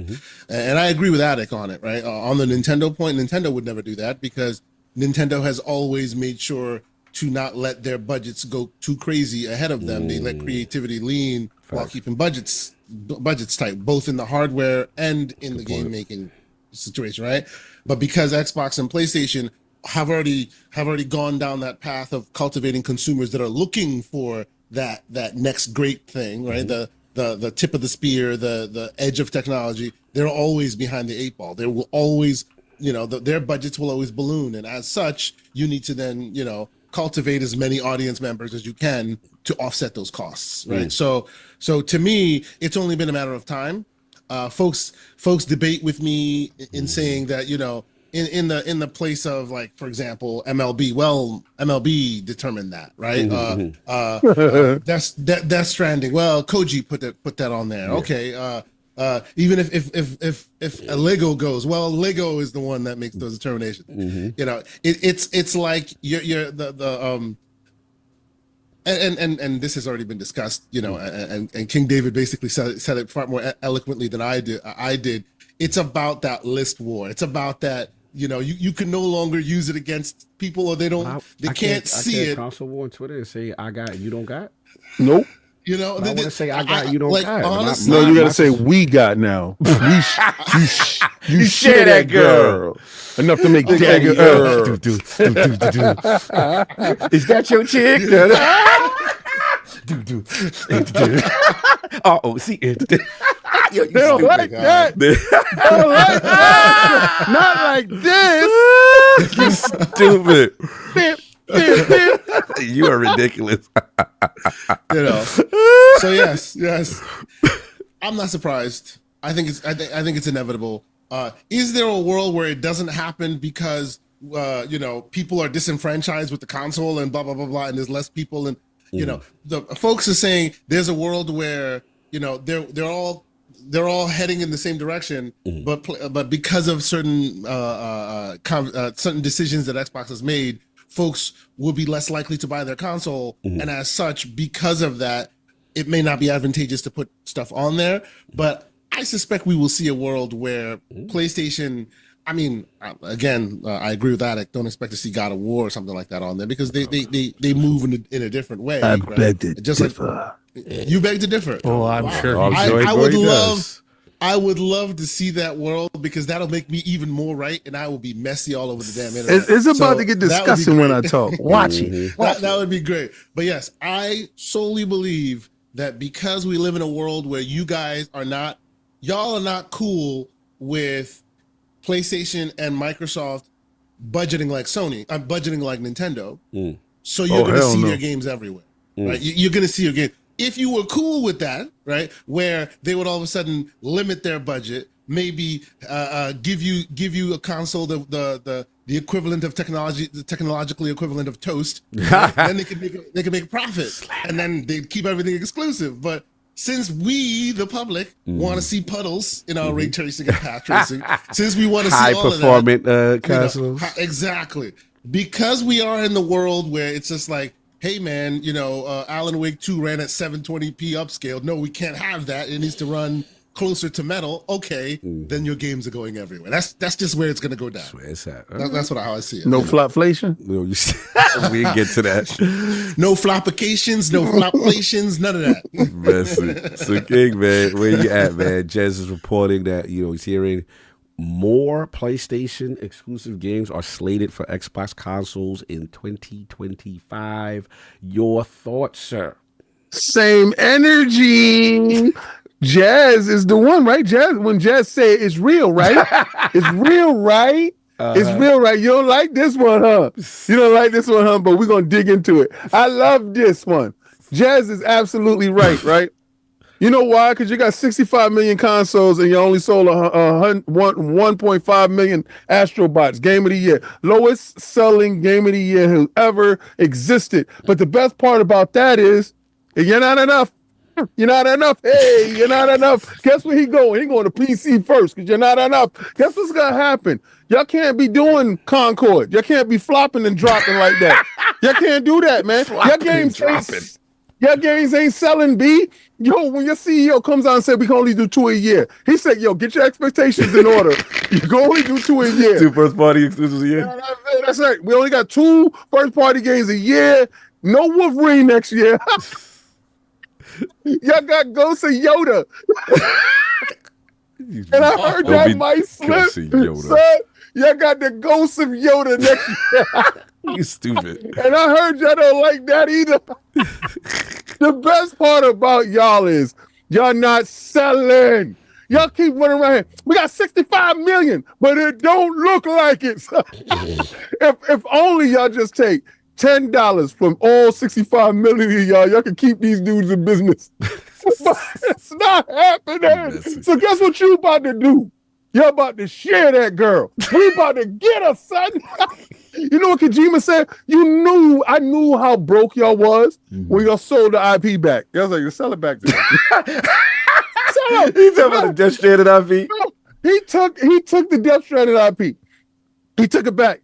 It announced the day the Pro came out, and he put it half off. Half off. You know why? Because he was tired of you. Everybody tired of you. Everybody sick and tired of how you do business. So now you at your lowest. Your stocks is $21. Your pocket's looking thin. Concord crushed you. Bungie killing you. You ain't got no live service games. Right Astrobot came out. The Messiah couldn't save you. Y'all made him Game of the Year, and it ain't still sell not one new copy.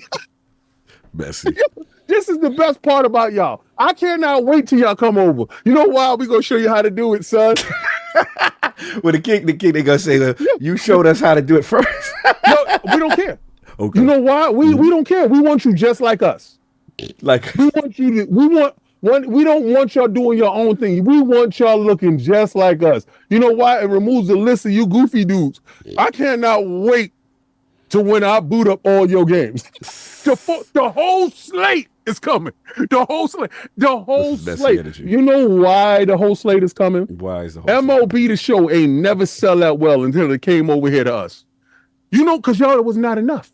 Y'all not enough. Y'all was selling 2 million every year. 2 million, same number, 2 million. They can count that in the bucket. Us, 2 million. They was like, yo, MOB said, yo, why are we just selling for 2 million? Why you ain't got it? Because they got a Satya over there. They got Satya. So they was like, yo, why you ain't selling it over there? No, we don't mess with those dudes. Well, you going to mess with them or we going to take it away.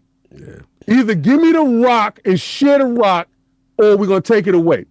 So your man said, I got to make the money because they know you. You're hungry for the monies. So you got to make the monies. So you put it over there. MOB said, we made 4 million this year. What was that? Double y'all, right? We just like y'all. We together. We together on this. So listen, get comfortable. I can tell you how to do it. I can help you through this transition. Listen. At first, you got experience. You got experience. He's very qualified. I did it first, so I extended. So I'm gonna show you how to do it too, right? So what you do, the first thing you do when they tell you that when your fan bases tell you they're leaving and they're going to Xbox, say so what? Say so what? That's what they want you to do. See, God, now you got that part down packed. Right. Next, they're gonna tell you that your hardware ain't coming out. You ain't gonna get no hardware, no new hardware. Hashtag no PlayStation 6. They're gonna tell you that. What you gonna say is, until they announce it, I don't believe you. Are you giving them the playbook? All right. Okay. So and then, little by little, they're gonna start announcing your game's coming over. But don't fret, don't be upset because you got it in your service first. Oh, you don't. It feels like King's writing an Eminem song. Right now. It did. All I say is, y'all dudes better get that service game up because hashtag really can be serious for you. See, the problem with us is, well, the good part about us, the good part about Xbox is Game Pass. Day and date, games going in. So dudes will be like, you know what? We got the service. At least we got the service. That's what we say. We look at y'all and be like, Game Pass door and walk away from you. Like, that's the ultimate shut up for the fanboy. Y'all sitting there talking, we got your games, Game Pass door. And just walk away Why from ain't you. got to do that? And walk away from you. Because y'all can't yell out PlayStation Plus. We're like, what the hell is that? Like, garbage. Like, that's trash. So y'all do got exclusives. But the moment your exclusives start leaving, because the consoles is dead. Like when the guy who made the console come out and he had to have a problem, we're gonna talk about that. I'm gonna get a hold of y'all. But that y'all gotta fix your service. Right. So what I want y'all PlayStation dudes to do now, I really want y'all to do this. I want y'all to demand more from the company. I want y'all to go to corporate and demand them do better. What would they like them to do better, sir? Start putting day and date inside your services because that's the only thing that's gonna save you. Mm-hmm. You gotta really copy us. Don't just fake copy us. Y'all gotta copy us for real. I want real copilization. Copilization, I can't. So yeah. So, but the whole state, Jed said it is real. Are you good now? You got it out? Yes, I'm good. Right. You got it out. All right. Look, man. I do agree. Shout out. I'll break protocol for a little bit. Shout out to Lionel with the 2 line 7 check. FYI, Jed's updated his article to say third-party games. Yeah, it's possible. It's very possible. And kind of what I think is, look, we just got to be real. I think for me, what I see what's happening is a trend in the sense of the days of the mercenary money hat deal is slowly starting to dissipate. Mm-hmm. And you're starting to see some signs, right? We saw the biggest mercenary in the game, Square, go, hey, these are not meeting our expectations. And then super cozy with Xbox. Super, hey, we're going to put our games here. And you start, why is King Lab? Starting to see, them flirt. Now, just obviously, Tekken's out, you guys are rocking. You see Clive outside. Clive is holding right now. Clive is a Tekken 8.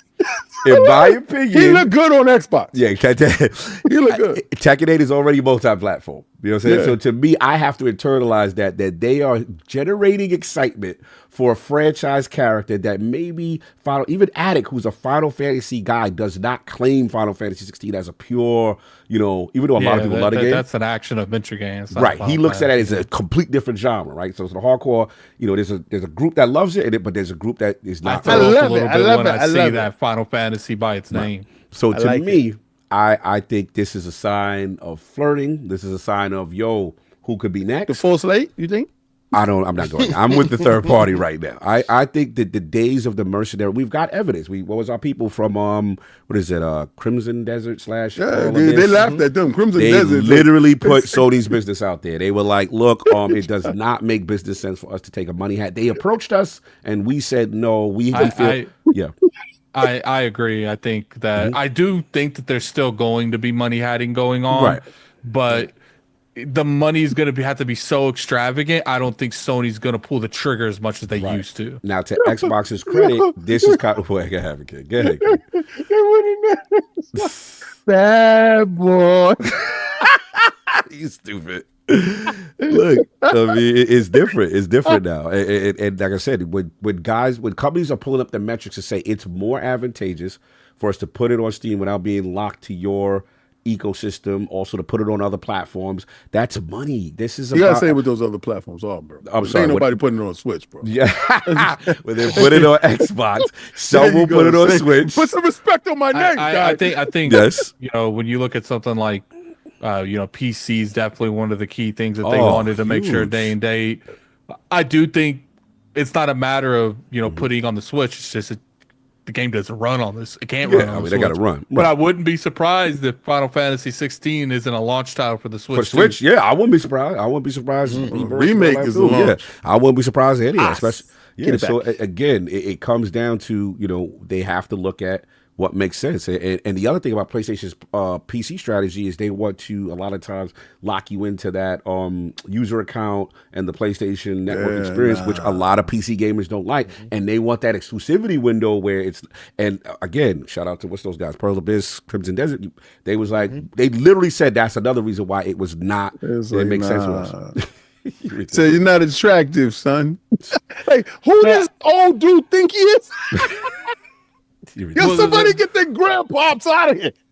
The problem is these games cost so much money to make, and because of the rise of the free to play market, people are spending less and less money on traditional types of games. So they're because this type of practice worked years ago because there was free to play, but it wasn't as big as it is now. But now, since there's so many free to play, like you could get some of the best experiences in gaming right now. You don't have to put a penny in it. Facts. So that has leaked more and more towards people just not spending money on games. And people say, oh, when it comes to Xbox, they condition their game. I do think there is some truth to that, but I don't think it's not necessarily as much as conditioning Xbox gamers are not paying games. I think there is some truth, but it's more gamers in general aren't spending money on games that they used to 5-10 years ago. And they're staying with those same Sinister Six games, I call them. They're living in those games. But yeah, I agree with Addict. Yep, I agree. And but Jez said they're coming, so that's it. And I also agree with live service, right? Live service to me is not smart, to lock that down to one platform. We're seeing, look at what Marvel Rivals is doing right now. It's insane. Why do we always change the subject when it comes to these dudes? We start talking about all this other stuff. Let's talk about them though, because we do got. And this is why people clown on us. Like they clown on me. What are we supposed to? What are we supposed to talk about, King? Like, explain. Yes, King. Please enlighten. No, I'm just messing with him. Addict. yo, Addict. When he be messing with you, you know what I do? When he mess with you, I sit back. I don't join in. It seems like when I'm messing with him, you want to be a defender. Defend him because this dude been messing with you all day. It's not about being a defender. Like when it comes to the Xbox topic, I'm gonna let him get you. And I ain't gonna say nothing. Carl, I retract my statement. Go ahead. Addict, when he on your back, I'm going to jump you too. You're ridiculous. Messy. Y'all messy. Look, to King's, I don't know what King's, yes, third party stuff. Yeah, third party stuff is definitely, they looking at the full slate. Yeah, anyway. I ain't say all that. I just said the third party. Y'all heard Cog said the full slate. I did not see that. Now, guys, what about the two Addict's point about money hats still being a factor in the equation? Yes, they tried it with Katagawa. Well, but so to the point of money hats changing from where they used to be to where they are now. Yeah. If they are doing money hats now, I would think that would only happen in scenarios where the developers are new or helping with development, or indie, get them over the finish line. When they first got off the boat and they don't know no better. Yes. You think exactly. You think you got something with Black Myth Wukong, but you don't know that, right? Right. So when you walk into the negotiation table and you have the market leader in front of you, you take whatever deal they'll give you because they are the market leader. Absolutely. But the question becomes, does Black Myth Wukong 2 do the same deal? I think they are now at a position where they look around and they go, we know our about worth. That. Yeah, we know our worth. We're worth. I don't think they get another exclusivity deal in that way again. So instead, they now move to Phantom Blade Zero or something. Which, by the way, that's the next one. It's amazing. They was tricked. They was told that they was going to win Game of the Year. And they didn't. And they said, we're never following you again. Isn't that similarly what happened? Similarly with Stellar Blade, for example, where it was huge and everything else, but ultimately, financially, it wasn't advantageous, right? They can only seem to do that with those who have their hand out because they are not mature. They're not mature and have earned their value in the environment. So what you're telling me is the people that don't know their reputation can get duped easy. Or the OG that... We got to even look at Capcom, right? They were unsure about Path of the Goddess, Kunusagami, right? Xbox helped with the funding, and they took that Game Pass bag. You know what I'm saying? And they took that marketing. So it's going to be smart because it's also going to be titles. Oh, I love that game. It's titles that you're not sure as a new IP. I don't know. You know what? We might not want to take that risk. Let's take this bag just to be on the safe side if someone is showing interest. So I think you're onto something, Santi. I definitely think you're onto something. And then the last thing is the elephant in the room. Obviously, Lego Horizons seems to be, there's rumors bubbling. I don't know how true it is. I think that if it is true and it does happen, I would lean to be like, that feels like Lego putting the pressure on. Because I do give Addict this, like, Sony's still in the console, like that's a pure part of their business. That's a core part of their business. So there's a part of me they're still playing these games, and we're gonna try to eliminate this from going on Xbox. So I personally can't see them saying, yeah, let's do that so we can recoup and put it over there. To me, it feels almost like an MLB situation. Like, look, man, this is Lego. This is us. We gave it that, like, our titles that we have the biggest titles, the biggest names. We throw that logo on, and this is Lego not in the building. Yeah, like Horizon ain't moving like that. So they like, look, bro, we might want to consider you putting that one over. 600 active users. Hey, look, look. I will give you this, King. I will say this last point. I know you love this one. Even though King is going extra, I've always said when they've created something called PlayStation Publishing LLC, that's more than flirting. You're thinking about a long-term pipeline of putting things elsewhere. When she opened up her OnlyFans, it was all downhill. That's an OnlyFans account. That is an OnlyFans account. You make PlayStation Publishing, and then I see you show up on a Nintendo Direct. We got to keep that energy on some level. Like, you definitely flirting. There's no, you keeping it loyal and you holding your man down after his bid. You are Remy Ma, you easy to block captain now. That's where you are. You're at the battle events. That's what you're doing. Sorry, that's what I gotta call it. Like I call it, King. You can't make PlayStation Publish LC and talk about you loyal to Papoose. You are not loyal to Papoose when you did the LLC. Sorry. That's an OnlyFans account, sir. These days. Yeah, Pat's wild.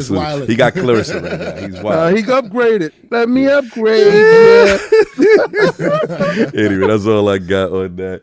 We open up the super chat thing. I think it wasn't too much. We should be good. Unmute, just have it going right now, just in case. Hopefully, it should be all caught up. But the chat is stupid. What are you buying? Oh, there is a what are you buying? Let's see where it's at. FYI, Jez updated his article to say third-party games. Yep, we got that. Salute to you on that. We got the FYI. He updated that. Everybody jump in when it's PlayStation. He rejected, but when he redacted on the Xbox, nobody say anything. I think we y'all can't save Kong. Yeah, I think that's all. All right, cool. We good. It's all caught up. All right, no doubt. We're gonna get into the next one. Yeah, man, this is interesting. Shout out to again, Jazz, Windows Central. Oh, my man. Yeah, Xbox in the news once again, man. This is fun. I'm actually curious about Hey, shout out to Jez because it's hard. Like, it's so easy covering, Xbox news when that man is in the industry. Facts, man. He gets him and Xbox Air. Keep it up, man. Keep up the doing good this work. thing, man. Shout out to Jazz. You know what I'm saying? So it looks like Lenovo is holding an event. Take care, Sante. CES 2025, future of gaming, handhelds. Feel like you're the perfect person on this topic, which would be fun to talk about. So as seen by email on The Verge, there's a couple of special guests in attendance.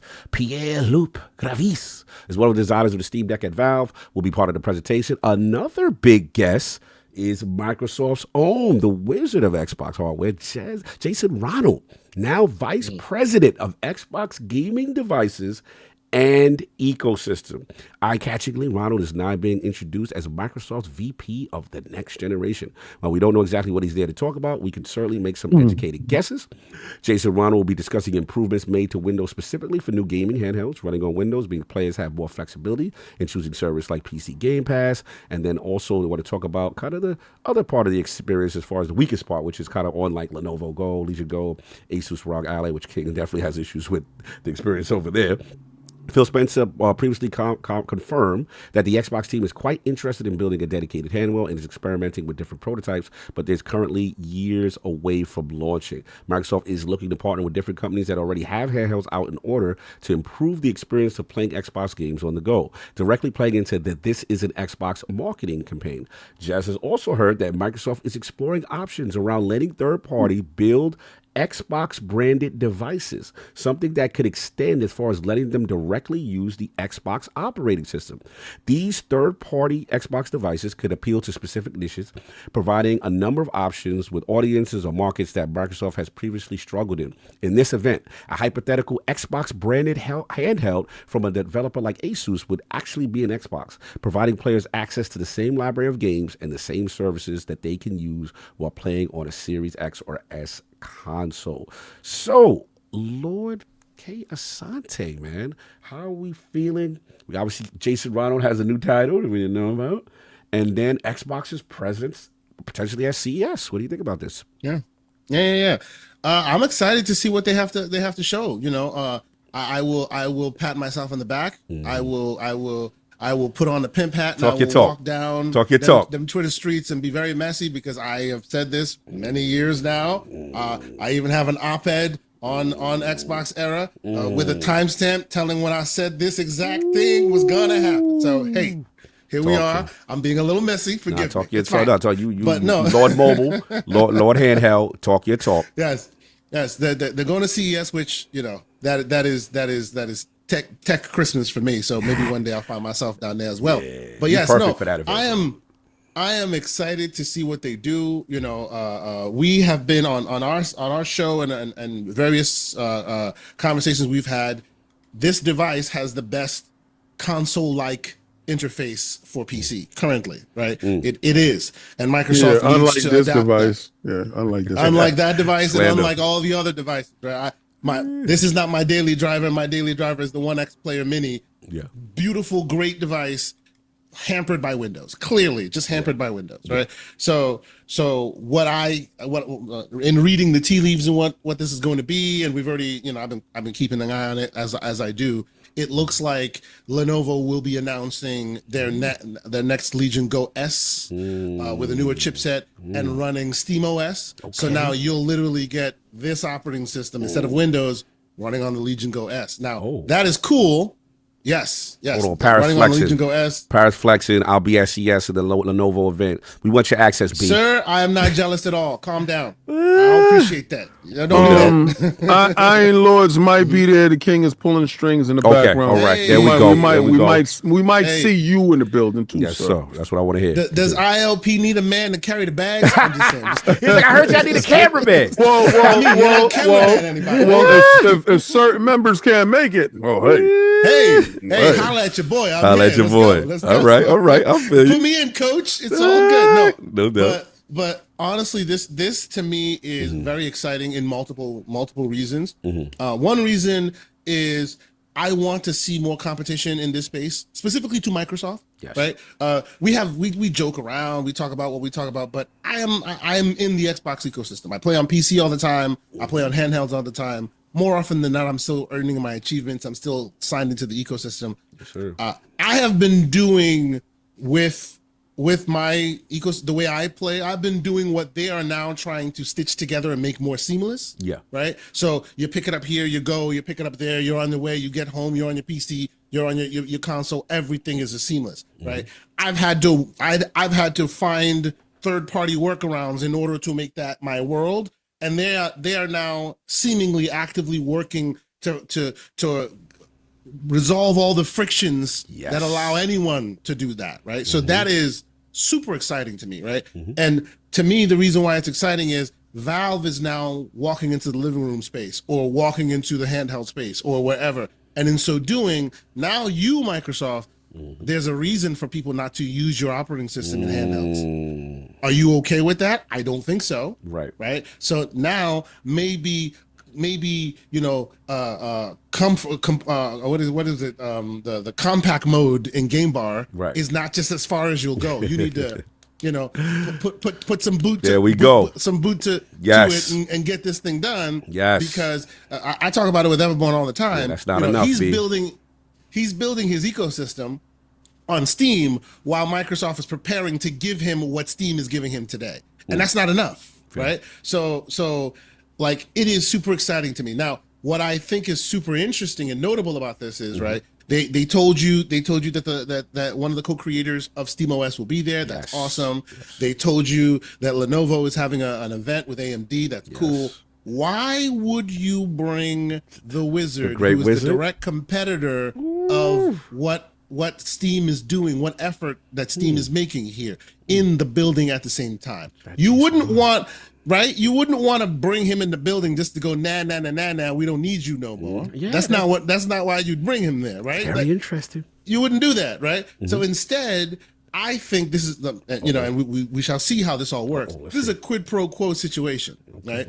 And what I mean by a quid pro quo situation is they are here to facilitate something happening that will assist in Valve, assist with Steam, I like assist this. with Lenovo, right? So the question becomes then, what do they get for their assistance? Right? If you got the wizard getting out of his way to be in the spot, to be there, they're there to assist you. So the question becomes, what do you do to assist them? I say, and this is total speculation on my part. Don't come for me. I'm just saying, but if it happens, you know where you heard that. Talk to him. I think, what do you hear? You like my goal, my throw my hands in the air and be happy moment is they say now you can sign in to Steam and continue your big Game Pass subscription. Let's go. Which like, you know, it sounds crazy, but you can do that with EA Play today. Yes. You can do that with Ubisoft Plus today, right? All the other popular gaming subscriptions have a window within Steam, except for Game Pass. So I suspect they're talking about bringing that to Game Pass to Steam, which would be super awesome, right? That's the quid. And then where's the pro quo? When Xbox announces their thing, maybe Steam is on their side, right? That's why I think you see the wizard in the spot. He's there to represent what they're doing for Steam, and then maybe because of that, Steam does, you know, because the first question everybody asks when the rumors come about, you know, oh, there will be a multi-store on the Microsoft's thing. Well, why would Valve want to help them? Right? It's always a quid pro quo transactional type situation, right? If Valve is here saying, hey, Steam OS is on the Legion Go, it'll probably be on the next ROG Ally, and oh, by the way, it also runs, if you have a Game Pass account, you sign in and seamlessly it just is available, and you ain't got to tweak and twerk to make it work. That would be like tweaking and twerking. Major. That would be monstrous, right? Because that's a big reason why people opt for an ROG Ally instead of maybe a Steam Deck, because you want to be able to play your Game Pass library. And as of today, that is very difficult to do if you're in the Steam ecosystem solely, right? So if Microsoft is going to give the green light to Game Pass to be on the Steam ecosystem, and you don't have to go outside it to play your Steam game, your Microsoft games, that'd be like monumental in that space, right? There are little overtures that they've been doing that. What do you call it? Indiana Jones. You can take your save from anywhere. People are not talking about that enough. Even in Steam, even in Valve's ecosystem, your save from Xbox carries over. That is huge. Like, people are not talking about that enough. Bro, I am chomping at the bit to see this happen, because if this happens, it would be a huge change to this environment, like monster. And if what I'm talking about happens here today, in the future, soon, when you see them go, oh, we're putting it on Game Pass, then I will be a betting man, and I will say the next handheld or console you see will see Valve on the Xbox console as well, because that's the quid pro quo right there. That's what I'm excited about. I see what we're doing. I see what we're doing. Yeah, man, it's very, very interesting, very exciting. Addict, man. What you think of Xbox at CES? The wizard Jason Ronald will be in attendance. What he there for, man? What he doing? I think it's mainly what Casanti said. I think he's just there to, you know, they probably have some partnership going on, or they align more with what Microsoft's doing, and maybe Lenovo's building their next handheld thing, and this is just the begin. Like, this is the prototype, and like the next one will be the Xbox version. So I mean, there's a lot of like things that go into the matter, because I don't. When it comes to stuff like this, like the handheld market's been around for years, but it hasn't really matured until recently. Yeah. So I think, you know, when you have, because recently it was just like just a handful of people doing it, not really putting a lot of money behind it. But now you got like almost every big tech company putting money into it, and that's the reason that, like, when you saw the VR space, why they were, even though they were competing against each other, they were still helping each other, because they knew the market was so small. If they grow the overall market, they're going to help each other in the long run. And that's what I see here is, you know, now that more people see value in a handheld market, you're seeing more and more companies spend money into it. And a lot of tech companies are coming together where it's like, look, you've been doing this. I want to do this. there's a good middle ground that we could come, and I think that's what's coming down to it. Do I think like Lenovo's building Xbox's handheld? They could. I mean, it is ironic that Jason's going to theirs, isn't he? So I mean, there could be, huh? No, I said he'll be at CES. We don't know what. Yeah. Yeah. So it is going to be interesting. You know, it's going to be interesting how things roll out. Me, when it comes down to it, I'm not the biggest like handheld person. I don't mind using it, but it's mainly like I don't travel. Right. I just travel a couple times a year. I don't like travel every month. And when I'm out and about and like my real life, like even like doctor's office and stuff, like I prefer to like pay attention to my surroundings than looking down the whole time. I try to get mugged. Well, it's not about being mugged. I don't feel comfortable taking my attention off of like what's around me in general. Then just be like looking down. It's not even about a street thing. Like I have zero to worry about where I live. It's just like me personally. Keep the head on a swivel, you know. It just me personally. Like I like how you said that. That's New York. It just me personally. I don't like gravitating my attention towards like what's actually going on than just looking at a screen over and over again.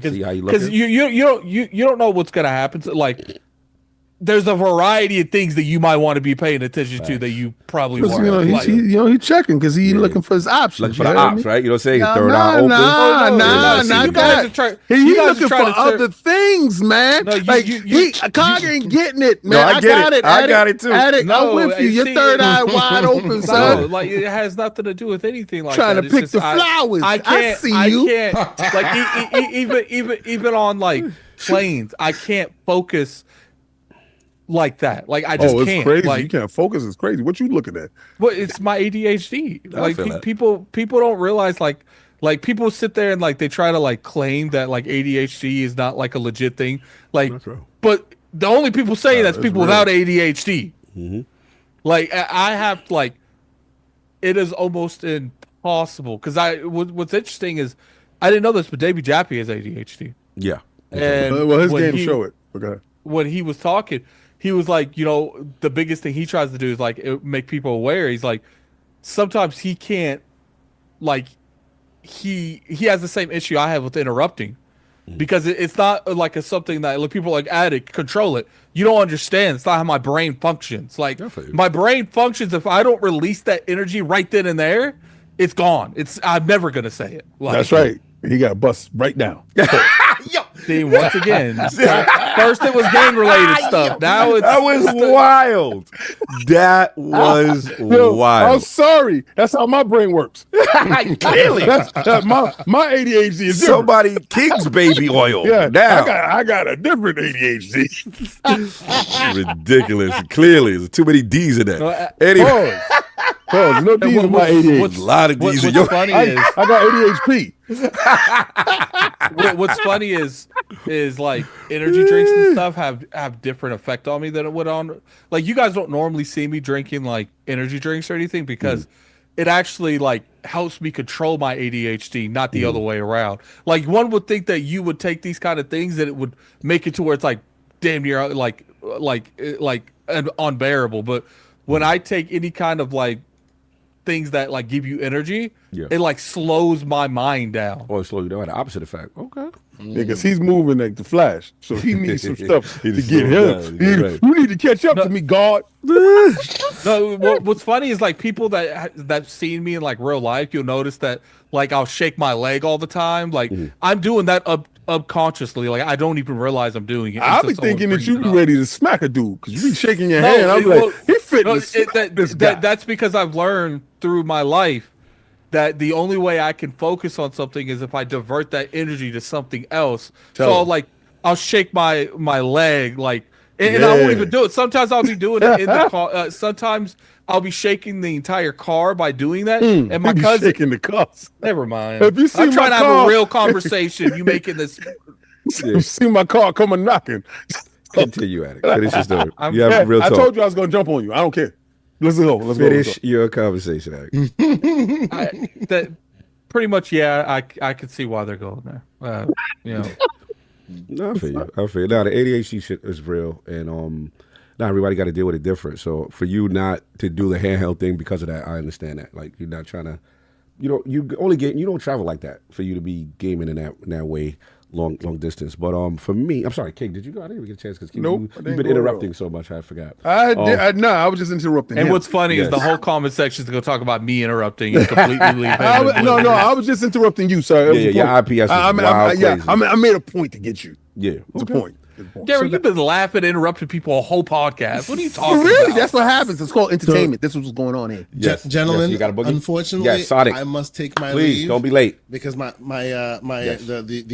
chariot the children will be restless. Yes. So, no, please, brother. Enjoy. You're gonna have a great time, bro. Yes. sir. Enjoy. Yes, If I don't sir. see you, brother, happy holidays. And Thank you. New Year and all that good stuff. Bless. Always Yes, a pleasure, sir. brother. Yes, sir. And let the people know where they can find you before you all head out of here, man. Well, first and foremost, I am always honored to be asked to be on the big stage. To me, this is the biggest stage. I appreciate y'all. You guys are an inspiration to many of us in this space. Thank you guys so much for having me. Thank you. Myself and Everborn Saga do the Gaming Circle podcast. We actually did our last episode, and we're following y'all footsteps. Like 3-4 hour podcast. It's just ridiculous and wild, but it's okay. People just show up and we can't stop them from talking. So here you go. There we go. 4 hour podcast. You know what's funny? K Santi, people will clown, well, not necessarily clown, they'll like joke about the duration of our podcast. Especially people like Rand. Dude, you doing 3 or 4 hour podcasts too, my dude. You need to relax on that. Weapon Will, you're doing 3 or 4 hour podcasts too, my dude. You need to relax. Can we say the Lord? We trailblazed that. We trailblazed that 4 or 5 hours. But here's the funny thing. Myself and Everborn will be like, okay, today, as concise as possible. 2.5. 2.5. Come on. Yeah, right. 2.5. We're like, okay, Never cool. ever. 4 hours later, yes. It is what it is. Why was you we had a talking great about the conversation. 4 hour thing 5 minutes ago, Casanti, when you doing the same thing? Yeah. Oh, yeah, You we like one of definitely do those the things same where it's thing. like Yes. don't throw rocks in glass houses. Like, all you guys in glass houses We try trying our to best, man. We try our best, but we are just as susceptible. Absolutely. The conversation goes with the conversation goes. You know what I mean? But it's great. It's great, and we follow y'all footsteps, and we appreciate y'all embracing us as you do, and it is awesome, man. So come find us. We will have our shows will be back in the new year. Our last show was yesterday. Had a great time. We talk about gaming. We try to keep it. We try to do it a bit more evergreen conversations, things that people will be able to get to whenever they happen to. Make sure y'all hit the sub, y'all. Gaming Circle, right? There we go. I appreciate it. Thank you guys so much. No, Blessings. This is such a great honor to always be invited on. So thank you guys so much. Much love. Blessings. Enjoy with the family, man. We will talk, okay? Thank you. I hear Sonic 3 is worth watching. You're gonna have a good time right now. You're gonna enjoy it for real. All right, brother. Salute y'all. No doubt. King, your thoughts, sir, on the So what was it? What was the topic? Because remember, I wasn't even here for half of the topic. Right. I went and took care of some stuff, so I don't even know what Addict talking about. Okay, so you just being messy for no reason. So jump over. don't you know what we're talking about? Yeah. Like, No, I ain't know what Addict talking about. I said Addict. Xbox Oh, and Addict, CES, okay. obviously, Jason Ronald in the building. my guy. Yeah. He's talking about he's also being introduced as Microsoft's VP of Next Generation. And I thought it wasn't no next generation though. How you gonna be announced something that ain't there? God, that's crazy. Yeah. He was discussing improvements specifically to Windows gaming handhelds potentially, and people were speculating, what his role could be. So, what do you think about Xbox at CES? Well, the funny part about it is everybody's trying to figure out, hey, what's going on? Why is yo? You already heard me. I told you, Windows is on the Legion Go. Windows is on the Asus ROG Ally. It's right here. This device here. What they're trying to do is that they don't like the experience of how Windows is on these devices. There's a reason why the Steam guy is there. Because the Steam Deck, I don't care what nobody say. It may not be the most powerful handheld that's out there, but as far as a console experience, it's legit. It's legit. Right? So it got the closest to it out of all the PC handhelds, right? So what Microsoft and Xbox has done fundamentally is looked at what makes each one good. And then what can make Xbox great in a hardware scenario. Now, I don't believe Lenovo is making an Xbox the hardware. Okay. I do believe that their software will be available on their hardware, and I believe that Lenovo is the first one up to make that announcement. And I believe that the Steam Deck 2 is right around the corner, so Steam is going to be there, also having that conversation with them, because if you don't realize, ASUS had Microsoft execs there then. I was there. Exactly. So we had a couple of viral videos from that stuff. Yes, and I wish I was at that. I was supposed to be there with me that day. Yeah, I was in Brooklyn. I was in Brooklyn. Yeah. So because I have so much faith in this device here. I knew what this device represented. Right. This device represents the transcendent. Now you could put it up to your piece, your TV. You can put it up to your PC. You can put it anywhere. You can walk around with it. It's so versatile in what it's able to do. But I knew that Game Pass on this device was going to turn this device into my handheld that I thought Microsoft would never make. Yes. So the fact when they said this thing did so well, because remember, they was down with G Cloud too. They were at G Cloud's event.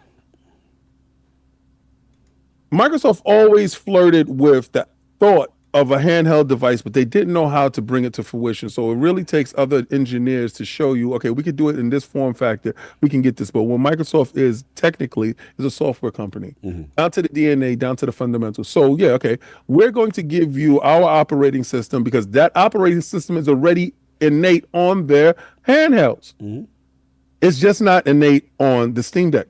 So the fact that Gabe, and y'all got to know the relationship that Gabe has with Microsoft, Phil specifically, when you saw the paperwork come out, he said, I don't need no contract with this dude. Yes, I forgot about that. Right. And from all intents and purposes, Gabe has apparently been wanting to get out of the situation for a minute. Now, could this be, but also I've also heard that Gabe is also thinking about doing another Steam Deck. Well, not a Steam machine. Hear me out now. Now we could get to the brass tacks of it. Okay, let's get to it. Right? What if and it's not Lenovo that's doing it. What if Steam?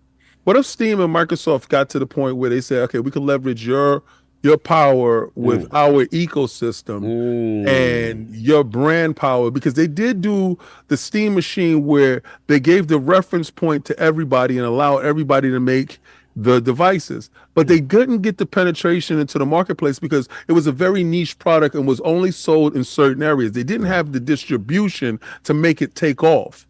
And also they was being opposed by, it was too early when they did this. They was being opposed by PlayStation and Xbox, keeping them out of your living room.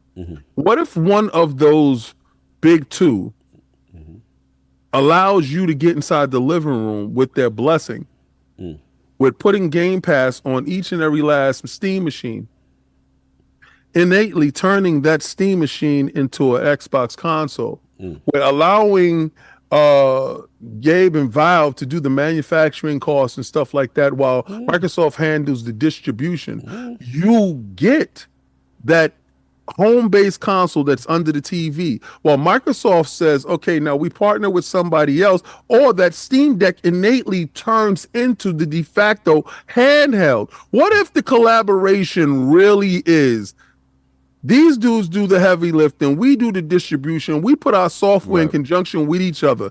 One thing I have a problem with that whole theory, where I think it falls apart, and Microsoft might have to go with somebody else to do the handheld, is because they want Epic Store there. Yes. And they want other marketplace stores there. So maybe the handheld is different. Right. But maybe they do go with Gabe for the Steam machine situation. I do believe that there's something there. But for people saying that Xbox and Microsoft will not have next-gen hardware, January proves you wrong.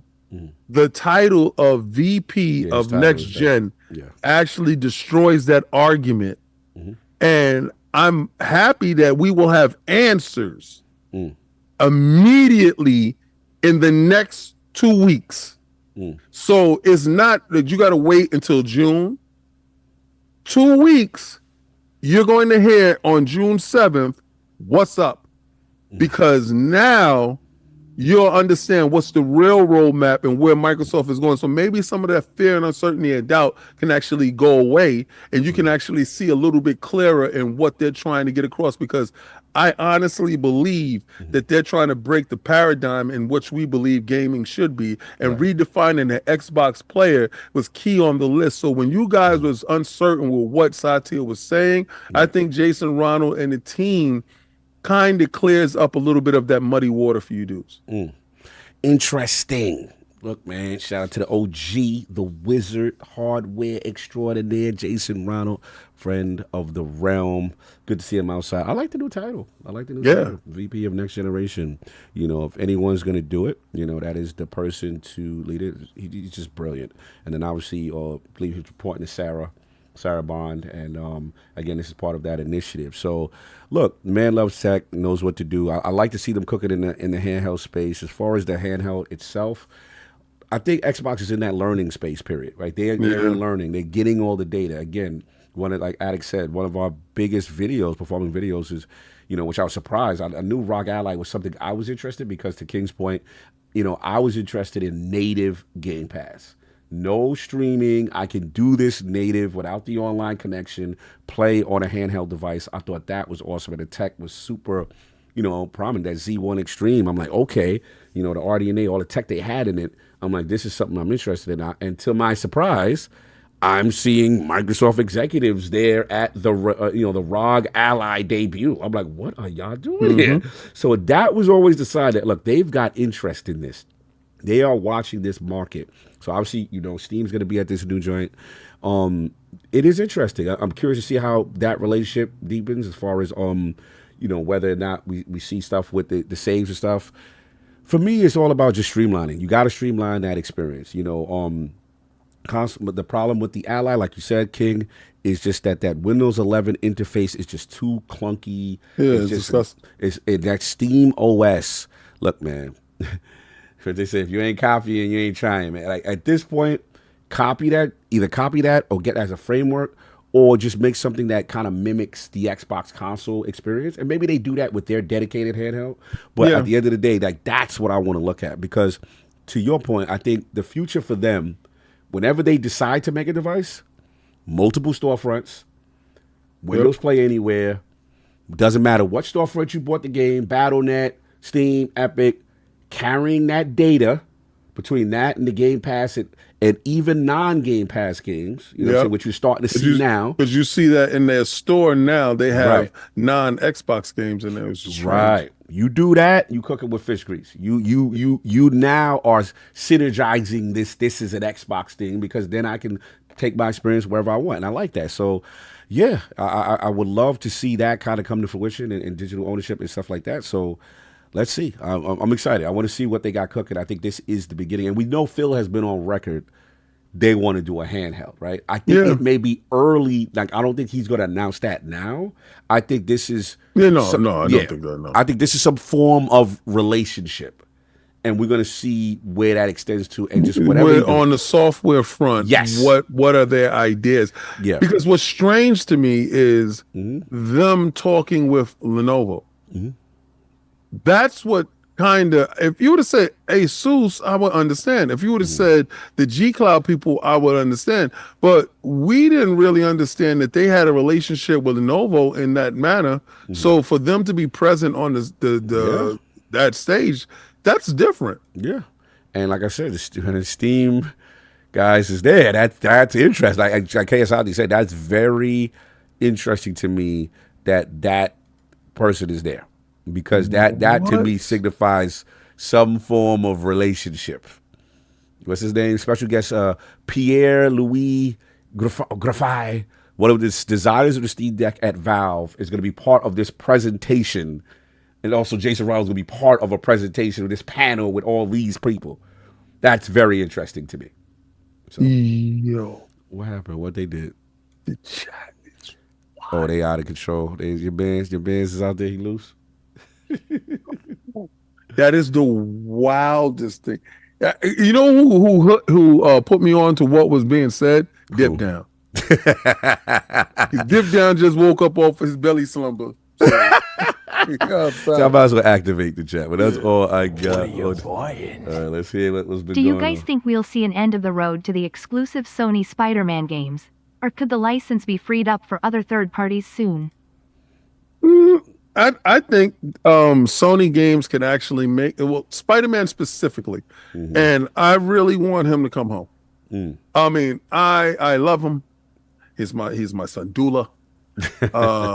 I think 2018 they're not selling it anymore, and I think it really needs to find a home over on Xbox where we purchase games, right, son? What are you buying? My baby. Hashtag ADHD Solidarity Addict. Because of mine, I have played 438 games this year, but finished about 6. Kudos the hard game beater IDK. How you stay focused, Rock. Yo, that is so true. Because my ADHD get me to start something, I don't finish a damn. People wonder why I can multitask to the degrees, because my brain operates 1,000 miles a minute. Yeah, you be on it, man. Salute the ADHD gang in the realm. Salute. That's much love. But I got ADHP. Y'all can have the ADHD. You're ridiculous. Shout out to Slow Mo Backstab member for 54 months. Evening, Lords. I'm just here to say Jaden Daniels is the NFL Rookie of the Year. That is all. He's popping off. Look, I'm happy for you, man. Washington, it's about time. It is about. Y'all like the Mets of this in football? I have no clue. I assume this is foosball. Football. Yeah, it's foosball. Friday night football. I'm with you, Addict. I stopped watching when they started kneeling. It's over. I don't even know what that means, but okay. Man, salute to that. Salute to Slow Mo. He loyal, man. Salute to them, man. They doing their thing. Commanders doing their thing.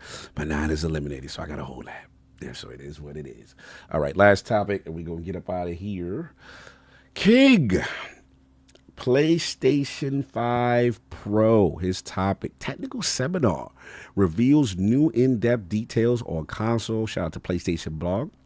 SIE unveils collaboration with AMD to drive innovation in graphics and gameplay through machine learning-based technology. In the presentation, they said you'll learn what advanced ray tracing means, the difference between flops and tops, and some of the challenges involved in developing the efficient machine learning hardware needed for the PSSR, the AI-driven upscaling feature.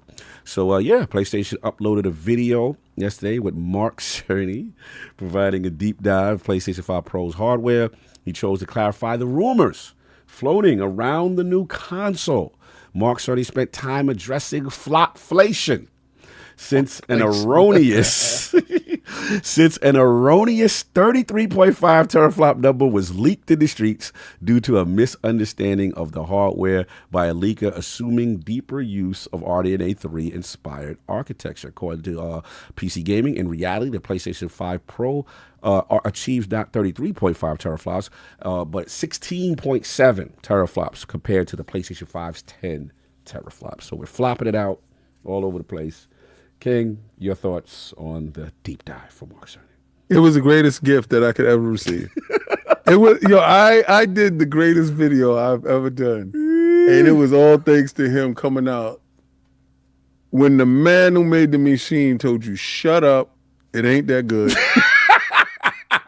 That's how he said it. He said, "Y'all wildin'." I ain't never say that. He said, "Yo, who the hell came?" And they had to do research on the fools that was talking this nonsense. Yo, it was crazy because, see, his first mistake the last time was showing PlayStation 5 games, then PlayStation 5 Pro games.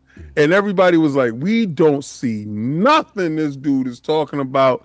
When he said, "I would like for you to zoom in on the crowd on Ratchet and Clank because this is my favorite part that I like." And dude said, "What the hell is he talking about?"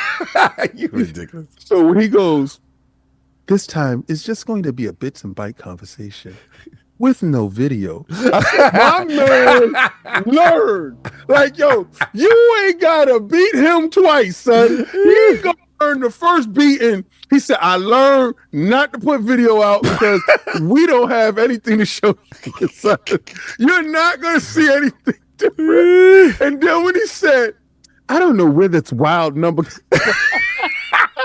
He's trying to dispel the pink horsepower. People was running around with the pink horsepower rumors. Yo, he disassociated himself from your fan base so quickly. He said, that wild dude over there, he's bugging. He's bugging. Yo, why you gotta do this surdy voice talking hood? Bugging. That guy with that hat on is bugging. I never said 33 teraflops in none of my paperwork. He had the paperwork. No, he said this flopflation crap needs to end now. He's bugging. If you purchase my hardware, we have minor upgrades. The clarification. Trying to do 10% here, 20% there.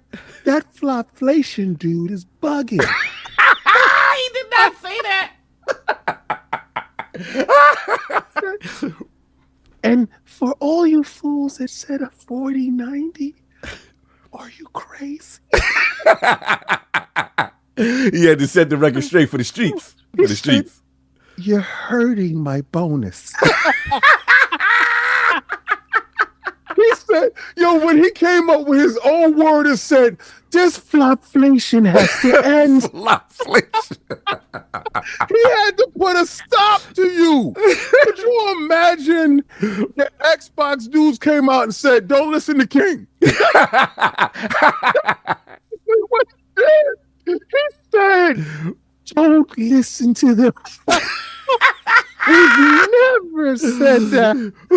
The streets was doing too much. The gang activity was too high. That is a rogue agent. Why the leader had to come down and talk to the fan base like that? Because he couldn't go on vacation with you guys talking this crap. You know, could you imagine how loud it must have got crazy to him? The flopflation was crazy. He must be on Twitter. He must have said, what the hell is wrong with him? They was doing too much. Guys are bugging.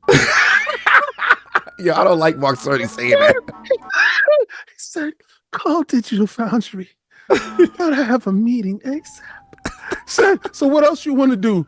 I gotta cut a video now. I gotta release this demo. These guys are bugging. I ain't gonna front him. I've never seen a dude come out and make a follow-up video to your presentation on your hardware. I've never seen that. That is wild funny. I ain't gonna front. We got to clear the rumors in the streets of what's going on in here. Like, that's wild. But apparently, I'm not talking slow enough. You didn't hear me. Yo, that's wild, man. Look, I got to go. It's the greatest thing I've ever seen. You drop a video that's supposed to be very clear in messaging and what you're bringing across. He says something was lost in translation.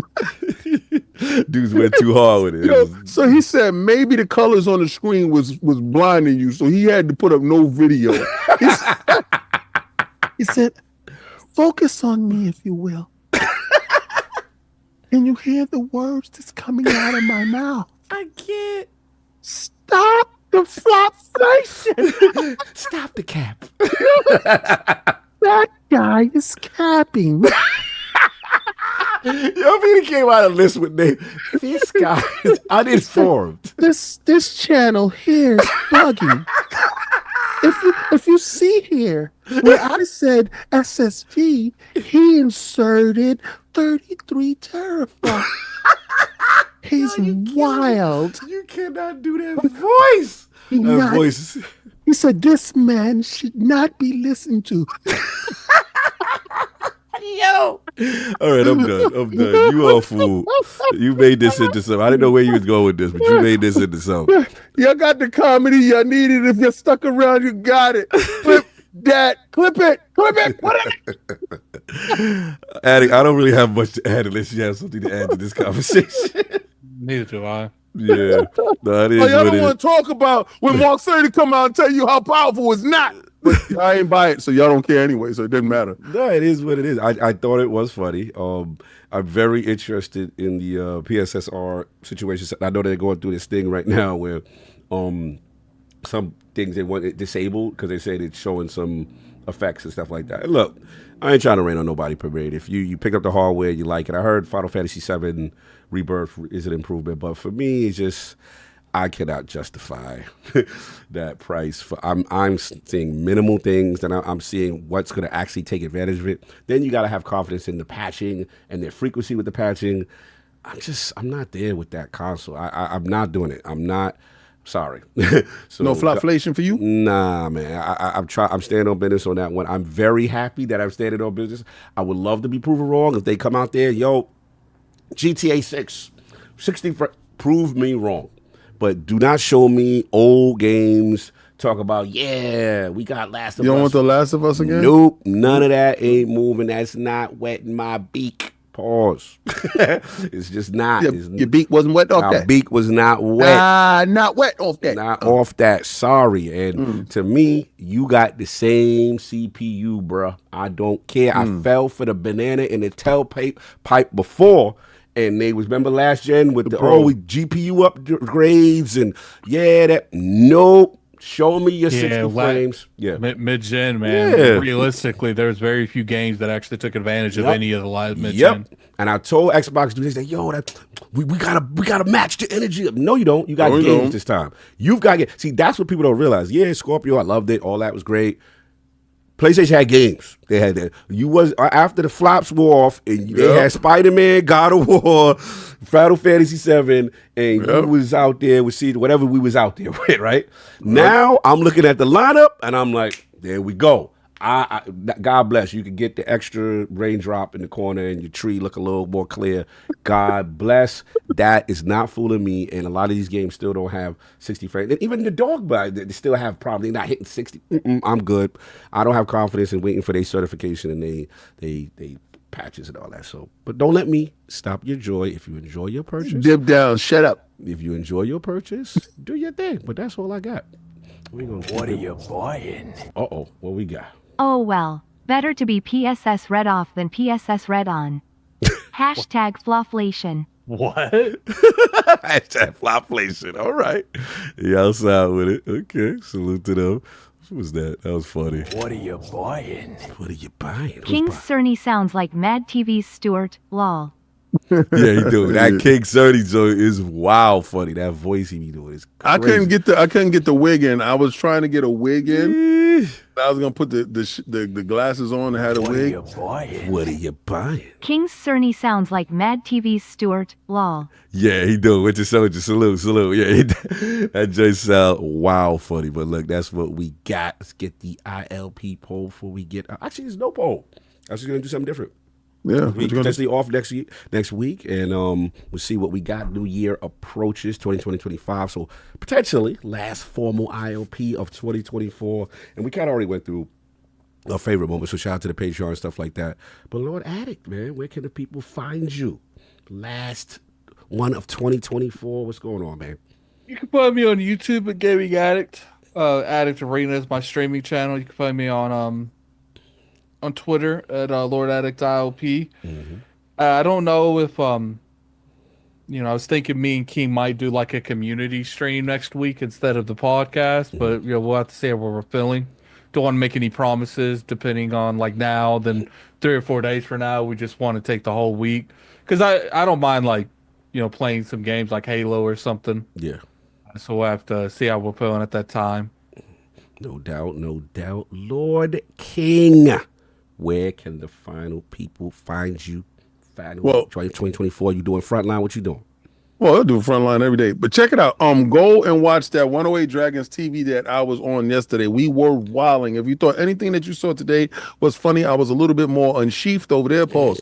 We was bugging. We had some stuff that was going on. We had a bunch of topics, and it's always good hanging out with the guys. Xbox Frontline News, where I drop videos daily, and I have no filter It's sickening how much hate views I get, but if it's not for yous, I won't get you. So let's keep going. Keep the hate train popping. I love it. Fight Night Fridays is what we do, where you can catch me beating Dip Down daily.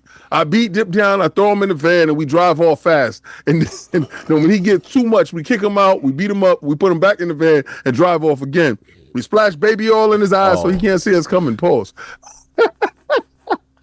Hey, yo. That's where we at with it. Ain't that right, Dip Down? Tell the truth. That's right. He's still fresh off the concussion, so he don't understand the words that we're saying, so we got to do visualization for him. we act like we doing hand signals, but we don't know sign language, so we just make stuff up with him. Got that man in the van now. That's crazy. So check that out. Addict said we might do something. He has something lined up. We're gonna make that happen. Also, for you guys that don't like the Twitch, it's cool. I'm going to do a separate channel called Frontline. Because I play everything, and I'm gonna have my Nintendo Switch. I'm gonna hook my Nintendo Switch, my capture card, and because there's a couple of Nintendo Switch games that I would like to play and have fun, talking to you guys while I'm doing that too. It's just getting more people to play more games and us building as a community. So next year we got bigger, stronger, more things happening. Hopefully things can transcend. I don't know if we're going to PAX, but if we do happen to go to PAX, it probably won't be the whole team. It'll probably just be a small COVID group going out there and making things happen. CES, I'm talking to some people in the background to see if that can happen. We are in the process of making sure passports and everything is locked in. Yes. All right. So I'm still waiting for stuff to happen on that end. But we will be going to Japan next year, Tokyo Game Show. That is a thing that is happening. Yeah. In the realm 2025. Attic has worked so hard on getting things ready for you guys. So if you thought talk to text to talk was dope, if you like the stuff that he's implemented, he has something that I'm so excited for that you will love when it implement. I can't wait because I ask every week, is it now? Is it now? He's just waiting for us to get some certain level of attire, and that's going to happen. What is it? The Game Awards are showing up, where we will see how COG works so hard in the background to make a lot of things happen. So COG is boots on ground everywhere. I love my brothers. So if this is the last show of the year, and we don't do a show next week, I just want to say what I'm thankful for when it comes to these guys. I am thankful for the diligence in which Addict works. He works so diligently. Last night, 10 o'clock, I was like, yo, I got a video going up. And I know he was like, what the hell is this dude talking about? But he didn't no arguing or nothing. He just threw it up, and I really appreciate all the hard work that he does do, and you guys really don't understand. So I was more upset that his video with Dreamcast Guy didn't get as many views as it's supposed to. So go watch that video with Dreamcast Guy and Addict and understand. Just go in there for Addict. If you don't like Dreamcast Guy, so what? Go in there for Addict and get those views and share it out. COG, all the work that he does on Defining Duke is wild crazy. This guy be working. So I kind of figured out his schedule. So I know when to call him now because I like to stay more in contact with him, especially during the holiday times because, I want to hang out more with my cousin because I did a reflection point and I realized we take a lot of things for granted. Oh, we'll hang out this time. Oh, we'll see each other this time. And someday that may not be a thing. That's real. So I love him to death. Love you too. I love him so much, and the fact that I'm able to do this on Sundays, I do this based off of the love for the team. Sovereign is really dealing with something that's very hard right now. And I don't know how to express my love and concern to the point where, because I really want to be able to help in some form or fashion, because this is a hard moment for him to deal with. And I just appreciate the time that he does, be able to get here. Because when he is able to get here, I'm pretty sure he's exactly exhausted. So I appreciate all the stuff that he does in the background. Because if he's not here, during the week, he's working on whatever we ask him to work on. So again, ILP this year was a tremendous step forward in what we got going on, and we're planning for the future. So I want to thank the community. I want to thank each and every last one of you guys. When Asante comes on and he says he holds us in high esteem, that really makes me feel good. Yeah, that was dope. You know, so I just appreciate you guys, all you guys. Look at that. There's 500 and some change. Y'all still sitting here talking to each other and listening to us. I appreciate you, because I will never forget having 12 people in the chat and me cutting off family members. Yes. Because I had somebody that was in Germany stayed up in the middle of the night just to listen to me. So I love that you take the time out for us. And remember, Fight Night Fridays, these hands is rated E for everyone. And I will knock each and every last one of you 533 dudes out. But I love you. I'll pick you up and throw you in a van right next to Dip Down. And don't pay him no mind, because he got baby oil in his eyes. Stupid.